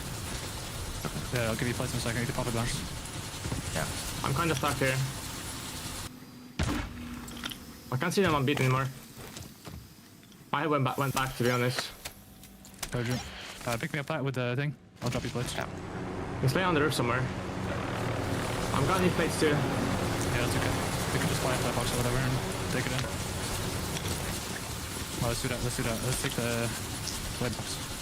If we can kill these guys somehow, we can. Oh, that's gonna be risky.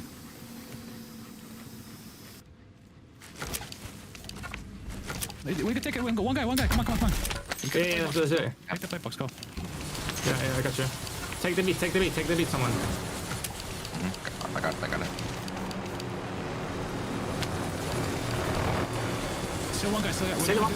Yeah, you can fly low. Make sure you fly low as well once we pull up to him. We need to kill White Tower. I know. Let's go right side. You're gonna get shot from the main tower. Yeah. You need to fly out and trade this guy over here. I know. Yeah, alright. We need to glide there.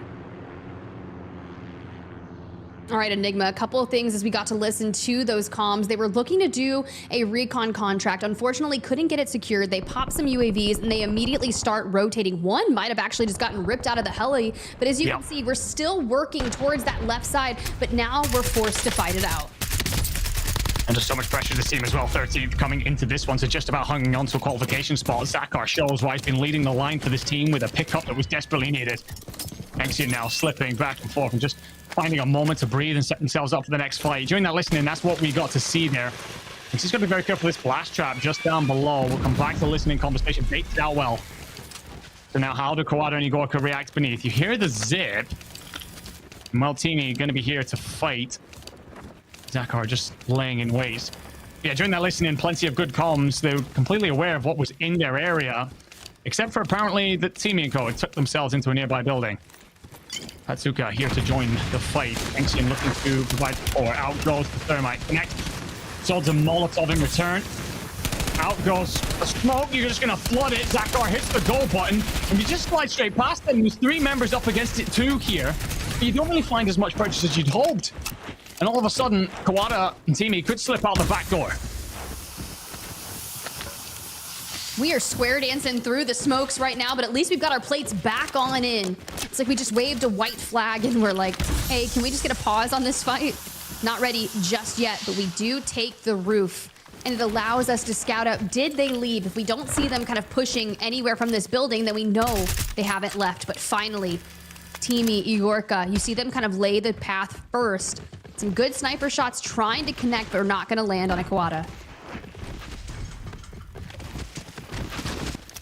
Honestly, I don't think this is necessarily a bad thing for Fnatic. I think you set yourself up earlier on to kind of start to fight across downtown. You get caught by surprise. The fact that you only lose a player for a moment, getting back into the fight, and basically get an opportunity to reset, not too bad at all. Great stabilization, a moment when they really need it. King Chalk then up against Team Ben OG. The Frenchman against an amalgamation of different players. Trying to figure out where the second player has gotten to. Going to be right up on the rooftop. Can you step out and find that fight? Well, the other player from Squad 14 has stuck around, moves to the general mates. They are getting busy with it. Find 3. That's Control Deck, Millsy, Skinner. Last time you were completely taken apart. Map 4, you were split by just 2 of them. Ladies and gentlemen, if you missed it, go watch it back. Fantastic play from Control Deck and Millsy. However, this time, the Frenchmen make no mistakes to deal with it cleanly. Hey, we're seeing a ton of clean fights as we kind of peruse through our teams here so far. Toho at one point inside the top 5 now have slipped. They find themselves in 14th place, which is too close for comfort for me. I know someone's going to lose out on LAN finals by a mere half a point, 1 point. We've seen it all the time. And for the Gentlemates, still looking to lock down the power position at the top. This lets them have kind of the run of the land, right? If there's a team that they just want to kind of knock down in the last chance qualifiers, this is exactly what they can do. Get in vehicles, run up on a team, and send them out. Romo just turns Kazu into a roadkill as he's involved in a gunfight, but this is the Gentlemates that you wanted to see if you're a French fan, right? Like, this is the team. And right now, it's clearly because they're top of the leaderboard, feeling very comfortable, therefore they're going to get incredibly aggressive. It's a squad that we're so often asking for, but when they get off to slow starts, they can really struggle to find that momentum. But right now, on that hunt, know that people are hard avoiding them off the drop, so it's all about getting much more aggressive. As this circle starts to squeeze a couple of folks in, looks like we're going to get a superstore end zone here. It's all about squads looking towards that rotation, but for the Spaniard on Paquette here, he's got company and can't leave this area until he's found himself some space. And you just gotta really keep your eye on Vapular, right? You just had Begsy fly back on in, so likely gonna be able to give that information up towards the team, but still mounting their fight here. And if they're in that 2-1 split, I just want cash and I want out. But last time we saw a team try to run from Begsy and them, well, you know what they did? They chased him down. Paquette here recognizes a flank coming through. It's going to be weakened up, though. You're down to no place in the best. You're going to slip 3 in, but look at those arrows swarm. Begsy's going to take this fight. Might get caught in it. No, bides his time correctly, cleans up. You will have a teammate come in from Gulag above you, but will make the correct decision and float away. Begsy, Vap, and Kruger, they've done a good job so far, winning a lot of the fights over that side of the map. If they can just turn those into late games, we might see them punch a ticket by the end of today. Can't wait to kind of see how all of these teams interact. The global finals are something to behold, right? Because you have all these players that you've met online and you've played ranked with them, you've grinded comp with them, but some of them haven't even met actually in person. So getting to see them kind of on LAN and really work together as a trio, I mean, that's how you really improve that chemistry. Without a shadow of a doubt, nothing quite like sitting next to your brother or sister and celebrating, rolling through things together, really figuring it out in person. So this squad, the Dutchmen here, are in 14th place currently, so hanging on to their position by a thread in terms of qualifying through to LAN. So it's nerve-wracking looking down and seeing Groovy and they're third in a spot where you are out watching your teammate try and reset the situation. You fall this early, it's likely you lose that top 15 position. The Gentlemates, they're going to get aggressive. I think they do a lot of good work to hit that, but the timings are a little bit off. You will lose Gromlock in the process. Enkyo's going to be here to clean up. Halo's going to be knocked, getting shot from across the waist. Enkyo just trying to pull this stuff off. It will just about come through, but the couple of drops of blood on the way, as well as Graphology, Marcus and Rafix. They try and third party this situation. You just about withstand it if you're the Gentlemates. I'm seeing 4 kills already on Enkyo. Could be a couple more as another squad rolls up. Oh no, not good for them. That is a bubble team through and through. We've cut on over. We see 14th go down and out in Rock Esports. Well past beyond 25th place, trying to mount a comeback. But the Gentlemates, who have been absolutely shredding through the lobbies, might have met a foe. And it's going to be Fuzzin, Melvin, Pentagon, and Gentlemates, bro. Good luck, have fun. Take that domination towards the end of map number 5. We'll see you guys later. I think Enkyo just about gets the buy off there as he hits the dive. Is indeed a suicide, however, because he's out of here, as you said. Enxi and Patsuko in a difficult spot here on the edge of gas. You have got Vision Esports just trapping you on the edge here. Lennon's got the lay of the land over the top. Thief, of course, with that sniper, going to be a nuisance at all times. For Enxi, you don't even have spare plates, so the second you get hit here, you are in an awful position. Echo's also got that wide left wrap, just setting up the noose. The two Enxi and Patsuko fall into it as they try and isolate these fights. Try and punch away through this defensive line. And it's not good as Patsuka's down to 1 HP. He's able to get some plates back on. But we just don't have a lot of resources here. And this is kind of where we see the issues of rotating through these open terrains without vehicles. Sure, you've got one smoke, a deployable cover, a last-ditch effort. But the result is all the same. Patsuka gonna try his hand at a rotation here for Fnatic, but falling down outside of the 1.4x multiplier, that means any kills that we have achieved are not gonna go very far. And when you're situated in 13th place, just forced to watch out for the remainder of map number 5, that's tough, Enigma. It is. Gotta hope that they had some gulags available to them, otherwise this is going to be a long watch, a very long map indeed. But for Vision Esports, huge props to them. They knew the objective. They understood the assignment. Spread wide. Welcomed Fnatic into their open arms. And also didn't overstep. I was a little bit worried you might get isolated in a couple 1v1 fights. Be cleaned up, but show discipline. And great prowess to clean that up. Move on over. This is Leviathan Deki squad against EVOS Esports. Jawad, some of you may know as Zixt, was playing under that banner last year. Saudi player alongside Showstopper and Robstar. This team qualified for the Esports World Cup. I'm looking to do the same here for the World Series. Looking to squeeze this fight, though, as Clumsy holds this back line.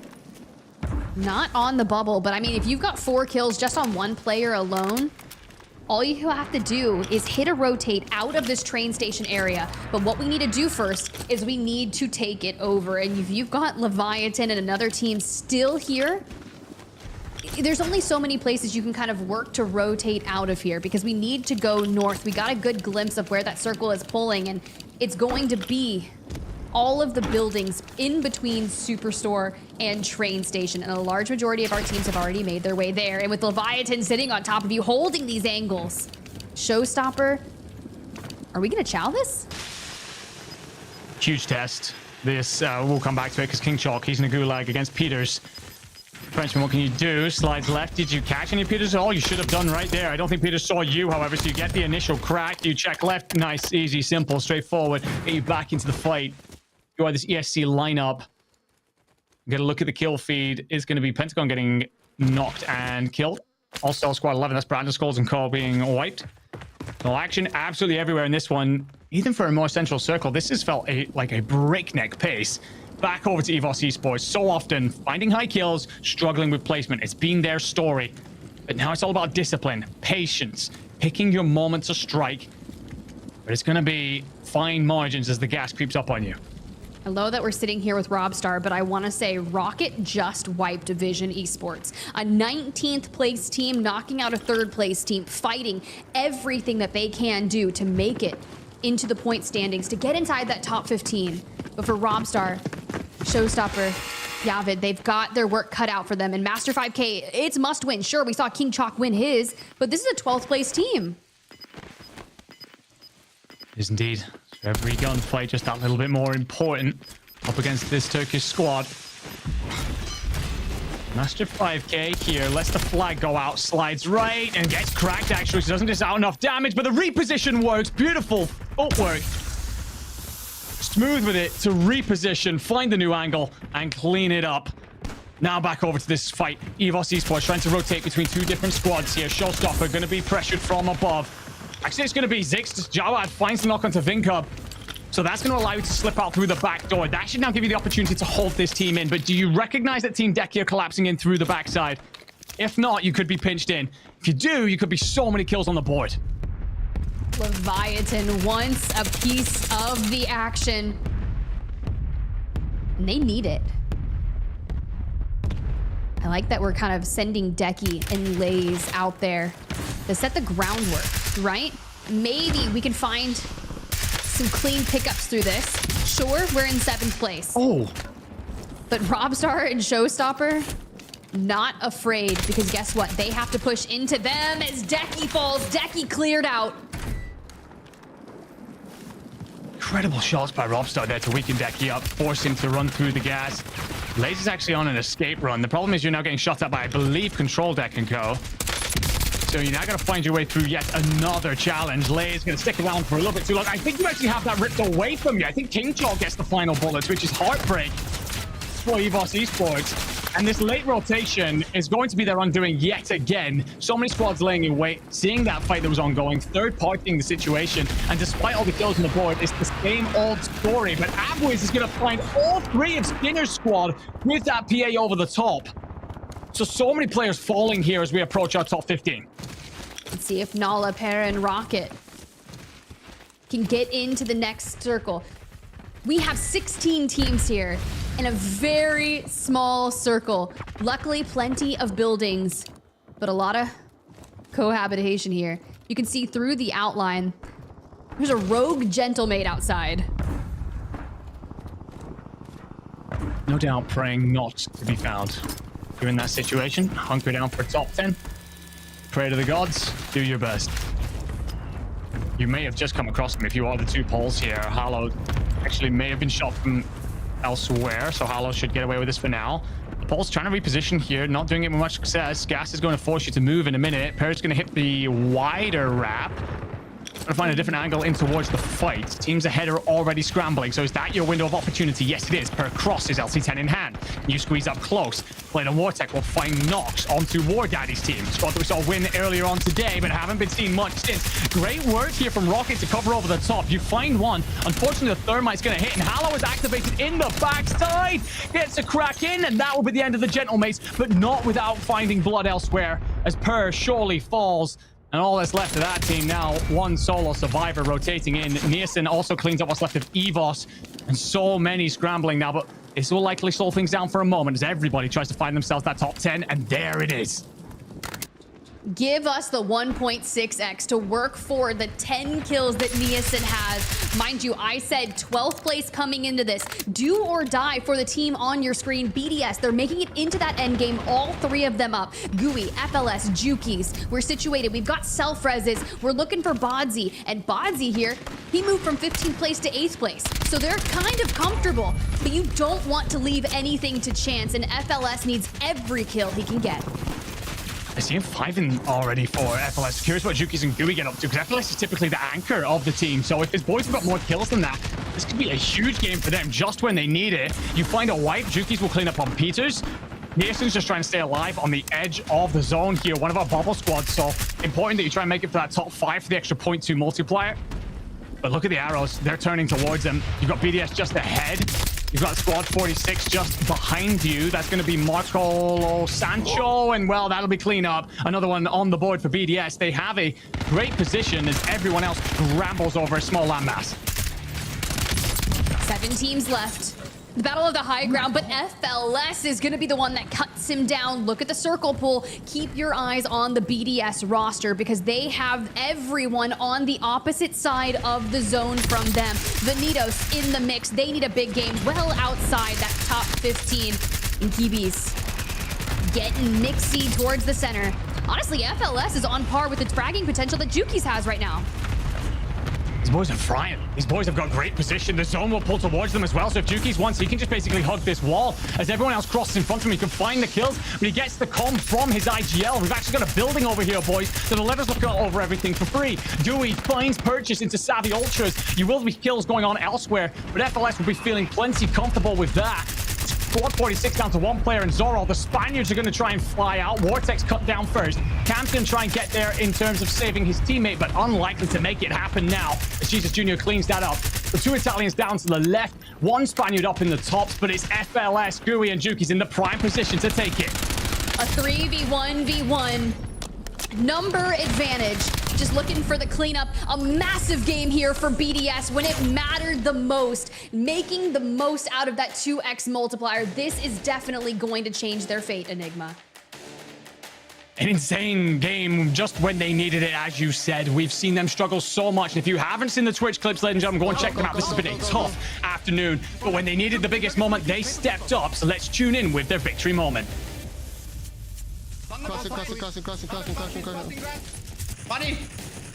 Leave them, we don't need them. We gotta focus the back. Solo in gas station. They're going behind us here.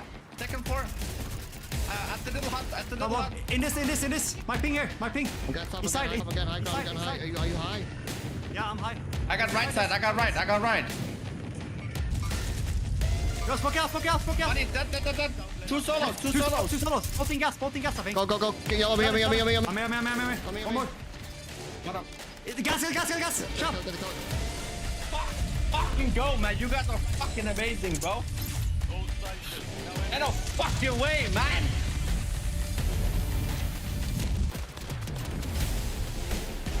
Fucking farmlands, bro. I'm gonna have nightmares about fucking farmlands.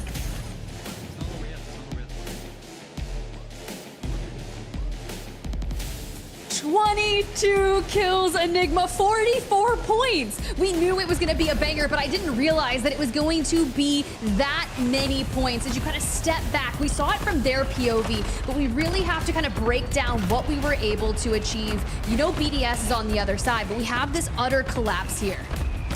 We did indeed see so many teams scrambling over such a small amount of land. And I love that we're getting this free cam shot. Great work by the observers here to peer over what is BDS, recognizing that early rotation to take the building. I said Juki's could hug the wall if he wanted to and just simply use it as a heady, but it's that call coming in from FLS. Boys, I have a great place for us to set up for the final fights. Don't worry about what you've currently got. We can profit more later on. And they trust in him. They rotate on over, and they do indeed close up so much of the lobby. But there's a couple of things there that we hear in the comms that are super important. The celebrations, yes, they needed that because that's the one bit of great light you've seen so far this afternoon. Let me tell you, it's been bad. But you get 44 points. It was 43.8 as the cutoff for top 15, so this should shoot them way up the board. But there's an important moment.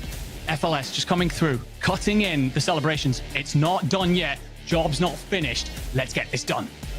Can't leave anything to chance, especially with one more game to go. But I love that you kind of highlighted where that benchmark for 15th place was. And if you're getting that many points in one singular game, of course, that hopefully is enough to break you into the top 15. Let's go ahead and tune back in with our desk. Goj, was it enough?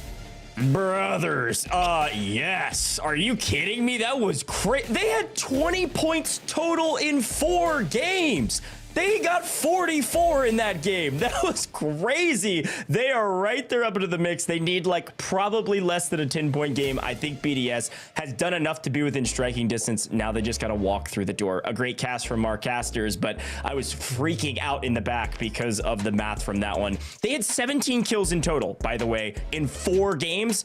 They just got 22 in that game. Unbelievable stat line. And Dream, want to go to you first. A fun finish there. We went from the block to the graveyard, and BDS put everyone in the grave. What are you thinking about that map, a brand new circle?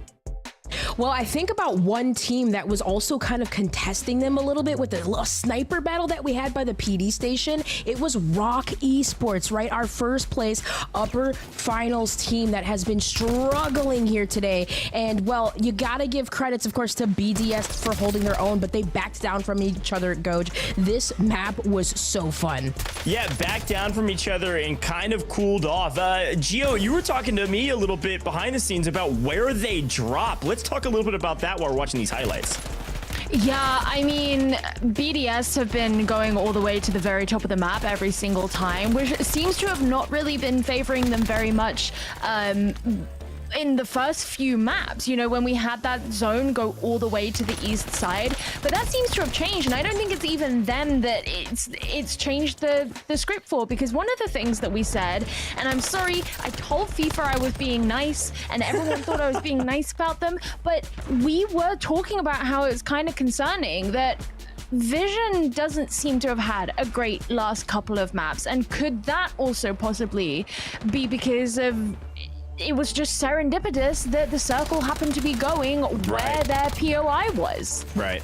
No, I think that's a really good call, Gio, to be honest, and I think we could continue to pay attention to Vision. I think they'll likely qual still, but they've really struggled the last couple maps. And into these final moments, Gio, I love this call because the setup going into block was one where, first of all, Gentlemates, as always, are incredibly scrappy, but look at this position that BDS has, Gio. Yeah, I know. I mean, look, they've just got those amazing lines of sight, and it's almost antithetical to what you would assume, because like having the high ground is generally seen as such an advantage. But if you know that you're in a position where you're not being spotted, but you just have this open line of sight onto essentially two enemy teams who are more focused on one another, that's a perfect opportunity to take advantage of. And I mean, that's how you get placed first. That's right. They got the zone pulls. They set up perfectly for it. I wonder how much information they had or if they got a little lucky there, but a perfect setup and a cleanup of that side of the zone. Dream, what else did you see in that one? Because yes, it was the battle over Graveyard and BDS won that by a giant margin, but a couple other stories aside from Vision Esports continuing to fall. I mean, we haven't seen our map 1 winners hardly at all on main broadcast. I mean, there's a lot of storylines right now. Our map 1 winners dropped all the way down to 24th. After this game, I'm not sure exactly where that placed after map 5, but I really loved the Pentagon, Fuzzin, and Melvin engagement over by Airport with Gentlemates, right? Another situation where timings are just off for the Gentlemates, my dream team, but they're still looking so good picking up eliminations. And Kyo, he makes another god-saving resurrection onto Gromalok at that buy station right before he fell down to Pentagon, Muzzin, and Melvin, which they are frying, you guys know, the German boys. But I will say, Goj, as we enter this in BDS, I want to give a shout out to FLS because the last map, he was yelling at the boys like, we need to execute this, you know, we need to not hesitate. Like, he was just putting them in check, and hearing the clean comms that they had banging out this 44-point game in map number 5, I just have to give him a shout out for just reeling the boys in. Yeah, and I don't think it's entirely FLS, obviously with a team effort, but I think in terms of comms, you're 100% right. It is FLS leading that team. I mean, we watched the victory moment. Jukis didn't say a word until they won. That is not what we expected, Gio. Do we think that that's maybe more of the, you know, more of an achievement than actually coming first in that map? I think that's quite impressive. Hey, maybe they just perfectly always tried. That's one of the reasons they were able to win, is they just locked in, got clear comms, and it worked out flawlessly for them. Whatever it did, however it happened, whatever worked behind the scenes, as much as we want to conjecture, do that again if you want to make global finals. I don't think job is done yet, but they are definitely within striking distance, if not a little bit past that bubble. I'm excited to see these standings once they're finalized, because Dream, I mean, obviously we're missing a lot of teams that we expected. I really don't know where our Rock Esports team are going to be. I don't know that they're going to be past that bubble. I don't know how far they've fallen. Are they going to be out of striking distance completely? But that is a roster that can drop the same game that we just watched BDS drop. I will say Visions has been tallying up a lot of eliminations, and this zone did favor their position a little bit more around the storage area. But yes, it's very it's very difficult, especially when, you know, I think it was Skinner's squad 2 on the east side by storage that we saw at one point, and then also to Freddy on the east side, and Blade and Zanx just wiping out teams that are just unexpecting them. Woo, there's a lot of fun fights out there. I can't wait to watch in the last map, but we've got our standings ready. And of course, the Frenchmen are at the top doing fantastic work. The Gentlemates, even on a bad game, they scrap together some solid points and they maintain a 15-point deficit over Crystal Shots, who, again, to tip my hat to them, they're maintaining a top position. They're not a team that is falling down the line at all. Marcus, Scuffology, Rafix turning this kind of script on its head and saying, hey, guess what? We're here to play a top 3 team. But look at FIFA Kill, Echo, and Linen. They're maintaining their position. As much as we're saying, hey, the last couple maps haven't been theirs, they have scrapped together some kills to maintain a spot at the top. Because again, all we care about, Geo, is this bubble. So talk me through this second page, because this is where the rubber meets the road, and Rock Esports barely passed it. They're still in. These scores are close. Yeah, they're still in. I think when we look at, like, you know, the actual defining bubble team, that's where Fnatic is sat. And again, another one of these teams where we're like, you should be higher. We've had some really good pop-off moments from them, particularly I think whenever we've been able to observe them, we've seen a lot come out of Ancient in specific fights. I don't really think that we've seen like tons come out of Zakar. Now, maybe I'm slightly biased just based on what we have been observing, and I'll have to check the statistics on that. But like, considering how clutch he's been in the past, I feel like I want to see more explosion from him. Right. No, I think so too. I mean, they are the bubble team. By the way, before we move on, 0.2 points separate 15 to 16. We told you it was going to be an insanely close margin, and I don't know mathematically if it could be closer on our leaderboard. Let's take a look at this last page, or I guess third page rather, of our leaderboard to see the rest of the teams that are close, because these scores are insanely close. I mean, what, 10 points between 25th and 15th? Anybody could breach this bubble. The casters are going to have one heck of a time trying to track down which teams are close and how they pass each other on this leaderboard, even down to 30th, only 15 points away from qualifying to land. That's unbelievable. I don't know that we've seen a leaderboard this tight, because we don't really have a point sponge at the top. Dream, it's really pretty close all the way through. I mean, we've got a little bit of a spread, but yeah, Dream, any final thoughts here for this leaderboard? It's going to be crazy going into the last map. Good luck, and for some teams, like I said earlier, better days ahead. That's right. Methods. Let's go. That's right. Better days ahead. Hopefully the day is, well, the next game, because you only have one more to go. Let's bring it in the casters and bring the last game of the day. Tiff, Enigma, take it away. I don't know if you've got bold predictions or you're just kind of along for the ride like us, but I'm ready for it. I'm along for the ride, and I'm not gonna lie, Dream shirt with the better days ahead. Sure, for 15 teams, there are better days ahead. For the rest of the lobby, it's the last chance qualifier, Enigma. Yeah, currently looking that way. I love how Goach puts us on the hot seat there and asks us to make bold predictions. No, you just saw how close that leaderboard is. I have no intention of putting a hat absolutely anywhere. I just want to watch it unfold and let everyone else settle their storylines. But yeah, I mean, very much looking forward to this one, of course. I mean, we always end up with it being quite tight around the bubble, but this close between so many teams, going to be absolute cinema. Yeah, it really is going to be one for the ages. And I wouldn't say that hearts are going to break if you miss out on it, but we talk about the lawless land that is the last chance qualifiers, right? You can't leave anything to the LCQs, because those are going to be one of the most chaotic madness level pushes that you can try to get through if you want to lock your ticket into the global land finals. But for the rest of us here in game number 6, I mean, this is it. This is the final drop, your final chance to have those top 15 teams that will join the North American region for yesterday, to join those that have already qualified, to dream of LAN and make a name for yourself. Everyone else to the last chance qualifiers to duke it out against the chaos. Good luck in drop number 6.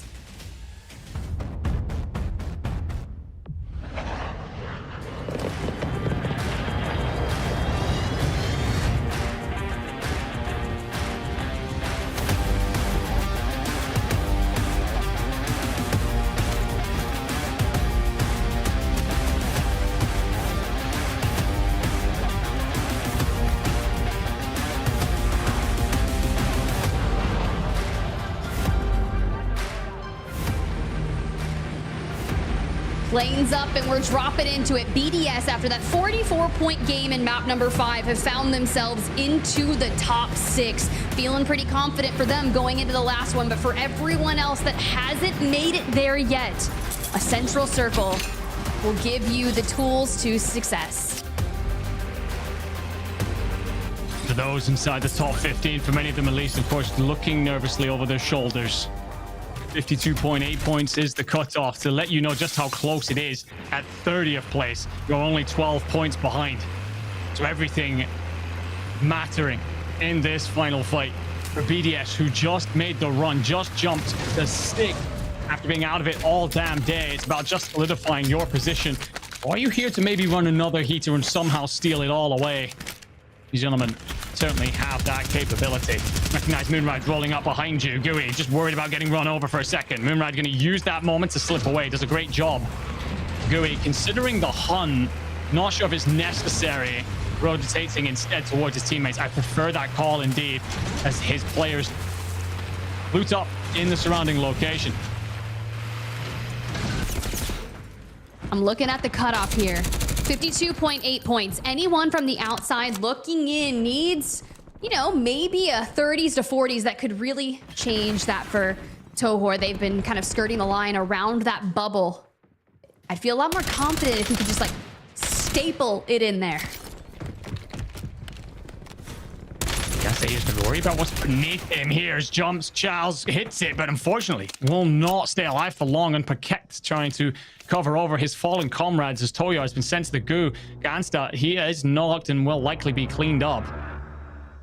Team that sit on the bubble, but I could say that about so many teams right now. Trying to stay alive.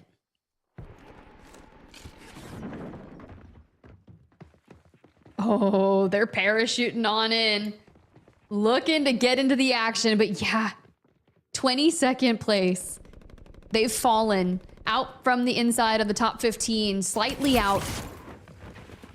Rocket, Nala, pair. Surrounded by multiple teams, and you just get caught out trying to run through the building. We cannot afford a start like this. That was a heartbreaking start, really. As you said, they're in 22nd, 3 points off the bubble. So minor moments like that could make all the difference. Onto Rocket, Nala, her, creeping. These guys are in 17th. Literally 0.2 points from the cutoff. Had some great moments. Had some they wish they would get back. You're being chased down by War Daddy's team. A squad that performed so well at the start of the day, but have disappeared into the ether since. Rocket, you got to be careful here. You're floating over the top of Blau's squad. You've also got Pullen and Co nearby. And, well, 4 plates, knife out, and a dream. You're just running into team after team here. And what you need if you're Rocket is ideal for these squads to actually bump into each other. I don't think you're going to get that luxury. Frag grenade to cover the escape route and tries to slip away. All right, Fnatic, 15th spot. This is your benchmark roster. 52.8 points, and we can't be going down like that. Engsian, we got to get you back up on your feet. Preserve any gulag you've got, but it's going to be the opening bout to the fight. They immediately swarm in, thermites turning and burning, and we are suffering here. It's tough to watch this happen to Fnatic. This is a squad that many will have crossing the line right now, looking nervously over their shoulders as they will have to reset and go again. Take a look at downtown here. Zakar on his lonesome, just trying to loot up, reset the squad. Figure things out from here. We get a look in the kill feed there. Evos finding kills on Nala. A couple of other teams finding purchase as well, but that would be Blau's team being wiped early. And so many of these squads are on that bubble. It's so incredibly close. Again, anyone really... I mean, the cutoff was 52 coming into this. If you're 10 points ahead of that, you're in 8th. 10 points is most certainly mountable for many of these teams. 30th is only 12 points behind cutoff coming into this. So, I mean, it's so incredibly tight. This could be the difference maker for sure. Engsian into the gulag, up against Dazen. A French demon, for sure. Engsian, what can you do? His pistol's out to start this one off. Both players daren't blink. Thermite comes out, doesn't connect. Yeah, you actually tag Aizen, so he's going to tick just a little bit. You've done more damage if you are Inxian here. You hold your ground for a moment. You're going to let that flag come out, then decide to get aggressive. Cripple pistol shots both ways, no cracks on each side. And you just slide to your right and you lose it. Aizen comes out on top, just about. Abyss, Ash, and Raul. To Twins we go. 3 total rosters here. And at least we've got the high ground. You can see they've got the team just across from them also on height. But now when you have to worry about kind of angles from across the way and a team that could potentially decide to crawl up the staircase and catch you off guard, not feeling super comfy on this one. Certainly not. Patience here for a team that, well, they need a massive game, quite frankly. They need to basically do what BDS just did and then some. Look over to a squad rolling in behind you. It's going to be Groovy and Co. So the Dutchman weighing up this hit, probably deciding to rotate away, and I understand why. Especially in this day and age. We're not on the Verdansk, where vehicles are essentially moving tanks. And will be burnt through incredibly quickly. You'll feel every bullet as it ricochets off the metal. We take this wide cam and assess the situation again, and well, Ash almost overstrays for a moment. Not even got any plates here for this next fight. Abyss down to 1, Raul down to 2, so it's not looking pretty. But then again, the opposite side of things for P7, they aren't doing much better. Just 3 plays between all 3 players. BDS winning some fights, that's great. I saw Vanitos having difficulties in the gulag, so a lot of teams still in that regain. But we just got here. We're not even 8 minutes into the map. Circle closing for 1. But Rock Esports, all eyes on them. Of course, those prison circles at the beginning of our series weren't going to be the best for them, but we've seen other variety, and now with the central zone and no one really around their area aside from this squad 30, I think it's time that we get confident in our fights. Show them why you were the first place team in the upper bracket. Yeah, they have managed to find some footing. Of course, lifted themselves from that dreadful start into the top 15. But you're right, we got to see that Rock Esports that we expected coming into today. Gotta find plenty of kills. Give everyone a reason to believe what you're saying about being underestimated, deserving of more respect. Rather than have plenty of respect. Team Leviathan currently rolling through the hills just south of Promenade.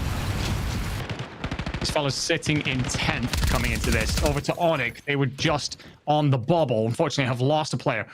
So for Bubble and Disrupt, it's about taking players down and making this happen, getting the job done regardless. And Bubble, unfortunately, although you found 2 knocks, you're going to have to back off. You've lost Disrupt in this fight. Doesn't fancy the 1v1, unsure of the timings. And we'll simply live to see another day instead. 21st place on the leaderboard for them. Missing Abwiz here in the final moments. Just a couple of points separating them. Just literally 3 for Fnatic. They're going to be the ones that can be leapfrogged, if not perfect. And honestly, if we fall here, there's a very good chance that we do not come back from this. The problem that you have if you're Patsuki, you've rotated away from Brandon Skulls and potentially into the arms of Team Nova. I haven't seen much of them today, actually. Nova, Proerson, and Clumsy, but they could certainly pull Patsuka apart if he strays into their path. And you can see Clumsy setting this up. Do you get the intel? Ixian's actually not finished just yet. Patsuka considers the drop back, and well, it won't matter anyway. That is how it plays out. A squad 36 roll up. That is a wipe. And is that the nail in the coffin for Fnatic's land chances? I don't like that statement, Enigma. I'm going to pretend you didn't say that. I'm going to pretend that they have a gulag. No, but I don't think they do. I think it is down and out for them. And when you're situated in 15th place and everyone is looking to knock you out and you are stuck sitting there watching, waiting to see how the rest of this lobby plays out, yeah, you're pretty much looking for the last chance qualifiers at this point. Tough to see. Heartbreaking, really. 3 gentlemen that we've all got a lot of love for. Speaking of which, Rock Esports. Again, these guys have suddenly turned up. They were in first place after the upper bracket. Reminded everyone who they were, but it hasn't been a good day for them. Started to get better through the back half and have punched yourself inside that top 15, but only just. It's important to win these fights here at the airport. This is going to be Ben, OG, Klassen, Lipton that surround them right now. This is a solid team for sure. They themselves were, well, as you can guess by being number 14, 14th in the upper bracket. It's the position of Ben that could be the difference maker here. He appears to be in behind Wars. If he gets isolated, he's in big trouble. There comes the crack. Because if you get this kill, you know you've got the numbers advantage in the following fights. Another crack. Do those other players swarm? A Prodigy and Vision on that hunt.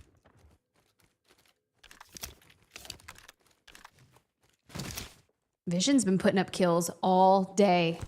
It was just kind of making it into the end game, getting the multiplier to let it kind of manifest in a top 15. And you're right, they made it into 11th place. And taking down Ben like that, you're really starting to see other teams that are going to be at risk based upon the fragging potential of Wars and Vision. Lipton just doing his best to stay alive, but honestly, I think Collapson's made the correct call to rotate away from this. And you see why as Lipton gets picked off. Confirmation, by the way, that Fnatic are full dead in 43rd place. They hung on the bubble in 15, literally by 0.2 points. They may have found a couple of kills, but I highly doubt it'll be enough to stay inside that qualification position. A giant shark heading down to the LCQs likely. But a pond that is not going to be easy to escape from. As Leviathan hold on. These gentlemen hanging just inside the top 10. Going to face off against EVOS Esports, a squad that have been hot, been cold, but certainly have enough to take them down. You get a little bit overextensive there. If you are Robstar, sorry, Jawad, take plenty of damage. Stukex, he's trying to find a reposition. He's trying to find a different way into this fight. Whether that be a wide swing, whether it be a collapse in from the back. But Showstopper's down to there to meet him too. It's a good angle. I mean, Showstopper takes some damage, but immediately dives on down. Doesn't re-peek to Stukex. So the angle that he took, definitely worth it. Now wanting to reunite back on up. As you can see, the remainder of this roster just trying to dive on inside and maybe get out. But for me, Leviathan, watching this, they're going to move up ahead and try to gatekeep, but Stukex gets caught out. Huge moment here. Jawad trying to find the cleanup onto Stukex, or at least force him to bleed out. Play's going to take plenty of damage. On up over the top. Sorry, it's Deki taking damage. Bit of a delay there on the Codcaster. Lays will clean up the fight. Stukex will need the res. And a huge moment, really, for EVOS. They were in 16th coming into this. Deki was in 10th. That could be a huge difference maker when we come to our final standings. And a team that definitely is expected to get to land, but haven't had a great day, Blade & Co. They have found a couple of cleanups, also getting that buy through, resetting themselves to push deeper into this map 6. Plenty of cash here. And this is where you're going to start seeing teams grab UAVs, put up advanced, and try to rotate based on the information that they can grab from that. Squad number 9 kind of still trying to get around Airport, get around Rock Esports, Onyx. Still a duo, still a chance to make it to LAN.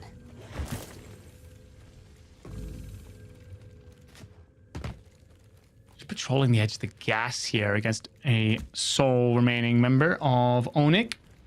You've also got Team Bodsy holed up over by the ATC. We get that wide shot here of the map. You're going to see that we are going to be playing around TV. The next circle pole could be brutal for so many of our teams. Some set up in Village, some may consider Stadium, but I like the positions of the squads that are north of this circle. It gives you that height advantage for later fights. It gives you the ability to be flexible on your rotation out from there. Anyone who's on the south side, looking in particular at the likes of Vision Esports, they've got a lot of work cut out for them if we end up on that TV station side. We were talking about them kind of skirting the line, and, well, look who's back in ATC, Enigma, Peters, and a sniper. And he's going to jump on out and Bubble, just watching him. Look, Bubble's been on LAN. Bubble has competed alongside some really great players from the EMEA region and would love to get back there with this Onyx roster. With Peters being caught out, look at his team kind of trying to meet him on up. But while they're separated, this is the chance for Bubble CT and Disrupt to break him down.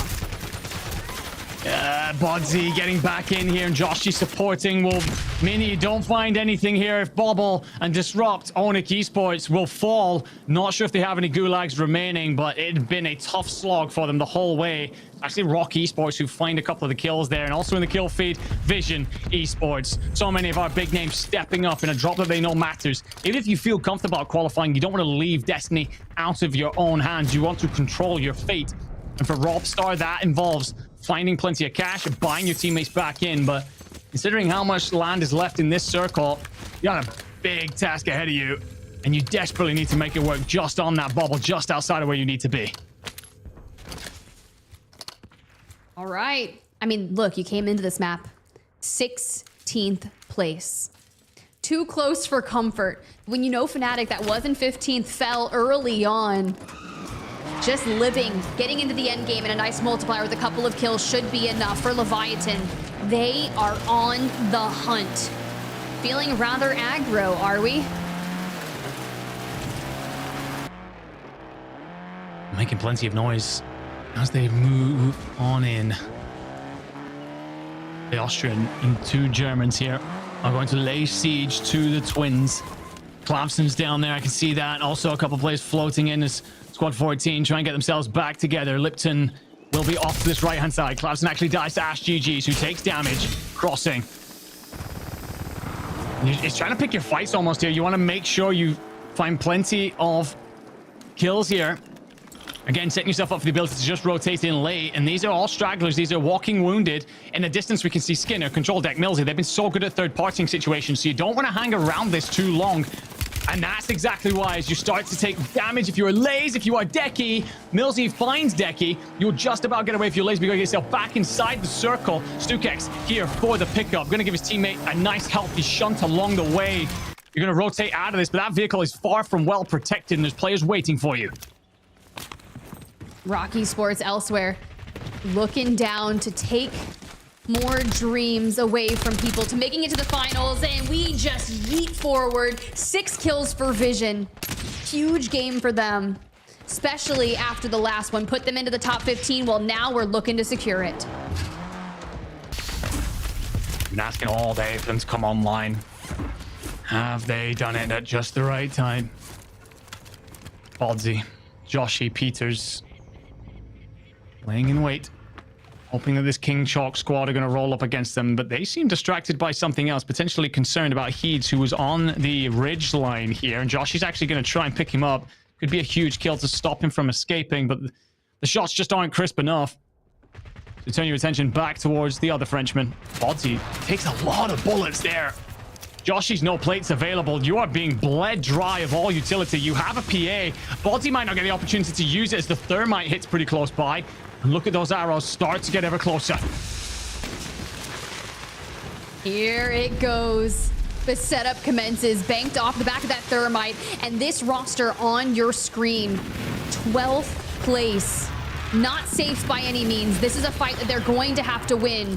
Whatever it takes to get themselves to LAN finals. King Chalk, 5th place overall on the leaderboard, and here we go. Goes down and out thanks to Bodsy. We may not have plates, but we have passion and we have determination to survive this fight. They pick up another one short. Niasen goes out wide, picks up 2, a 1v1 for Bodsy. A must-win situation. But if I'm not mistaken, Master hit the self-res. He just come back as well. He's looking to third party this. Bodsy goes high. He will fall. But what can Heeds do? You've now weakened up Nielsen. Can you find the knock there? The answer is yes, but can Master 5K trade it out? Bit of a shimmy, bit of a shake, and will finally clean it up. But honestly, you shouldn't be in this position in the first place. King Chalk massively overextends into the first fight. That puts you in a spiral situation to try and recover from. Now Chalk in the gulag up against one of the Dutchmen from Team B Groovy, and has got to win this to keep his squad in the hunt for qualifying. Open it up with a frag. Push on closer. A dance and an ease there to get out of the gulag. For the Gentlemates, they are the final boss of this lobby. They're comfortable up in first place. They've got the frags down, but what we're going to iron out and work on when we move into the Global LAN Finals is the race to the threshold, right? Once we move on to match point, You've got to be able to net that win. We've proven that they can acquire points, but it's making those little tweaks. But you know what I saw in the distance? BDS. They will indeed be the next gatekeeper, as that circle will drag us all south. It's nearer to the stadium, actually, in the end. It's going to be likely Village. But you're right about Gentlemates. This is an opportunity to simply play some sort of match point situation out. They'll feel comfortable in qualifying for sure. Get a bit of a free cam here. Beautiful bit of work again from our observers as you spot King Chalk picking up Ash. Also seeing Team War Daddy be wiped. And we've got to assume that this late, everyone was on their final lives.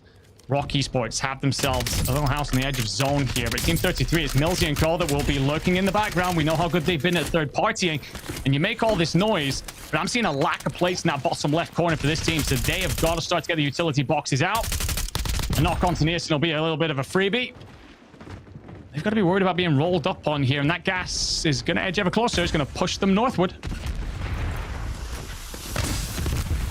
Well, control deck, Skinner across the way, and look at all the pressure they're putting onto Rock Esports. And they go ahead and rotate straight off it, right past Vision, who's battling not only with his fence line and the smokes, but also just trying to locate him. We finally do wipe Skinner and control deck, and I'm not sure where they landed on the leaderboard, but I don't think it's in the top 15. I think you get Prodigy back in by the skin of your teeth, by the way. Beautiful work from Vision. That reposition just doesn't decide to take the fight head on. Wraps out left, drops in behind the wall, uses it as cover, and then collapses in through the backside. Otherwise, that could have been far worse. Losing players rotating into this late game could spell disaster for anyone still in the fight. Lewis EM and Liam being cleaned up in the back as well. It feels like Rock Esports on a heater, by the way. They could jump way up towards the top of this leaderboard by the end of this one. Spectre in the fight. We've seen moments from these guys today. Even a map win. Have you been consistent enough? Have you found enough kills? Really? Well, Gombrin's going to dive and will be cleaned up. Doxy as well is going to fall. It's all on Kitty. Those French players hang on by a thread. They're in 9th place coming into this map. There's a thread that I don't want to be hanging on to. And with 18 teams remaining into the 1.4x multiplier, Rock really coming alive in the back half of this series as they moved on in. Not all the way into that next circle. You got BDS kind of on the line. Gentlemates just on the outskirts of them. And they've chosen their next fight as Kitty is just trying to prolong here. Let's see what we can do for Tazen here.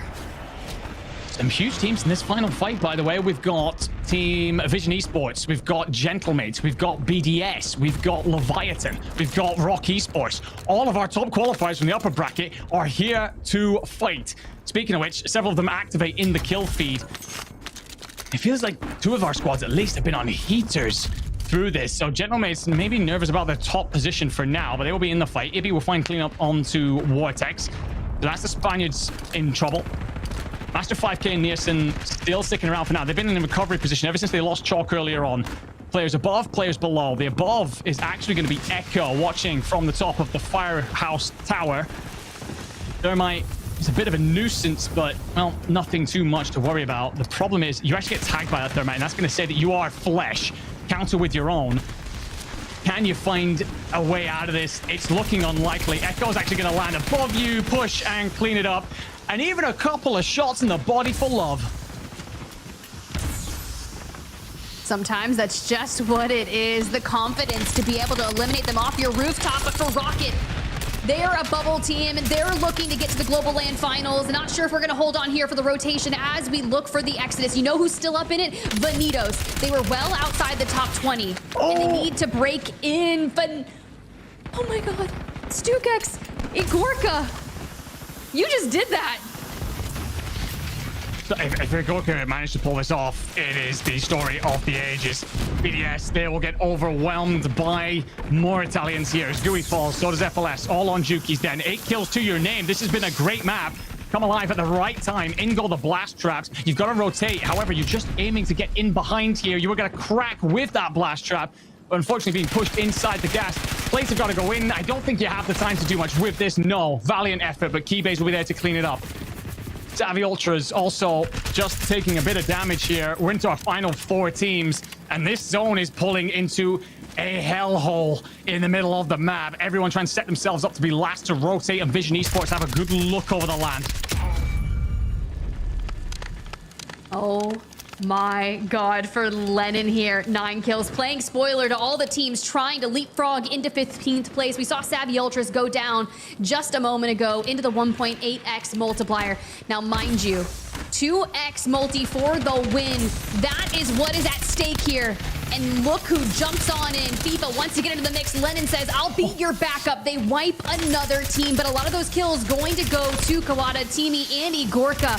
8 kills for them, 6 here, 1.8x.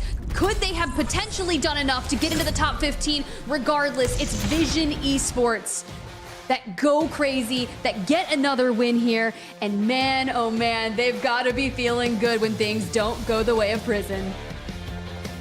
It's only a short couple of months ago I said to this team, show up or blow up, and they have sure as hell show up since, including right now. Final drop. Let's tune in to their victory moment.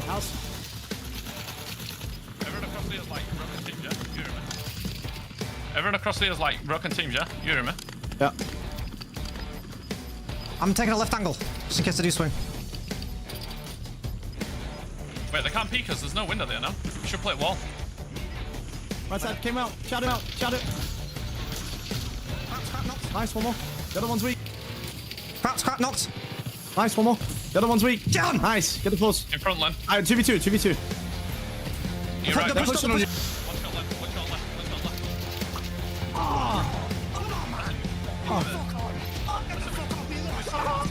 Fuck on!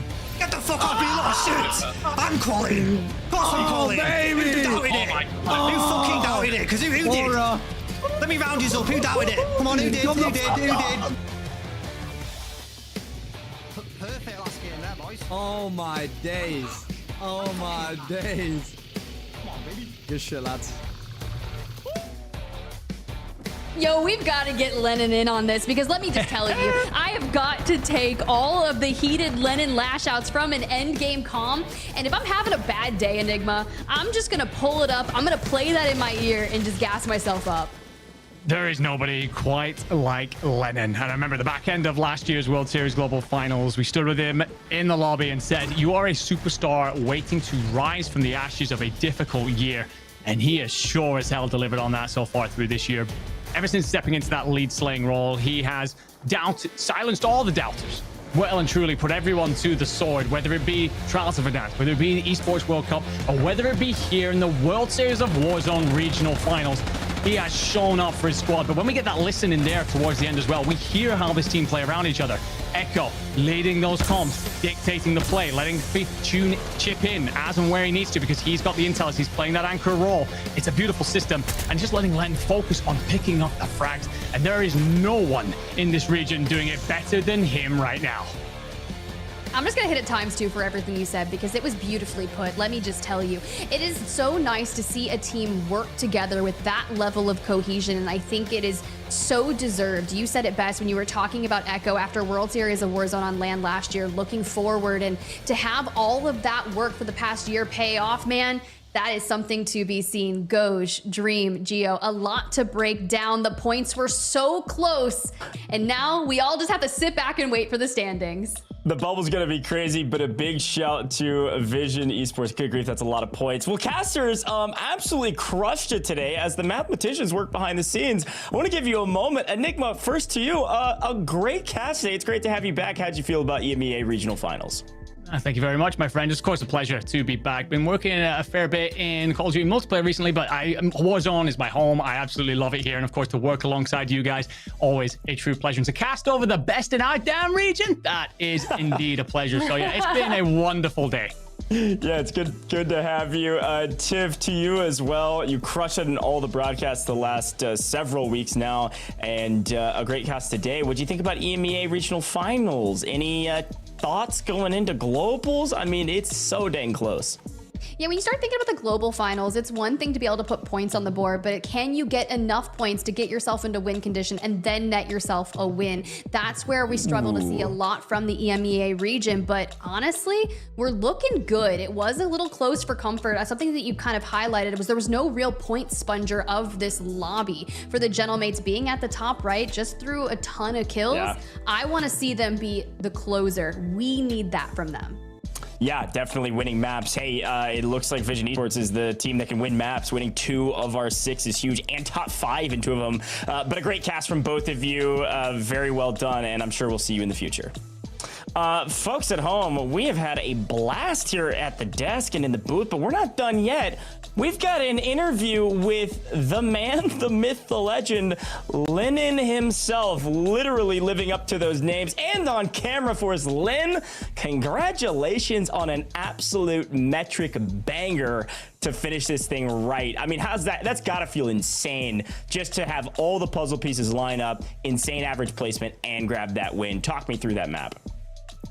Yeah, I mean, going into it, we kind of knew we had enough points to qual, so there was like less pressure. We just wanted to just go in there and just kind of slay, show a bit, get some more kills on the board because we were playing a little bit passive. That's how the lobby was kind of playing. It was a bit slow, but the last game we just thought, you know what, we're just going to send it. We pretty much probably qual. Let's just send it and try to get a big one, and we did. So yeah, we got a good one there. It was a good way to end it. Yeah. Congratulations, Len. You know, I've been loving watching you and the community just grow over the years. You as a player, it's been awesome to see. So I'm gonna spin a fun question for you. Before you got online today, what was your morning routine? What'd you do to prepare for today? Give us some Len energy. I didn't. I just took a shower. I don't eat before tournaments. I don't eat. Just take a bit of caffeine and that's it. That just fuels me. I don't eat at all. So I'll probably get off and eat, but yeah, nothing. Literally just a shower. Just a shower. That's all I had. A shower, put some clothes on. Don't even moisturize? Right? Oh, come on, we don't need that. We don't need that. I was like, feel look good, after your play skin, good. man. Hey, my skin's all right. My skin's all right. You look great, man. True, you're looking good. I mean, obviously congratulations on especially the way that last map went. That was absolutely insane. I'm really curious from your perspective how maps 4 and 5 felt. Yeah, so map 1, 2, and 3 we had good pulls on the zones. We land prison, so the zones were in our favor. And then map 4 and 5 we had to travel, like rotate quite long. So we got kind of caught on the rotations and we just died. But the last game we just played it perfect, went straight to center, held a power position, and then let the kills come to us. So yeah, so we struggled a bit map 4 and 5. Zones went in our favor, but it's fine. It's all good. Happens sometimes. Yeah, dude, overall, I mean, you guys crushed it. I mean, this leaderboard's going to look definitely in your favor, and really proud of what you guys were able to accomplish. Hey, comms sound clean, I gotta say. Hey, any final words here for the broadcast? Any shout outs you want to give to the people at home? I know a lot of people are cheering you guys on. Yeah, my girlfriend's watching, so big shout out to Em. My mum's also watching, so big shout out to my mum, my fam, all the supporters as well, the Speckies, and just everyone supporting Elf and Team Vision. We really appreciate it. Thank you very much. Thank you for hosting as well, Yeah, guys. Lennon. Of course. A great shout to Lennon and the whole crew. That team is looking really, really strong. Great to have you, man. Thank you. Thank you. Great to have you as well. All 3 of you. Appreciate it. All right, cheers. We got a chance to hear back from our last map winner, but it's time to take a look back on this map in general because, yes, of course, Lennon and his squad win the whole thing and they drop a huge map, just barely not the biggest map that we saw all day that is still held by BDS. But Dream, back to you here. Talk to me a little bit about this circle because it was a different one than we had seen in the past.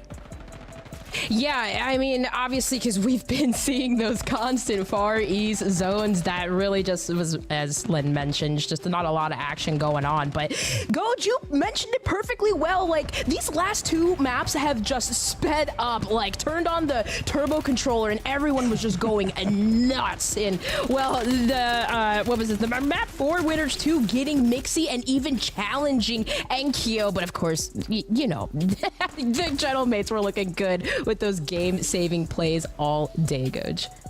Yeah, no, I totally agree. Obviously, we were really paying attention to our bubble teams because there were several teams still in the mix towards the end of this map. I mean, Quada's team, they were in 30th, but like we mentioned on the leaderboard, they were technically within striking distance. Like, it was that close. And so we look back at the final moment here, and Vision Esports, perfect execution, jumping down, taking this fight. On the other side, Quada actually wipes the competition, getting a couple of shots shots from distance. So they clean them up kind of together, but Vision Esports comes out on top. And again, Quada's team, I think there's a chance they could call off that map. I think Quada's team was kind of frying, and albeit they were in 30th, this leaderboard is so close. So congratulations to T-Vision. They're at the top, and winning that map likely puts them either at the top of the leaderboard or very dang close. So Gio, I want to go to you here because we have so many teams on the bubble, and one of our first early conversation we had was about POIs and winning your POIs. I mean, as we look towards these bubble teams, looking towards LAN, well, I'm getting word actually standings are ready. So we're going to be looking towards LAN by you reading out our leaderboard. Who's made it? Who's on top? And who didn't make it? Gio, it's all you. Quada's 10th. Oh my Quada's 10th. They're going to LAN. That is insane, but a really, really big name that is missing from here, and I really wanted to bring it up, Goj, so this is the perfect time. Fnatic. They were in that 15th spot. They were right on the bubble, and they had such an early exit in that last map. And you just knew that because all the points were so close for everything, that you screw that up, and then that's kind of it. They're gonna have to go through LCQs. Well, there's so much we could talk about, but I mean, one quick look. Fuzzin, Pentagon, and Melvin. This is a team that was crushing it in the early game, and they barely hang on. They barely make it, but it's still a big congratulations to them as well. Of course, the Dream Team Dream, they're in 8th overall, had a really strong and pretty consistent day, but the scores are close, and it is Gentlemates on top. We've got to give them their flowers. They are your champions of the regional finals, but only by about 5 points because of the banger that Team Vision drops. But Dream, I mean, I've got to know, who are the people that missed out, and how close really was it? Because our 15th place was 63.2 points. Oh man, I mean, we're talking about like Onyx, right? That was another team that was up there that dropped, but unfortunate due to some disconnects. Not to mention our game #1 winners, War Daddy, Hu Arang, and Akuma season, like they completely dropped out. But I mean, that just goes to show how close it was, how, you know, much of a struggle it was, even compared to NA, right? Like top 15 was at like 52.8. Today we were at like 67. Just so much more interactions going on. I feel like definitely a lot of sniping, but Showstopper, Robstar, and Zizix, another team. Blade, Zanks, and Freddy, another squad. Goj, and there they are. Onyx, Fnatic at 21st. It's just devastating. Well, I mean, look at this. There's what, like 5 points separating 28th to 20th? I mean, that's crazy spread across the board. It was truly anyone's game today. This is the tournament where you just needed one pop-off game. We say it every time, but this is truly the case. One pop-off game, and when I'm saying pop-off, I need like a 20-pointer, and all of a sudden you're qualifying for LAN and you're going to the global finals playing for $1 million. Like, that's how close it was. It was a 2-point spread between 15th and 16th, but then the spread down from there even tighter than that. So truly a really, really close day, and a heartbreak, Gio, for some of the teams that weren't able to make it. I know Onyx on that list, they were so close, even though they were in their 20th. It's such a great day. And Gio, I want to go to you for final thoughts here on the broadcast. Great analysis all day today. It was a pleasure sharing the booth with you. But yeah, any more thoughts on the leaderboard or just the day as a whole? Honestly, I mean, I found like a lot of those top teams in particular just really exciting, the kind of back and forth and getting an idea of who's really good. But look, I hate to bring it up, I'm sorry, but when there was an NA team finishing with what, 184 points yesterday, the work is not done, guys. Like, when this goes to a global LAN, 116 points is not gonna cut it. Yeah, I mean, it's a good shout. Gio has officially changed sides, is what that sounds like. She's on Team North America. I'm not saying anything. I'm saying we just gotta, you know, like, keep our heads in the game. Yeah. Right. Wildcats. We still gotta stay in the lab. We gotta get in the lab. And the teams that were at the bottom of the leaderboard still gotta stay in the lab. We got LCQs coming. But Dream, any final thoughts for the broadcast? Absolutely crushed it today, as per always. It's been fun. Of course, it's just love doing the booth with you guys. All of you, really. Like, it's just always a good time. But for the teams here today, the competition for World Series of Warzone moving forward, like Danjo had said yesterday, this is some of the best Warzone we've seen yet. Just happy to be a part of it, guys. Shout out production, of course. Shout out you all, the community who've been just hanging out with us. And of course, Repulse is streamed, right? Like, it's always lit watching all these POVs. And man, Rock Esports, happy to see them pull the big one in the end. Of course, BDS just going from bottom to top in one game. It's a crazy day, and a close leaderboard means great competition. We love that in Warzone, and we're looking forward to a lot more, folks. We've had a blast here in the booth, and I got to remind you, LCQ is coming in a couple weeks. You're not going to want to miss it. Only a couple more teams could book their ticket to land on October 1st. You're going to want to tune into that. $1 million on the line. But as per the usual, I've got to remind everybody at home that we couldn't do it without you, the viewer. So thanks for tuning in, and we'll see you in a couple weeks for the last chance qualifiers.